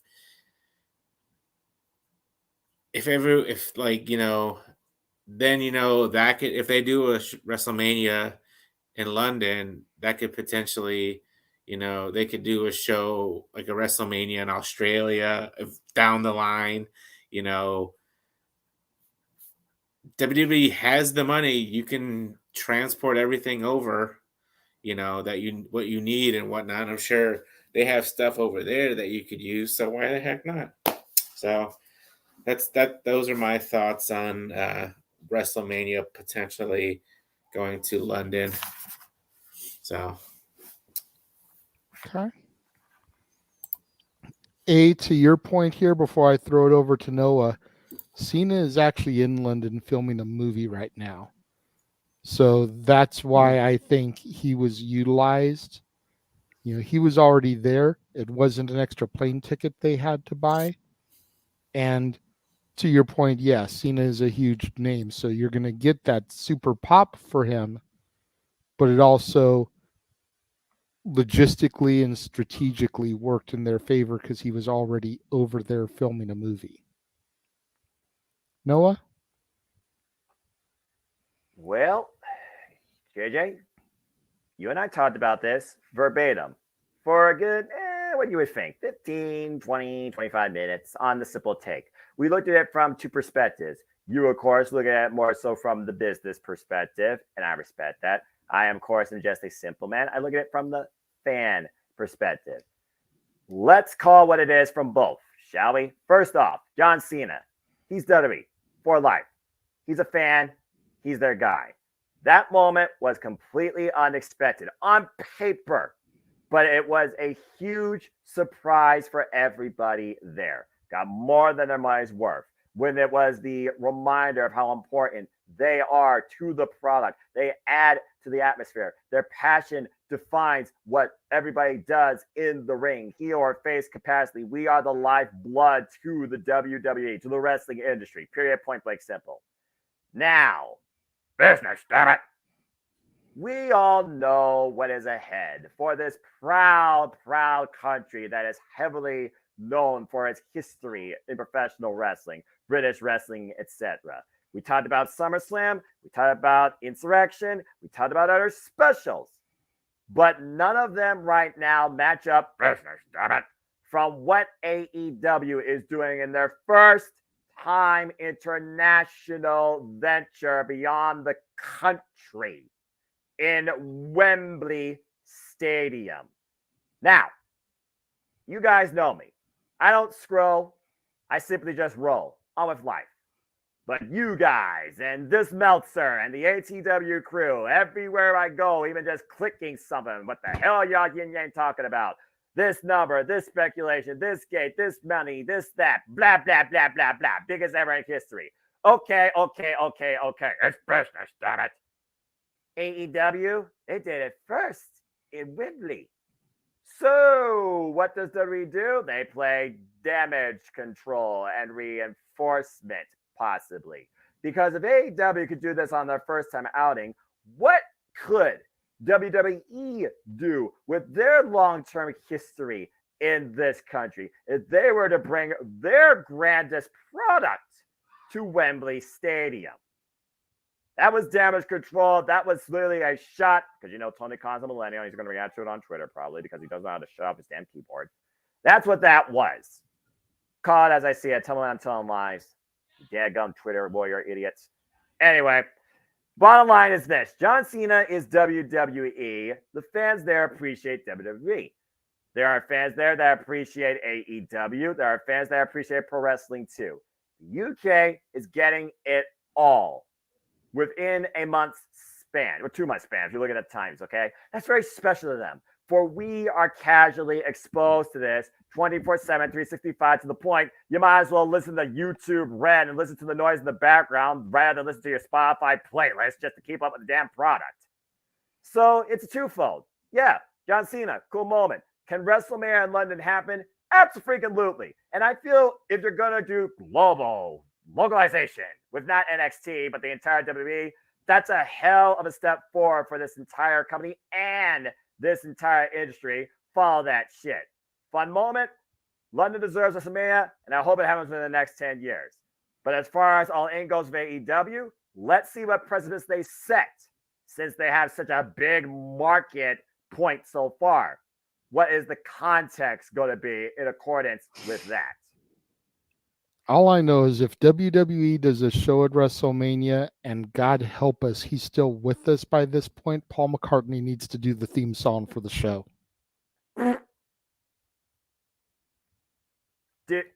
And have him there live to perform it at WrestleMania. Do you think he'd be able to do that? He still tours today.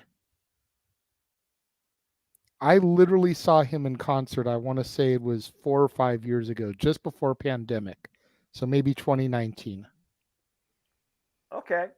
He you know still what? tours every year because the fans come out for it, man. He sings Beatles stuff. He sings Wayne stuff. He does stuff from his solo catalog. It's a spectacle. It's a 3-hour spectacle. It's like going to WrestleMania, for real. It is a... Forgive me for this because it may come off as sacrilege, but it literally is, for fans of the Beatles, a religious experience. No, it is. No, I was at Dodger Stadium and Ringo came out as a surprise. So the two living Beatles were on stage together at Dodger Stadium, Ringo Starr, the John where they played their next to last concert, not counting the rooftop show, but their actual next to last touring concert, because their final one was Candlestick Park. I have never disliked JJ more in that moment. I swear to God, that was so fucking cool for you. Like, seriously. But what would be the really shitty thing to do is just have Elton John do it instead. You know, that's actually more Just realistic. totally shoving up AEW's ass. Like, that's right. Not only did we do it, we got Elton for our shit too. Oh, we got Final Countdown for one night. Well, here's a one-up for you. Top that. We got Elton John performing live at Wembley Stadium during WrestleMania. Paul would definitely be the better option just because, God, he's a god over there, even now. Well, isn't WrestleMania a 2-night spectacle? You can get John for one night and Elton for the second one. Do not threaten my wallet with a lack of anything in it. Jesus. I will fly over there for that. In conclusion, I'm just going to say this. UK deserves both these shows because they are that passionate fan base that will treasure this for life, that doesn't get it 24/7, 365 like us. But as far as y'all's extra entertainment perspective for that WrestleMania, I like that idea. But as far as business, damn it, the 2-day spectacle, guys, we're across the pond, Prime Meridian, like a 12-hour some odd difference. I think because the fact they're going to probably start earlier, they might just be able to pull things off with a simple 1 day, if not 1 night experience. And with that, I rest my case. I am done speaking. And to answer King Mike's question, I would almost be willing to bet you they would pay him enough to do an exclusive song for them. But if you were going to pick one from his existing catalog, just because of the spectacle of it when he does it live in an arena like that, I'd go with Live and Let Die. Song, it just screams Mania moment. But, for a funny... No, Richard, that's a bad Richard. Yeah, no. Apparently Big G isn't happy to be here anymore. He bounced out. Or his device just died. Yeah. Maybe. I am going to feel like a horrible fan. But what is the song where the I Am the Walrus quote is in? I Am the Walrus? I know the name of the song. Yeah. I would say play that for Paul when he walks out, just for the shits and giggles of it. But anyway, if he's already in the Hall of Fame retired by then, he probably wouldn't be there. Bring him out anyway. It doesn't matter. It's funny that way.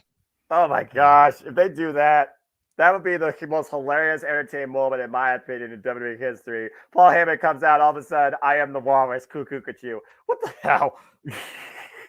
Datilla, the floor is yours. Well, first of all, I do think that the UK does deserve a WrestleMania. I think it's been a long time since they got in WrestleMania. Number two, I have to agree with you, Gigi. If it was kind of sus. I mean, I don't know if anybody went to Double or Nothing last year like I did, but I didn't see this, but I read it on Twitter and I saw a picture on Twitter. So if you guys remember last year, Double or Nothing was in Las Vegas, and then Money in the Bank was also scheduled to be in Las Vegas. Yeah. Now there was a rumor going around that WWE was having that there was a truck driving by the T-Mobile Arena with Cody Rhodes' face on it, advertising Money in the Bank because they were both scheduled to be in the T-Mobile Arena. I didn't see the truck, but I saw pictures of it on Twitter. So it wouldn't surprise me if WWE is now considering to do WrestleMania in London because AEW sold over 60,000 tickets. According to what close I to last 75 now. Yep, what was last shared, it's over 75,000, approaching 80,000, which apparently is, according to what everyone shared with me, biggest number, biggest, unbelievable, above all expectations. And they still haven't even announced a fucking match. Right? That's even crazier. Yeah, and I think that's irking WWE, especially Vince McMahon. You know how petty Vince McMahon is. Ding. You know, so it would not surprise me if, you know, maybe not WrestleMania 41, but WrestleMania 42 would be in the UK. You know, so yeah, I wouldn't be so. And look how well AEW is doing in Canada. It would not surprise me if next year WWE does a PLE in Canada. To be fair, they did one this year. Yeah, they did Chamber in Canada. Sammy's hometown. That's why he was the main event. Yeah, but you know, also do like a little tour, like they're doing right now for the Owen. Yeah, you know. So I know Montreal was in Canada, but you know, what about Toronto? Or I know SummerSlam, like what 2019 was in Toronto. Yep, because I was there live. Although NXT TakeOver Toronto 2 was definitely my show, because again, Big G, what was it? My NXT! Yes. Yeah, so that's what I think. I feel like it wouldn't surprise me at all if JJ does go to WrestleMania, if does do WrestleMania at Wembley, especially after how AEW pretty much is selling that arena. Business, damn it. I think that was WWE's big concern was, would their modern product be able to sell out Wembley Stadium? I also heard that sorry, I don't mean to interrupt, but I also heard that one of the biggest excuses for them not doing WrestleMania in London was a time difference. But their time differences for these last couple shows seem to have not hurt them. And in fact, fans have gone on record, like the big boss Aaron Rift, and praising them because he still has like half of a day after he's done watching the pay-per-view, doing his recap. He still is able to go to like a movie with his wife, go get dinner out, spend some time with the family, and then be to bed at a reasonable hour. Well, I know for you, for some East Coast people, I know the hours are terrible. I mean, for us West Coast people, it's not too bad because Collision finished at 7, and I could have gone out and if I wanted to. Exactly. But you know, if you're on the East Coast, it's like 10 o'clock on a Saturday. What can you do? You go with the flow. I mean, again, it's one of those things, whether you're born here or, you can even talk about this when I know it's almost, I think, your thing. And I think even JJ can even go to this. I mean, a time difference is really a big thing, all right? I've only faced that one time in my life, and that's when I went down to Nashville, Tennessee for 1 week, and I'm like, wait, SmackDown's on 1 hour earlier? What? Okay, this feels weird. But I'm born here in the freaking Midwest, it is, right here in Toledo, Ohio. So for me, it's normal. I look at y'all's times. I'm like, how the hell do y'all actually find something to do after the wrestling show's on the damn middle of your freaking day? What the hell? Yeah, exactly. Like I mean, I've traveled for shows. I've gone to Chicago for All Out. The time difference is like 2 hours there. You know, I went to Florida on vacation, and it's like, holy, I was looking at my clock, and I was like, oh my God, it's already 6 p.m.? When back home, it was like 3. So it's like, I don't know how you guys on the East Coast do it. Casually. Carefully tiptoeing in one step at a time because they tired as fuck by the time these shows are over. I mean, like when AEW is doing all their tapings, like you got Dynamite and then Rampage, it's like, that must be torture for you East Coast people, East Coast, Central Coast people. I liken it to when Aaron, who is in Michigan now, comes back here and there happens to be a show while he's here. And we'll do the recap. If he and I are together, he'll be like, okay, now what the fuck do we do? This is brain's so wired to East Coast now, but he definitely misses that part of being here. The cost of living here, all that sucks. You don't have to tell me. I know we don't, but for wrestling purposes, unfortunately, wrestling has always been, at least in our lifetimes here in this room, an East Coast thing. WWE is based in the Northeast. AEW is based in Florida. Ring of Honor was based in on the East Coast as well. The strongest independents outside of the Marquez territories have always been back east. So it's just it was always Tennessee and Florida. Yeah. Now they're in Canada. I Yeah, guess. like we West Coast people don't get spoiled like you eat. Like it makes me so angry that everything's always in Texas or New York or Florida. It's like why not be like Tupac and show some California love over here? Hey, hold the phone. There You all go. get New Japan Pro Wrestling talking about spoil. You all got your fair share of content out there in Canada. Okay, I'll admit we were spoiled during WrestleMania week because I went to 4 shows that way. I went to 4 shows. That's why I was broke. While you're throwing that out there, Datella, I don't know if you heard this yet, but what? I'm not gonna go all the way to Ontario for Monday Night Raw. Oh, I ain't that far. Damn, maybe I'm gonna probably go. I don't drive. I ain't going to Ontario. Am I going to Ontario? Well, I mean, I got a guy out there in San Bernardino County. It's not too far. I can always, pop on his futon. And JJ, congratulations. You just turned this into a freaking geography lesson 2.0 to the point. We keep saying Ontario and Canada. Someone's going to try and make somebody super chat here sing the freaking Canadian national anthem. And my friend Casey. Richard Morales says Wisconsin doesn't get anything. You guys got AEW. You guys did those AEW shows. They went to Wisconsin before they even came to California. Yeah, I've been to Cleveland twice, all right. Hey, you know what, Wisconsin? You got the original Super Bowl champions, number one. Number two, you've got the greatest Money in the Bank cash-in that never was. Because you had Mr. Kennedy from Green Bay. Thank you. From Green Bay. So stop with your complaining about Wisconsin. I miss that I do too so much, dude. Damn it. As awesome as the Edge cashing and making up for that led to him an Undertaker, which was so fucking good. I wish Ken would have got the opportunity. I really do. Right. But to bring it back here, again, the bottom line, yes, as far as the bottom three, we Wise 3 believe London deserves a WrestleMania. Now, whether or not it's one night or 2 night, let's wait till that's made official.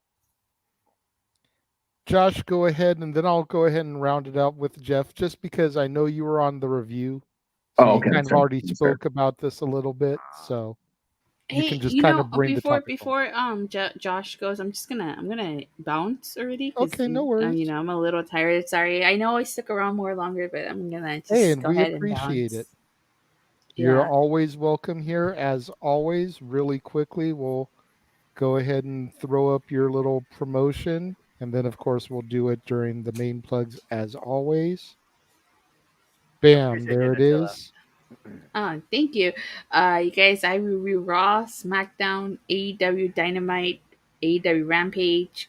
I didn't review Collision this week, but I am planning on doing a Slammiversary review next Saturday. And it is Power Month is coming up. For those of you who don't know what Power Month is, we're celebrating Power Rangers, in the month of August, because their anniversary is August 28th. 30 years of Power Rangers, by the way. Sorry if I made anybody feel old. So I got some cool Power Ranger stuff coming out this in the upcoming weeks. There you go. And of course, you said you'll be doing Slammiversary recap. We will be doing a watch along for Slammiversary. So feel free to pop in during that if you would like. Okay. Give your thoughts on some of the matches live as it's happening. And then, of course, you can still do your recap afterwards if you want. Okay. But you're always welcome to join us here for the Saturday night shenanigans that are Open Mic Night. Thank you for joining us tonight. Thank you for having me, you guys. It was a pleasure. And maybe I'll see you guys next Saturday after Slammiversary. Sounds good. Chances are we're going to have shenanigans after that show regardless. So wouldn't be a surprise. And definitely hope to see more of you share your takes as always. Attila, like I said, appreciate you as a friend and as a fan. We really do. Thank you. I appreciate you guys too. And sometimes you just gotta let it go. Let it go. Don't you freaking trigger me. Damn it. And just like that, no. 2 dang tired for this. I'm sorry. No, she's not. It's okay. Don't be sorry. No, you're not. No one here is. There's a reason why I am at the butt of all this. You guys have to explain that to me one of these days. It's all good. I know we're almost there. Not singing. Trials and tribulations. No, it's had his Thank you for making me share. part of your world. Superman don't sing. Superman does wrestling commentary only. Damn it. Hey, Noah, Please, we're no all in worries. this together. All right, now you're fired again, Jeff. Yeah, that shit. That is the Yeah, I'm worst going thing there to with have. Hakuna That's one of the Matata, and you're going High School Musical. One of these things just doesn't belong here. My sister rejected that shit, and she's diehard Disney. Thank you. See, they get it. Even teenagers. Yes, that's right. Damn it. I love High School Musical stuff. I don't. You would, Josh. You would, Joshua. I grew up I'm with just this, sitting back here enjoying this. You're just happy to be here, saving all the That's money in right. your wallet towards who knows what. Shayna Baszler's new shirt. Oh wait, you already got that. I damn did. All right. Bye, guys. Thanks for having me on the show. I'll see you guys next week. Bye. Gentlemen and everybody in the chat, Attila has officially powered down. I got it right. Oh, that's a good one. I like that. I like that. That was good. I like that. But I'm not wearing pink. Oh, god damn it. Next time. Bye. You can know the gimmick ahead of time. Yeah. All right, Bye. Bye, Attila. And there she goes into the unknown. Will you? What the hell is this turning into a music? Open mic, not the musical. Stop it! Damn it! Stop it! Keep going down this road. We're going to end up lost in the woods. Oh my god! Hey, no. Look at hell that freaking musical nonsense. I hate musicals. I know we're going to do. Hey, Noah, remember. Nonsense. Noah, just remember Hakuna Matata means no worries. For the rest of your days. I was just saying Hakuna Matata.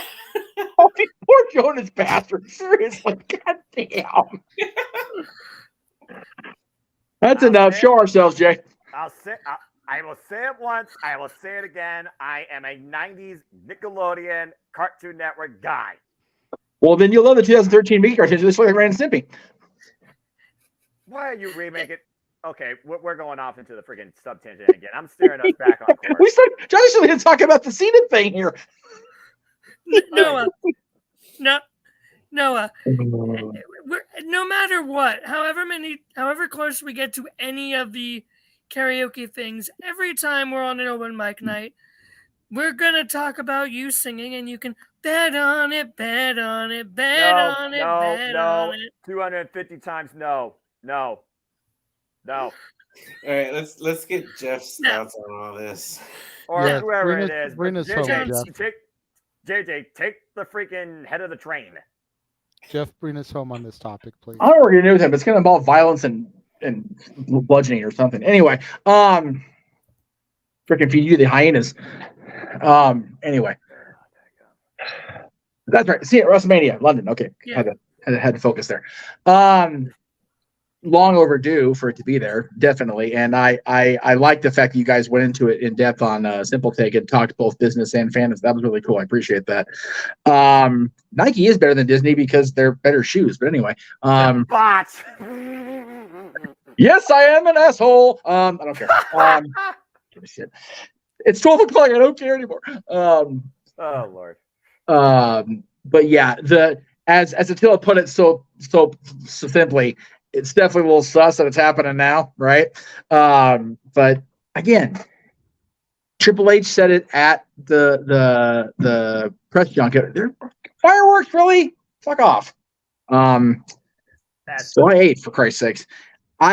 It's definitely them trying to expand their global imprint. That was a hard phrase to say right now. One of the many things that me and Noah discussed earlier. Yeah, I mean, Triple H wants Bill Jeff as remember the NXT keynote. Remember I told you what Triple H called it, JJ. He wanted NXT to be its own brand through a plan called global localization. He doesn't run NXT anymore. He runs the whole damn WWE. Yeah. it's we talked about it, I think, during open mic night, when all these shows got announced, or whatever show I happened to be on that particular minute, because I felt like I was on 45 shows at that point. So I feel like this guy. They have 4 of their last 5 shows have been not in the continental United States, or even in because Chamber was in North America, but still, everything's been out of the country. We had Chamber, and then Mania was here, and then we had Backlash, and we had Night of Champions, and then we had Money in the Bank. They're coming back to the stateside for the next big 4.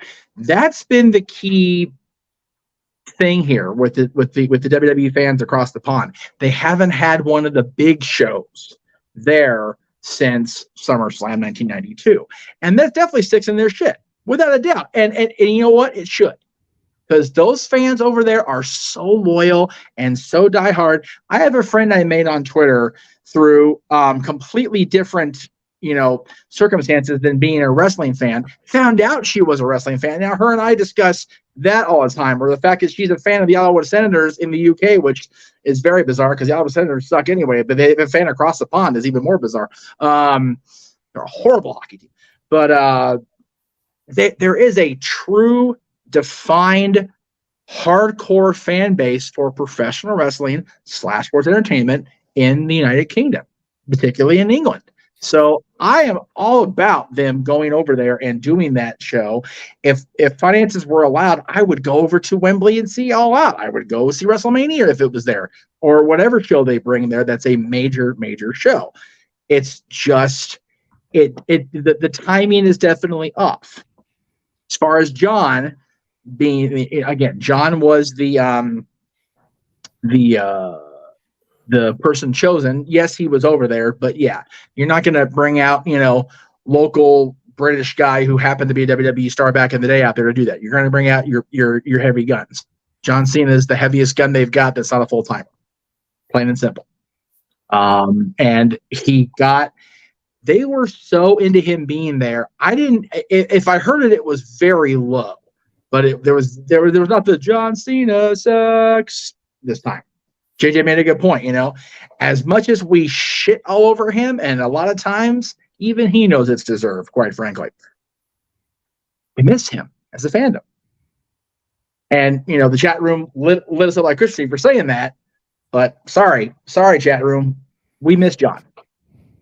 As at least in this room, I miss seeing him on the regular. Does he have to come back full time? Absolutely not. Because absence makes the heart grow fonder, as far as I'm concerned.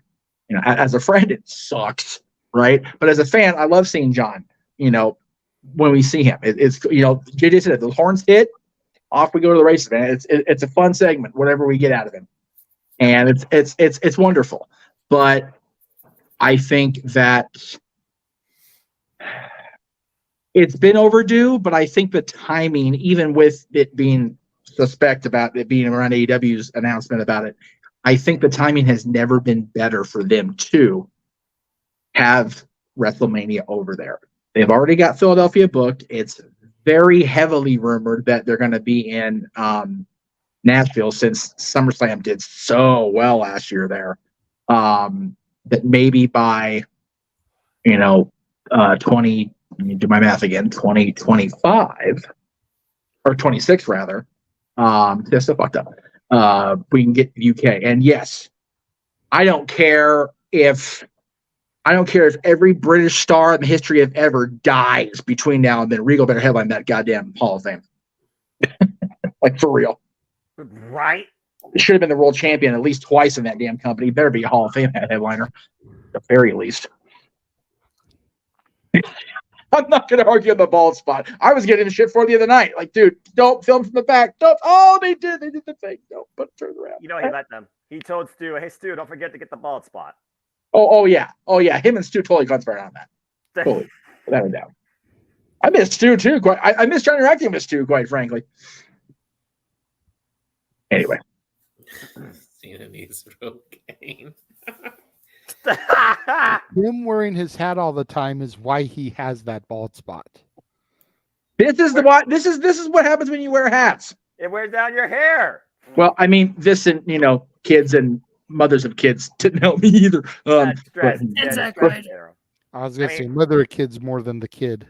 You can't Well, see it. Most and likely, Grace. and John's stress from romances is legendary. So there's probably that too, to be honest with you. I am not going to go anywhere near that. Please don't. Yeah. That's a 45-foot pole. I'm not going anywhere. Yeah. Right here, let me see what my phone says. The next text. Oh, nope.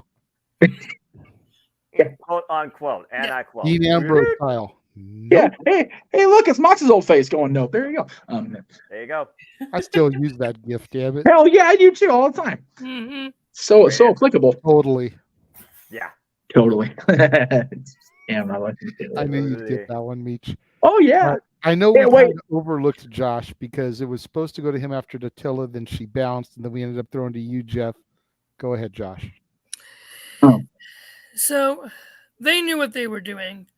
The higher ups in WWE knew what they were doing in sending Cena out there. They knew he was going to say that. Triple H trying to say, oh, he didn't know Cena was going to do that and threw a wrench into things. No, you knew, Hunter. You knew. I don't think it's a direct result of AEW in Wembley because they booked Clash of the Castle and that did great for them, in Wales, in Cardiff. I think, and they booked Money in the Bank before AEW did Wembley. I think this is a natural progression more so than to get back at AEW. Is that part of it? Probably. Let's be honest. This is Vinnie Mac we're talking about. He gonna be petty as petty can be. I think it will be interesting that they do it. They've had SummerSlam there before, which was 30 whatever years ago that was. 31 years ago. I wouldn't mind seeing a WrestleMania come from there. It's a good start time for, us on the East Coast, for darn sure. It'll be in like an early time for the kickoff because that'll be 2 hours of the kickoff plus 3-4 hour show.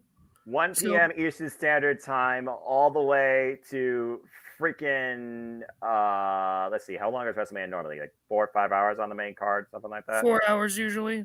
So it probably would end for us if they started at 1 p.m. Standard Time with the kickoff, and you got the 2 hours, then you got the 4 hour main show. Yeah, that would actually end before 7 p.m. Eastern Standard Time at night here.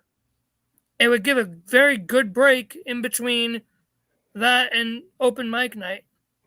Yes, there's an 8-hour time difference between London and California here.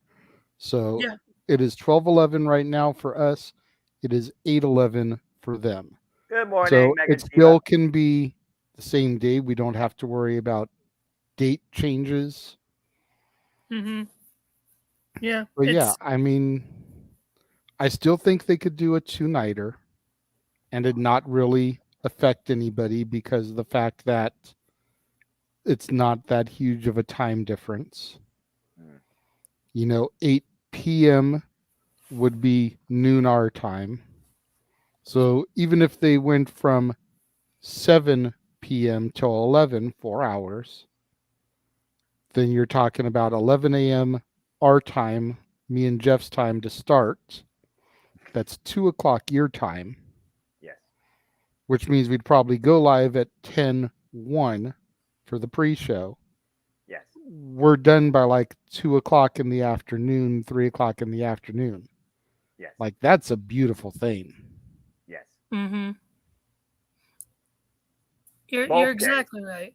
Both days. Then we get a nap before open mic night. Yes. Right. Look at Jeff. He's like, yes, sir. Yeah. Big G's already napping. He's Uh-huh. like, I talked about Shayna Baszler. I'm catching some Z's now. Mm-hmm. So that's all I really have to say on that. I think it'd be very good. I think it'd be great for the British economy.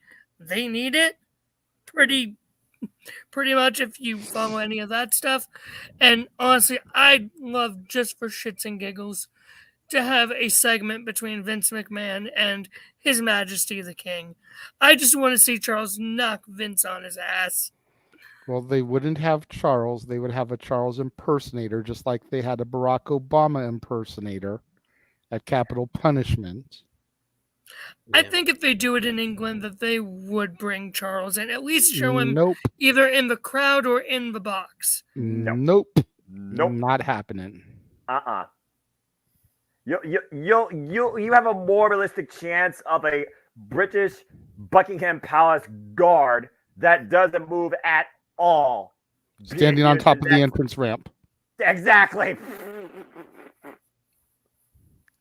I mean, at least bring William, but I digress. That's my funny for that part. But I'd look forward to it. It'd be fun. Yes, WrestleMania 35 was 8 hours, and that's why WrestleManias are now 2 nights. Oh God, that freaking WrestleMania, Jesus. And Keen Mike, yes, I know at least one person that would watch Collision after Mania. The simple man with the spectacular voice right underneath Jeff there. Because he watches all things wrestling. Don't beat me to your shtick, Noah. I know you. Sorry, you're right. I mean, I'm just being me. I'm for real. I mean, in all honesty, 100% transparency, if I know the multiverse of media, we'd probably just do a fucking watch-along of it because we'd already be live anyways. Even if my voice was hoarse, I damn sure would do that. I mean, for real, because you figure if it goes live at 11 for us West Coasters, and it's done by 3, it means we only got to kill 2 hours before Collision starts. Yeah, that's super easy for me. Post-show, initial immediate thoughts right after, so that WrestleMania open mic night can actually still be normal topics. Right. It's not hard to kill a couple of hours. Especially considering how much shooting the shit just like we do. Come on now. And even if we cut stream and started a second one and did Collision into open mic night, either way, like I know the network here in the multiverse of media. I have a feeling we would just end up doing a Collision watch along. It would just go right into it. It would be one of those substantial streams. The only difference is it wouldn't hit the maximum threshold, which, as we learned, is 11 hours and 59 minutes. Yes. Which is hilarious. Question is who would be the celebrity to appear on the card?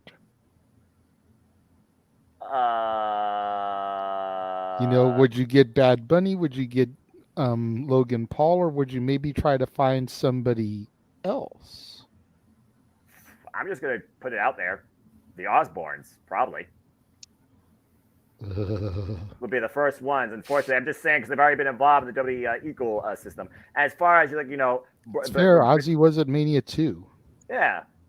As far as other people, yeah, that's a really interesting thing to think about. As far as people from across the pond, or people of that culture. I mean, obviously, Lord Rigo, Wade Barrett, commentary, duh.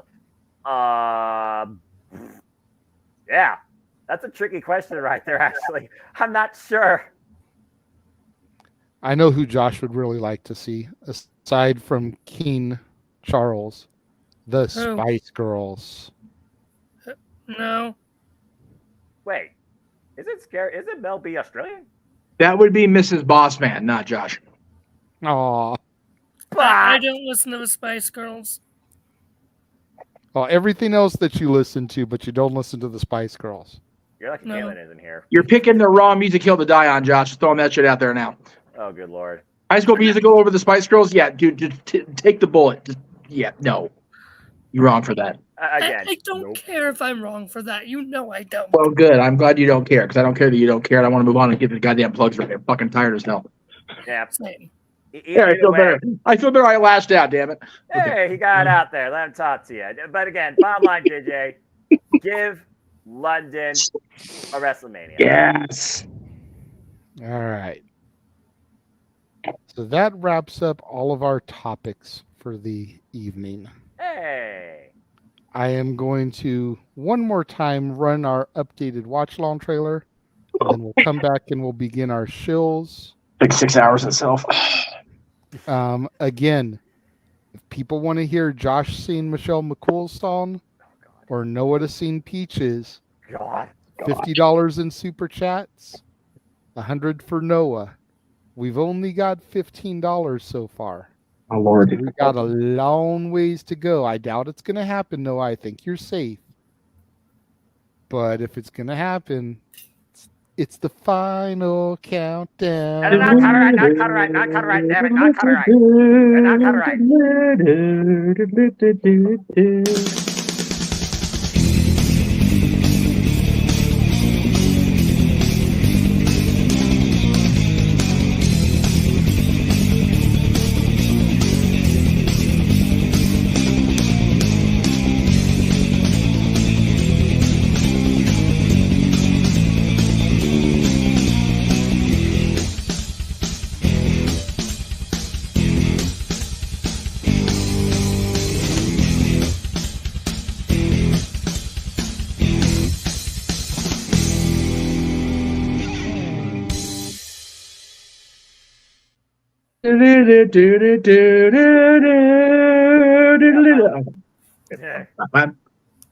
What? Hey, is wondering, did Big Baller G fall asleep? I think he did. On camera. I think he did. I think he did for real. If he did, I don't even blame him. He did come home from work. It is 3:00 where y'all are, so Yeah, God bless him. I'm not even mad at him. Priorities over passions, right, Noah? As I always live by, JJ. As I always live by. Does he make care if I blow him up just to check on him, make sure he's okay? Like, seriously. Hang on a second. Let him be. Let him be. I just want to see real quick. Hang on. Holy fuck, he is asleep. Jesus Christ. Okay. All right. Came before fast. Okay. I'm gonna take him off camera and not be that guy. Jesus. Jesus. That's the greatest highlight I think we've ever had. And didn't even mean for it to happen. Okay. Damn. That's crazy. I hate to be this guy, but someone's got to screenshot that, send it to Riff so that the next time he's on the review, that could be the new Jeff Barrett meme. He's fine. He's breathing. Yeah, yes, Mike. He's fine. He's breathing. I saw him breathing. He's fine. He's fine. Oh my god. He's just tired as hell. He just started a new job recently. So he's exhausted, dude. I don't blame him. Got home from work. Like Jeff said, he just started a new job. It's a late night job, graveyard shift type of job. Yeah. Third shift, so which is a just bitch. got home. Yeah. Joined in with us. It's 3:00 in the morning, going on 3:30 East Coast time. Right. Dude is like beat. And who knows when he's got to wake up. And I can only imagine, what he has What we'll do is we'll bring him back in after we go off the air, and I'll give a big, Rocky Horror wake the fuck up, and hope he's okay. For real. But in the meantime, in between time, yes. Let's begin our shills. Here we go. 6 hours later. As I run through the images, can you monitor the comments, sir? I can. All right. So make sure you support the good friend of the Jeff Meacham Network, Gino Rivera, the Frank Sinatra of the Spanish Mafia. For booking inquiries, Gino_Rivera at yahoo.com. On Facebook, first name Gino, last name Told You So. On Instagram and the Twitter, Gino Told You So. Then, of course, there is the Meltzer of the Multiverse, the Cleveland combatant, Josh Mansfield. Take it away, Josh. Yeah, so I love you, Jeff. Yeah, I know. I'm in trouble. Follow me on Twitter at CatholicJosh122, Instagram, Alamangram. I am tired as fuck. Deadline of the night. Yeah, pretty much. That's the theme of the night. Follow me there. Find my stuff over at NoDQ. And, of course, here on Open Mic Night with all of these lovely, amazing, awesome people. We're all tired together. Yep. Anyway. Damn it, Meacham. Okay, stop me when I'm telling lies now, Muckerfather. I'm just saying. You're not, but still. I know. I'm a bad person. It's okay. And then you can also follow the sleeping giant, as he's been called. Sorry. Poor Poor Big G. Yes, he's fine, everybody. All right, you can follow Big G on TikTok at BigBallerG1988. You can follow him on Twitter at NoDQ_BigBallerG. On Instagram at NoDQ_BigBallerG1988. You can catch Ashley D'Ambois and Kylan King from his friends at Park Game Productions at Wrestle Bash 2 coming up in August. And they're bringing Misa Kate and Rebecca J. Scott to WrestleCade down there in North Carolina coming up this November. So there you go. All right. Then, of course, I think you uploaded a different image for Stat Boy. On purpose. I'm just trying to find where it is. Oh, because I thought I put both up there. I meant to. Oh, did you put it? No, because I've just got the normal one up here. Yeah, okay. Yeah, it's down at the bottom. Where is it? Is it still there? Oh, no, it's not there. It was. Latency could be a real. I thought I saw you upload one, but I don't know where. No, you know what? I uploaded their updated social graphic right underneath there. But anyway, they're back. Yes, they will be back in the sports bar tomorrow. Tuesday. Yes, excuse me. Botch. We're all tired. We're all tired. It's okay. 4 o'clock Pacific, 7 o'clock Eastern. I'll be producing that one because Jeff is going to be a little bit busy on Tuesday. With the in-laws. Oh, God. Okay.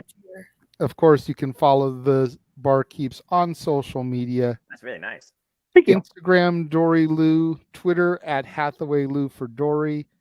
Instagram, Statboy13. Twitter, LBStatKid1977 for Statboy Mike.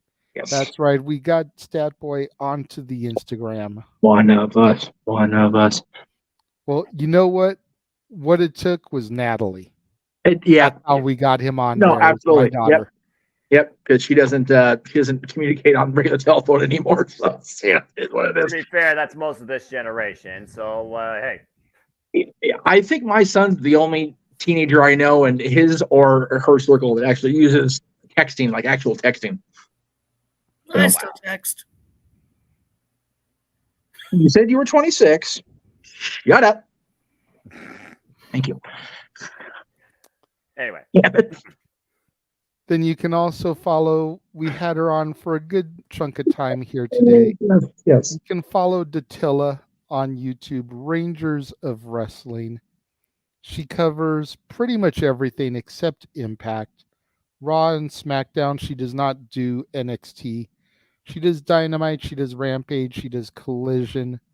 She does pay-per-views and PLEs. So she may have a Slammiversary review coming up, she said. So have to check that out. Yes. Worst case, she'll pop into our post-game show. Yes. Yeah. So that should be fun. Show her the support. Yes. That you show the rest of the Jeff Meacham Network. That's right. Multiverse of media. She is one of us. We just don't get to catch her streams on time, so we kind of botch on that a little bit. But we do love her here. Jeff? Oh, yeah, my turn. So, yeah, the Greg Cherry Show back within the multiverse of media because Greg loves us and we're all crazy and he's crazy too. So it's all good. We had a freaking 4.5 hour something stream today where Greg took no less than 3 shaving cream pies to the puss. God bless that man for trying to get the money raised. God shame Josh for trying to get people to strip on camera. You sick bastard. Anyway,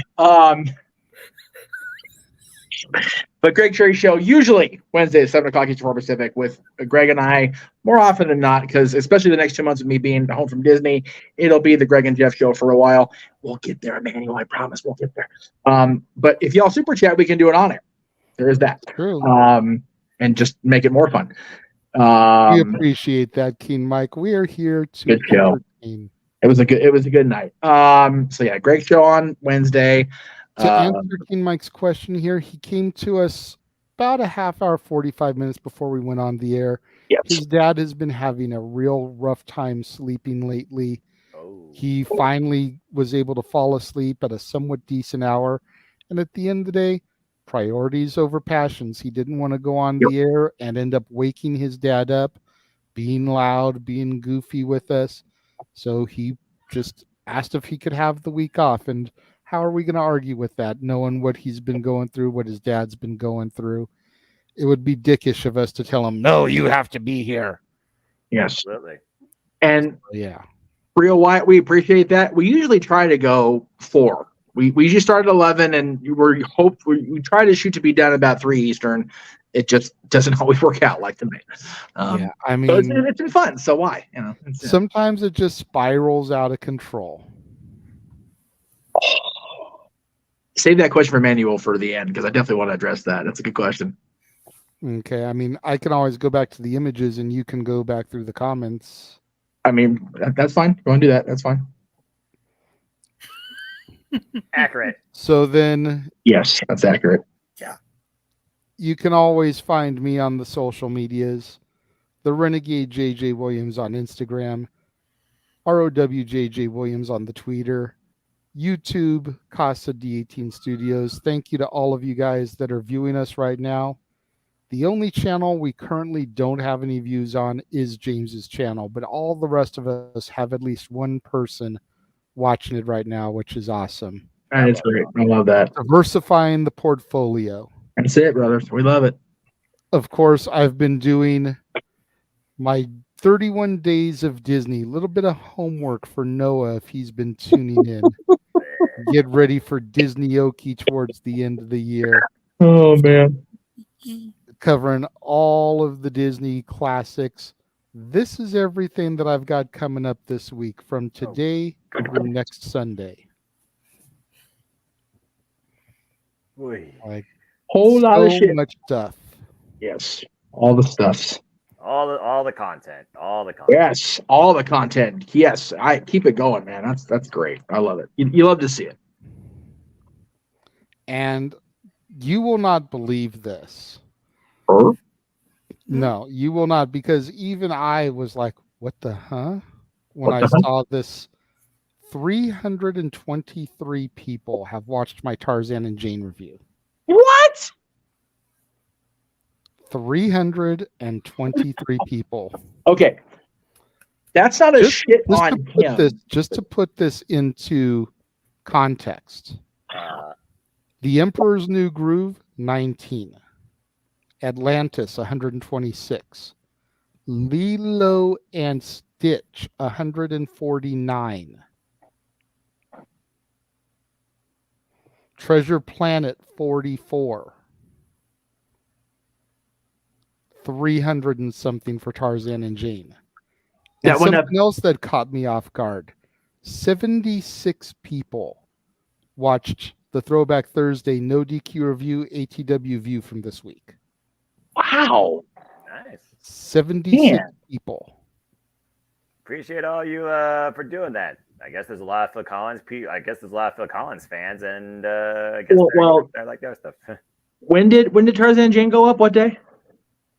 Let me go back to that. Well, that just curious on the timing. The 5th. So it was Wednesday, the day after the 4th of July. So that's why we were all mega plugging all day, all our content. So that's why that happened. That's awesome though. That's freaking great. I love that shit. You love to see, man. That's big milestone. Yeah. Hour of promotion, guys. Gotta market everything. Gotta draw money. That's it, man. That's it. Right. Roddy had it right, man. It seems kind of redundant and maybe even a little asinine when we post in the chats, please retweet this. But when the whole team can get behind something, that's the type of numbers we can end up drawing. That's a direct-to-video. No, that's a review of the direct-to-video sequel of the movie that some people argue was the start of the end of the Renaissance. I'll go one better. It's a review of a direct-to-video movie that in reality is 3 episodes from the TV show with bumpers animated around it to tell a story. Right. It was 3 episodes of the Legends of Tarzan animated series smushed into this makeshift story about Tarzan and Jane's 1-year anniversary. And I even commented on that at the end of the show that I was not a fan of them doing that with Cinderella too. But this one came off to me better, personally. So there you go. little bit of a thing. If you guys want to watch Cinderella 2, what the hell is the subtitle for Cinderella 2? I always forget. I know 3 was Twist in Time. I don't remember. It just like it didn't do anything for me. Cinderella 2, and Cinderella's my girl. I know. Cinderella had a sequel? Okay, well, yeah. 2 and 3 were done like in this toward the end of the 20th century, even early this century. It was way after the classic 1950 movie. Let me be clear on that. Tarzan and Jane came a little bit sooner after Tarzan, and I just was not a fan of the framing job they did with Cinderella 2, whatever the hell the subtitle was. But 3 was a great sequel because they had a whole kind of twist on the story. Yeah, because the part 3 was basically what if the shoe didn't fit? Right. It fit somebody else instead. Yeah. Beautiful job. It was so good. Like I wish they would have made that one theatrical. I would have paid to go see it in the theaters. But the point was it was the same kind of frame job as Cinderella 2 as far as the way they pieced the story together. And JJ did a review of it, and it's got over 300 reviews. So that's the power of what we're doing. Yeah. Whereas by proxy, arguably the most popular film that came out in the Emperor's New Groove through Meet the Robinsons era of this journey I'm going on, Lilo and Stitch has less than half of the amount of views. Yes. Because Stitch is over like Rover. Yeah. People love Stitch. I'm doing 4 Stitch movies. Well, the company saw Lilo and Stitch take off. They went, ooh, money. For real. That's what we do at the Mouse. But Stitch is so popular that on June 26th, the park had a 626 day, both coasts, and had a Stitch meet and greet just for us first, then put it out there to the guests. Stitch is over, man, but freaking Tarzan and Jane, the sequel that wasn't even a thing really, is getting more over, and I love to see that. That, as you said, Jay, is the power of promotion. And yes, Manuel, I understand. I know. Trust me. Always Cinderella. Cinderella, night and day. It's Cinderella. No, I might have to sing this in November. Really. We'll spin him around in circles till he very, very dizzy. Anyway. Yes. All right. So Monday's show is going to be fun. I am going live after Aaron is done recapping Raw and after I have had a chance to settle in and gather my thoughts, because this weekend has sucked on this topic, and I am going to I'm going to talk about it. So. What the heck is this? A TED Talk? What are you doing? Yes, sir. I'm concerned. Why is this going up while I'm going to be watching Raw and I can't watch and participate? You can comment along later if you whatever. I need a live content Monday because I'm not going to be there Tuesday. Tuesday show's going on your channel. It's fair. Wednesday's show will be on my channel, but I won't be there to participate because I'm signing somebody else at Disneyland on Wednesday. Just saying. So, but yeah. Spoiler alert. Yeah, a little bit. This has been a much discussed topic among my family and a few of my friends, not anybody in here except JJ, thankfully, for all of you else, quite frankly. And I just feel like it's a genuine discussion-worthy topic. So I'm going to talk about that Monday.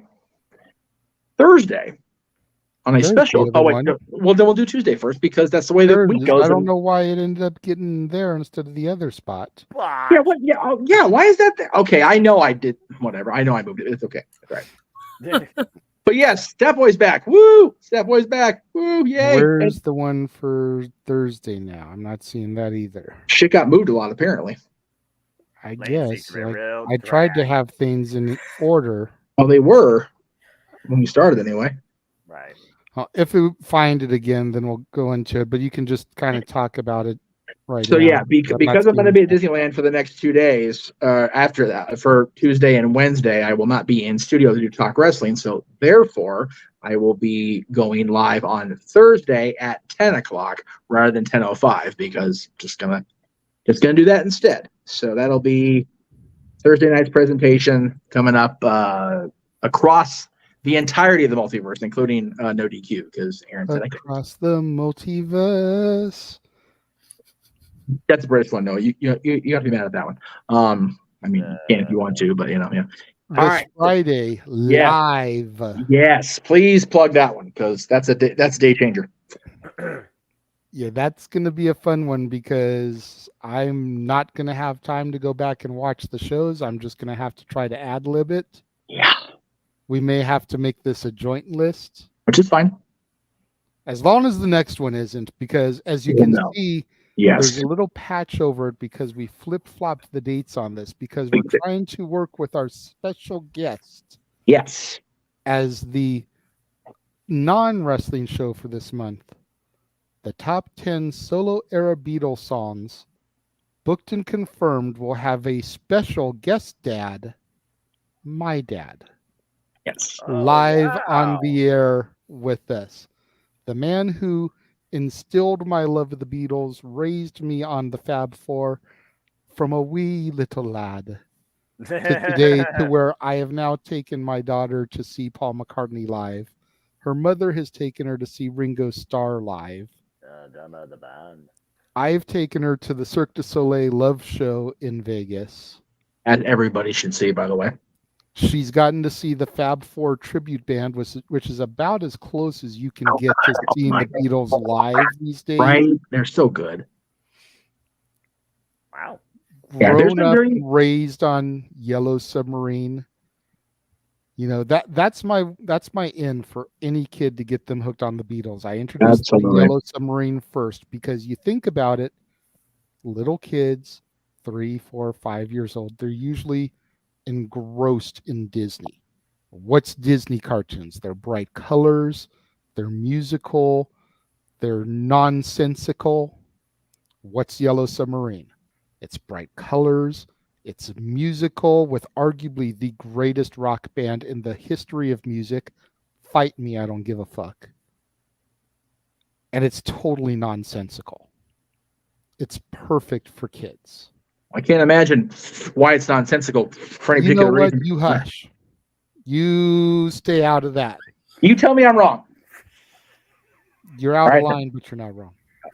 I'm out of line? Really? I'm out of line with saying the Beatles might have been a little under the influence of something during Yellow Submarine. Really? A little bit. Okay, a little bit. Yeah, a lot of bit. Thank you. Anyway, fucking wow, I'm out of line. Yeah, we're gonna have my dad on it. It's gonna be so cool to have my dad there talking solo Beatles music. And what's great about it is nobody can say shit because he's still a dad, and it's not always on wrestling. So. Yeah. If it's the marquee. It's the marquee. All right. Speaking of marquees, I found my sign. Hey, you did the thing. I did the thing.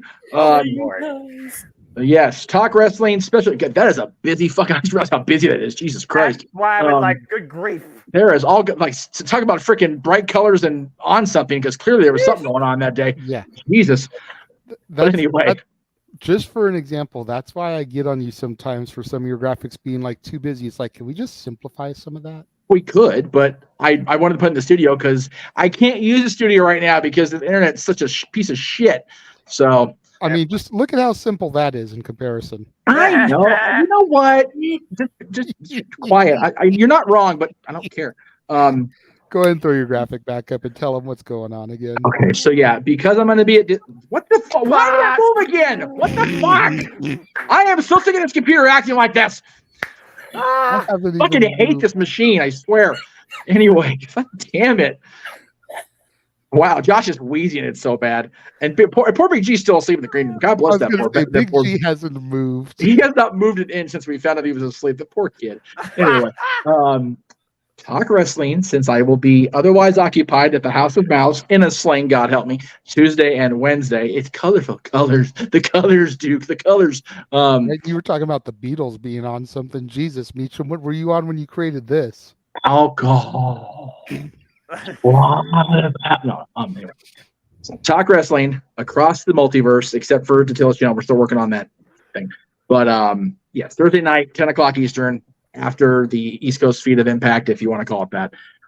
The week after, we'll be back in our normal time slot, but it's the anniversary. I can't believe it's a thing.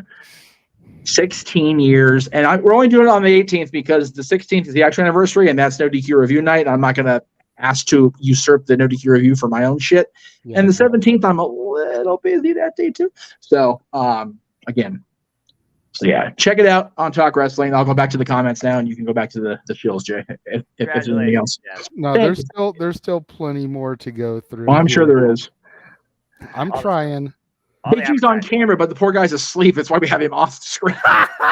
Poor bastard. Jesus. If you haven't already, join the members only section of the Casa D18 Studios channel. It's where you'll get all my exclusive content, like Renegade Wrestling reviews. Yes. You can find my review of Capital Punishment. You can also find my review of NXT From Secret to Sensation, which is whose NXT? My NXT! Next Thursday, you'll get my review of NXT Greatest Matches, Volume 1. I admitted to Noah earlier, I'm struggling a little bit to get the other content watched for this month, but I'm going to do my damnedest to push through and get it. I've gotten through disc 1 of 2017. I still have 2 more discs of that one, and then the 2018 is only a 2-disc set. Nice. But it's, with watching 31 Days of Disney and 5 new release movies this month, and trying to do that, it's been a bitch. We'll all have comas together. Right? At the end of this month, like for real. We're gonna drop dead. It's gonna be a thing. We're not gonna make it to Philadelphia. As mentioned earlier, unless something drastic changes, me and Noah are gonna be calling the WrestleMania 21 Money in the Bank ladder match, as well as Edge's cash-in. Yes. Yes. Voted on by the fans. Moment, not the match prior to the cash. No. From when Edge came out, from when Vince came out. Yep. Said that there's still one more match. Edge's music hit. Cash is in the briefcase. You see him handing it over there to Vince, and the match that ensued. Yeah, we're not going to sit there and call the fucking chamber match. There was a freaking elimination chamber match. I'm just going to say this. It was a long chamber match too. Yes, and also just a side tangent. I miss just the simple black briefcase. Right. It actually was included in the last week's Hidden Treasure show. I actually kind of liked the RVD one and the Mr. Kennedy one, the more personal touches. Okay. Yeah. Okay, I'll give you those at least. I'll give you those.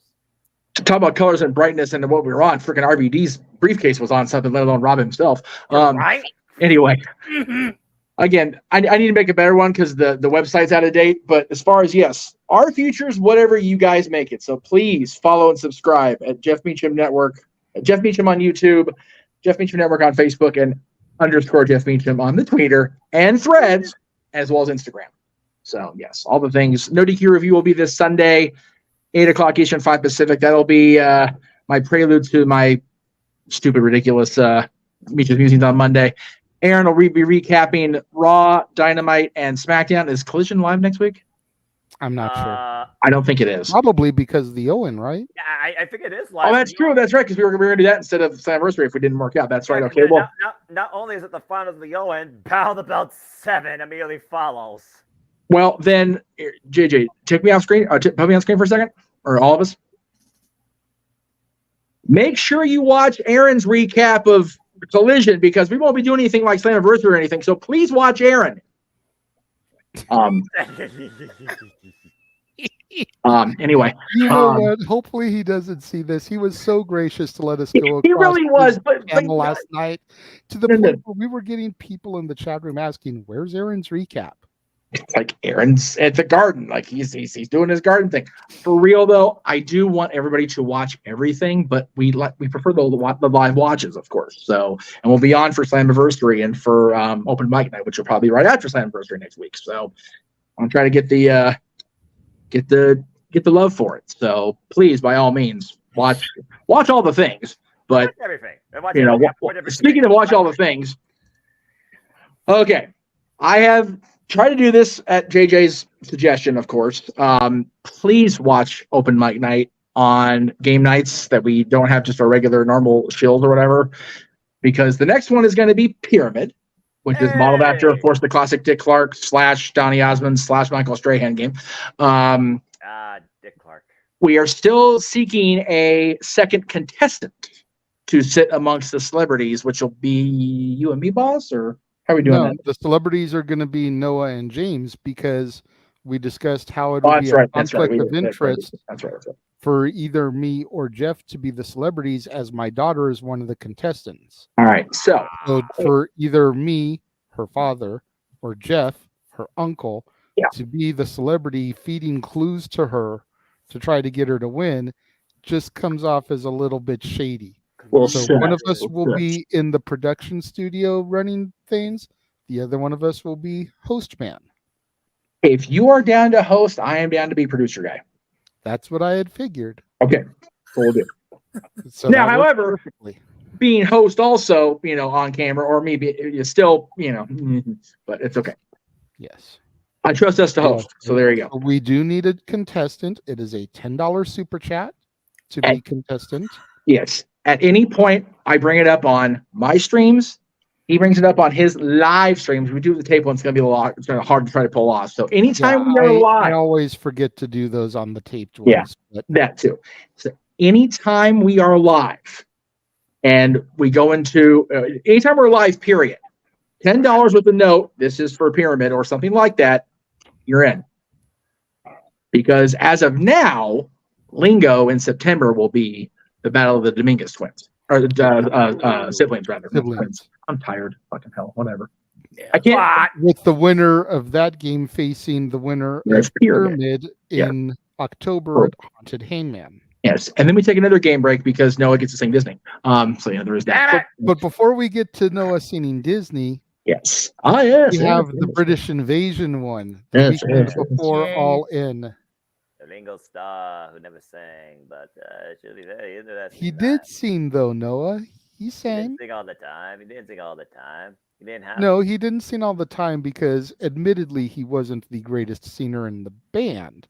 No. But they usually gave him one song per album, and that's why he tours with an all-star band these days, because he brings other people that had hit songs, maybe one or two hit wonders, moderate success groups like Men at Work, whatever, to be, in part of his band so they can sing, Down Under, Who Can It Be Now, pass it over to somebody else. Joe Walsh is usually on guitar because he's related to Ringo via marriage. So, he'll sing maybe one of his solo songs or maybe an Eagles song and pass it off to somebody else. Peter Frampton sometimes goes on tour with him. So, All right. But yeah, Ringo had a few songs, and you know what? I want to hear you do a Ringo song if that comes up for you. Victor. Absolutely. Just because the way you sit here every week doing the famous Ringo impression, I want to hear you do a Ringo song for the British Invasion. No guarantees, but we'll see. And we don't know. He's off camera. Poor guy. We're trying to get through the shows and make sure he's okay. And then, of course, much to Noah's chagrin. No. Hell no. Anyway. Ain't no damn goddamn thing happening. Oh, yes, it is. Disney Oki, Saturday, November 18th, 8 o'clock p.m. Disneyland time. For you East Coasters, that's 11 o'clock Walt Disney World time. Yes. For those of you at Disneyland Paris, I'm sorry, and it's that time there. To be fair, I don't know what time it is there, but I'm sorry you're there at Disney Paris because I'm just sorry you're there. Noah's sitting here praying that his mom has something going on that day so he doesn't have to be part of it. Noah, you know darn well you're going to be here. Daniel has said that he's got $60 saved up to try to spare you. What you have to be afraid of, though, is Arlene. And whatever Josh has in store for you. I didn't forget about you, but whenever Arlene and Emmanuel seem to hear the words Noah and Scene, yes, money starts flowing from the Dominguezes like Scrooge McDuck's money bin. Dude, Dude, whenever night somebody's got to do DuckTales. Somebody has to do DuckTales. Hell yeah, I'll do it. I don't even care. I love Hell DuckTales. yeah. Seriously, I will go. I love that song. And in the spirit of all of this Disney. Yes. All this madness. Yes. This Wednesday, I will be at the park. Have fun.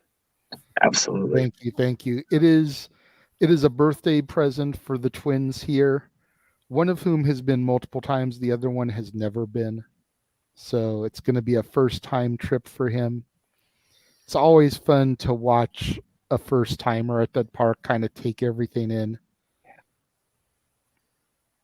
It can be sensory overload sometimes. Yep. I imagine. Which is why we're doing it the way we're doing it, contained with family, and just it's going to be. You know what? I'll do that tonight, Arlene. What? I love that song. Oh hell no! What? Throw me on Dare says I'll do it right now. Man, we got a super chat for it though. That's We right, don't you got a super chat for that shit. You got a super chat. No, this thing's gone on way too far. I didn't say you had this. Oh yeah, okay, yeah. No to your plugs and pray to God nobody has the money for a best roller. I will do it. I will stand up and do that song. And don't forget, Noah, I have all the graphics you sent me too. Yes. Right. So yeah, folks. Again, simple little me. You know where you can find me on the Twitter and YouTube primarily at @Foster1916 for all things wrestling. Shout out to the entire ATW family, including of course Across the Bond. Mara Jade, who of course is starting her young professional wrestling career. Wish you all the best, my friend. Continue moving forward.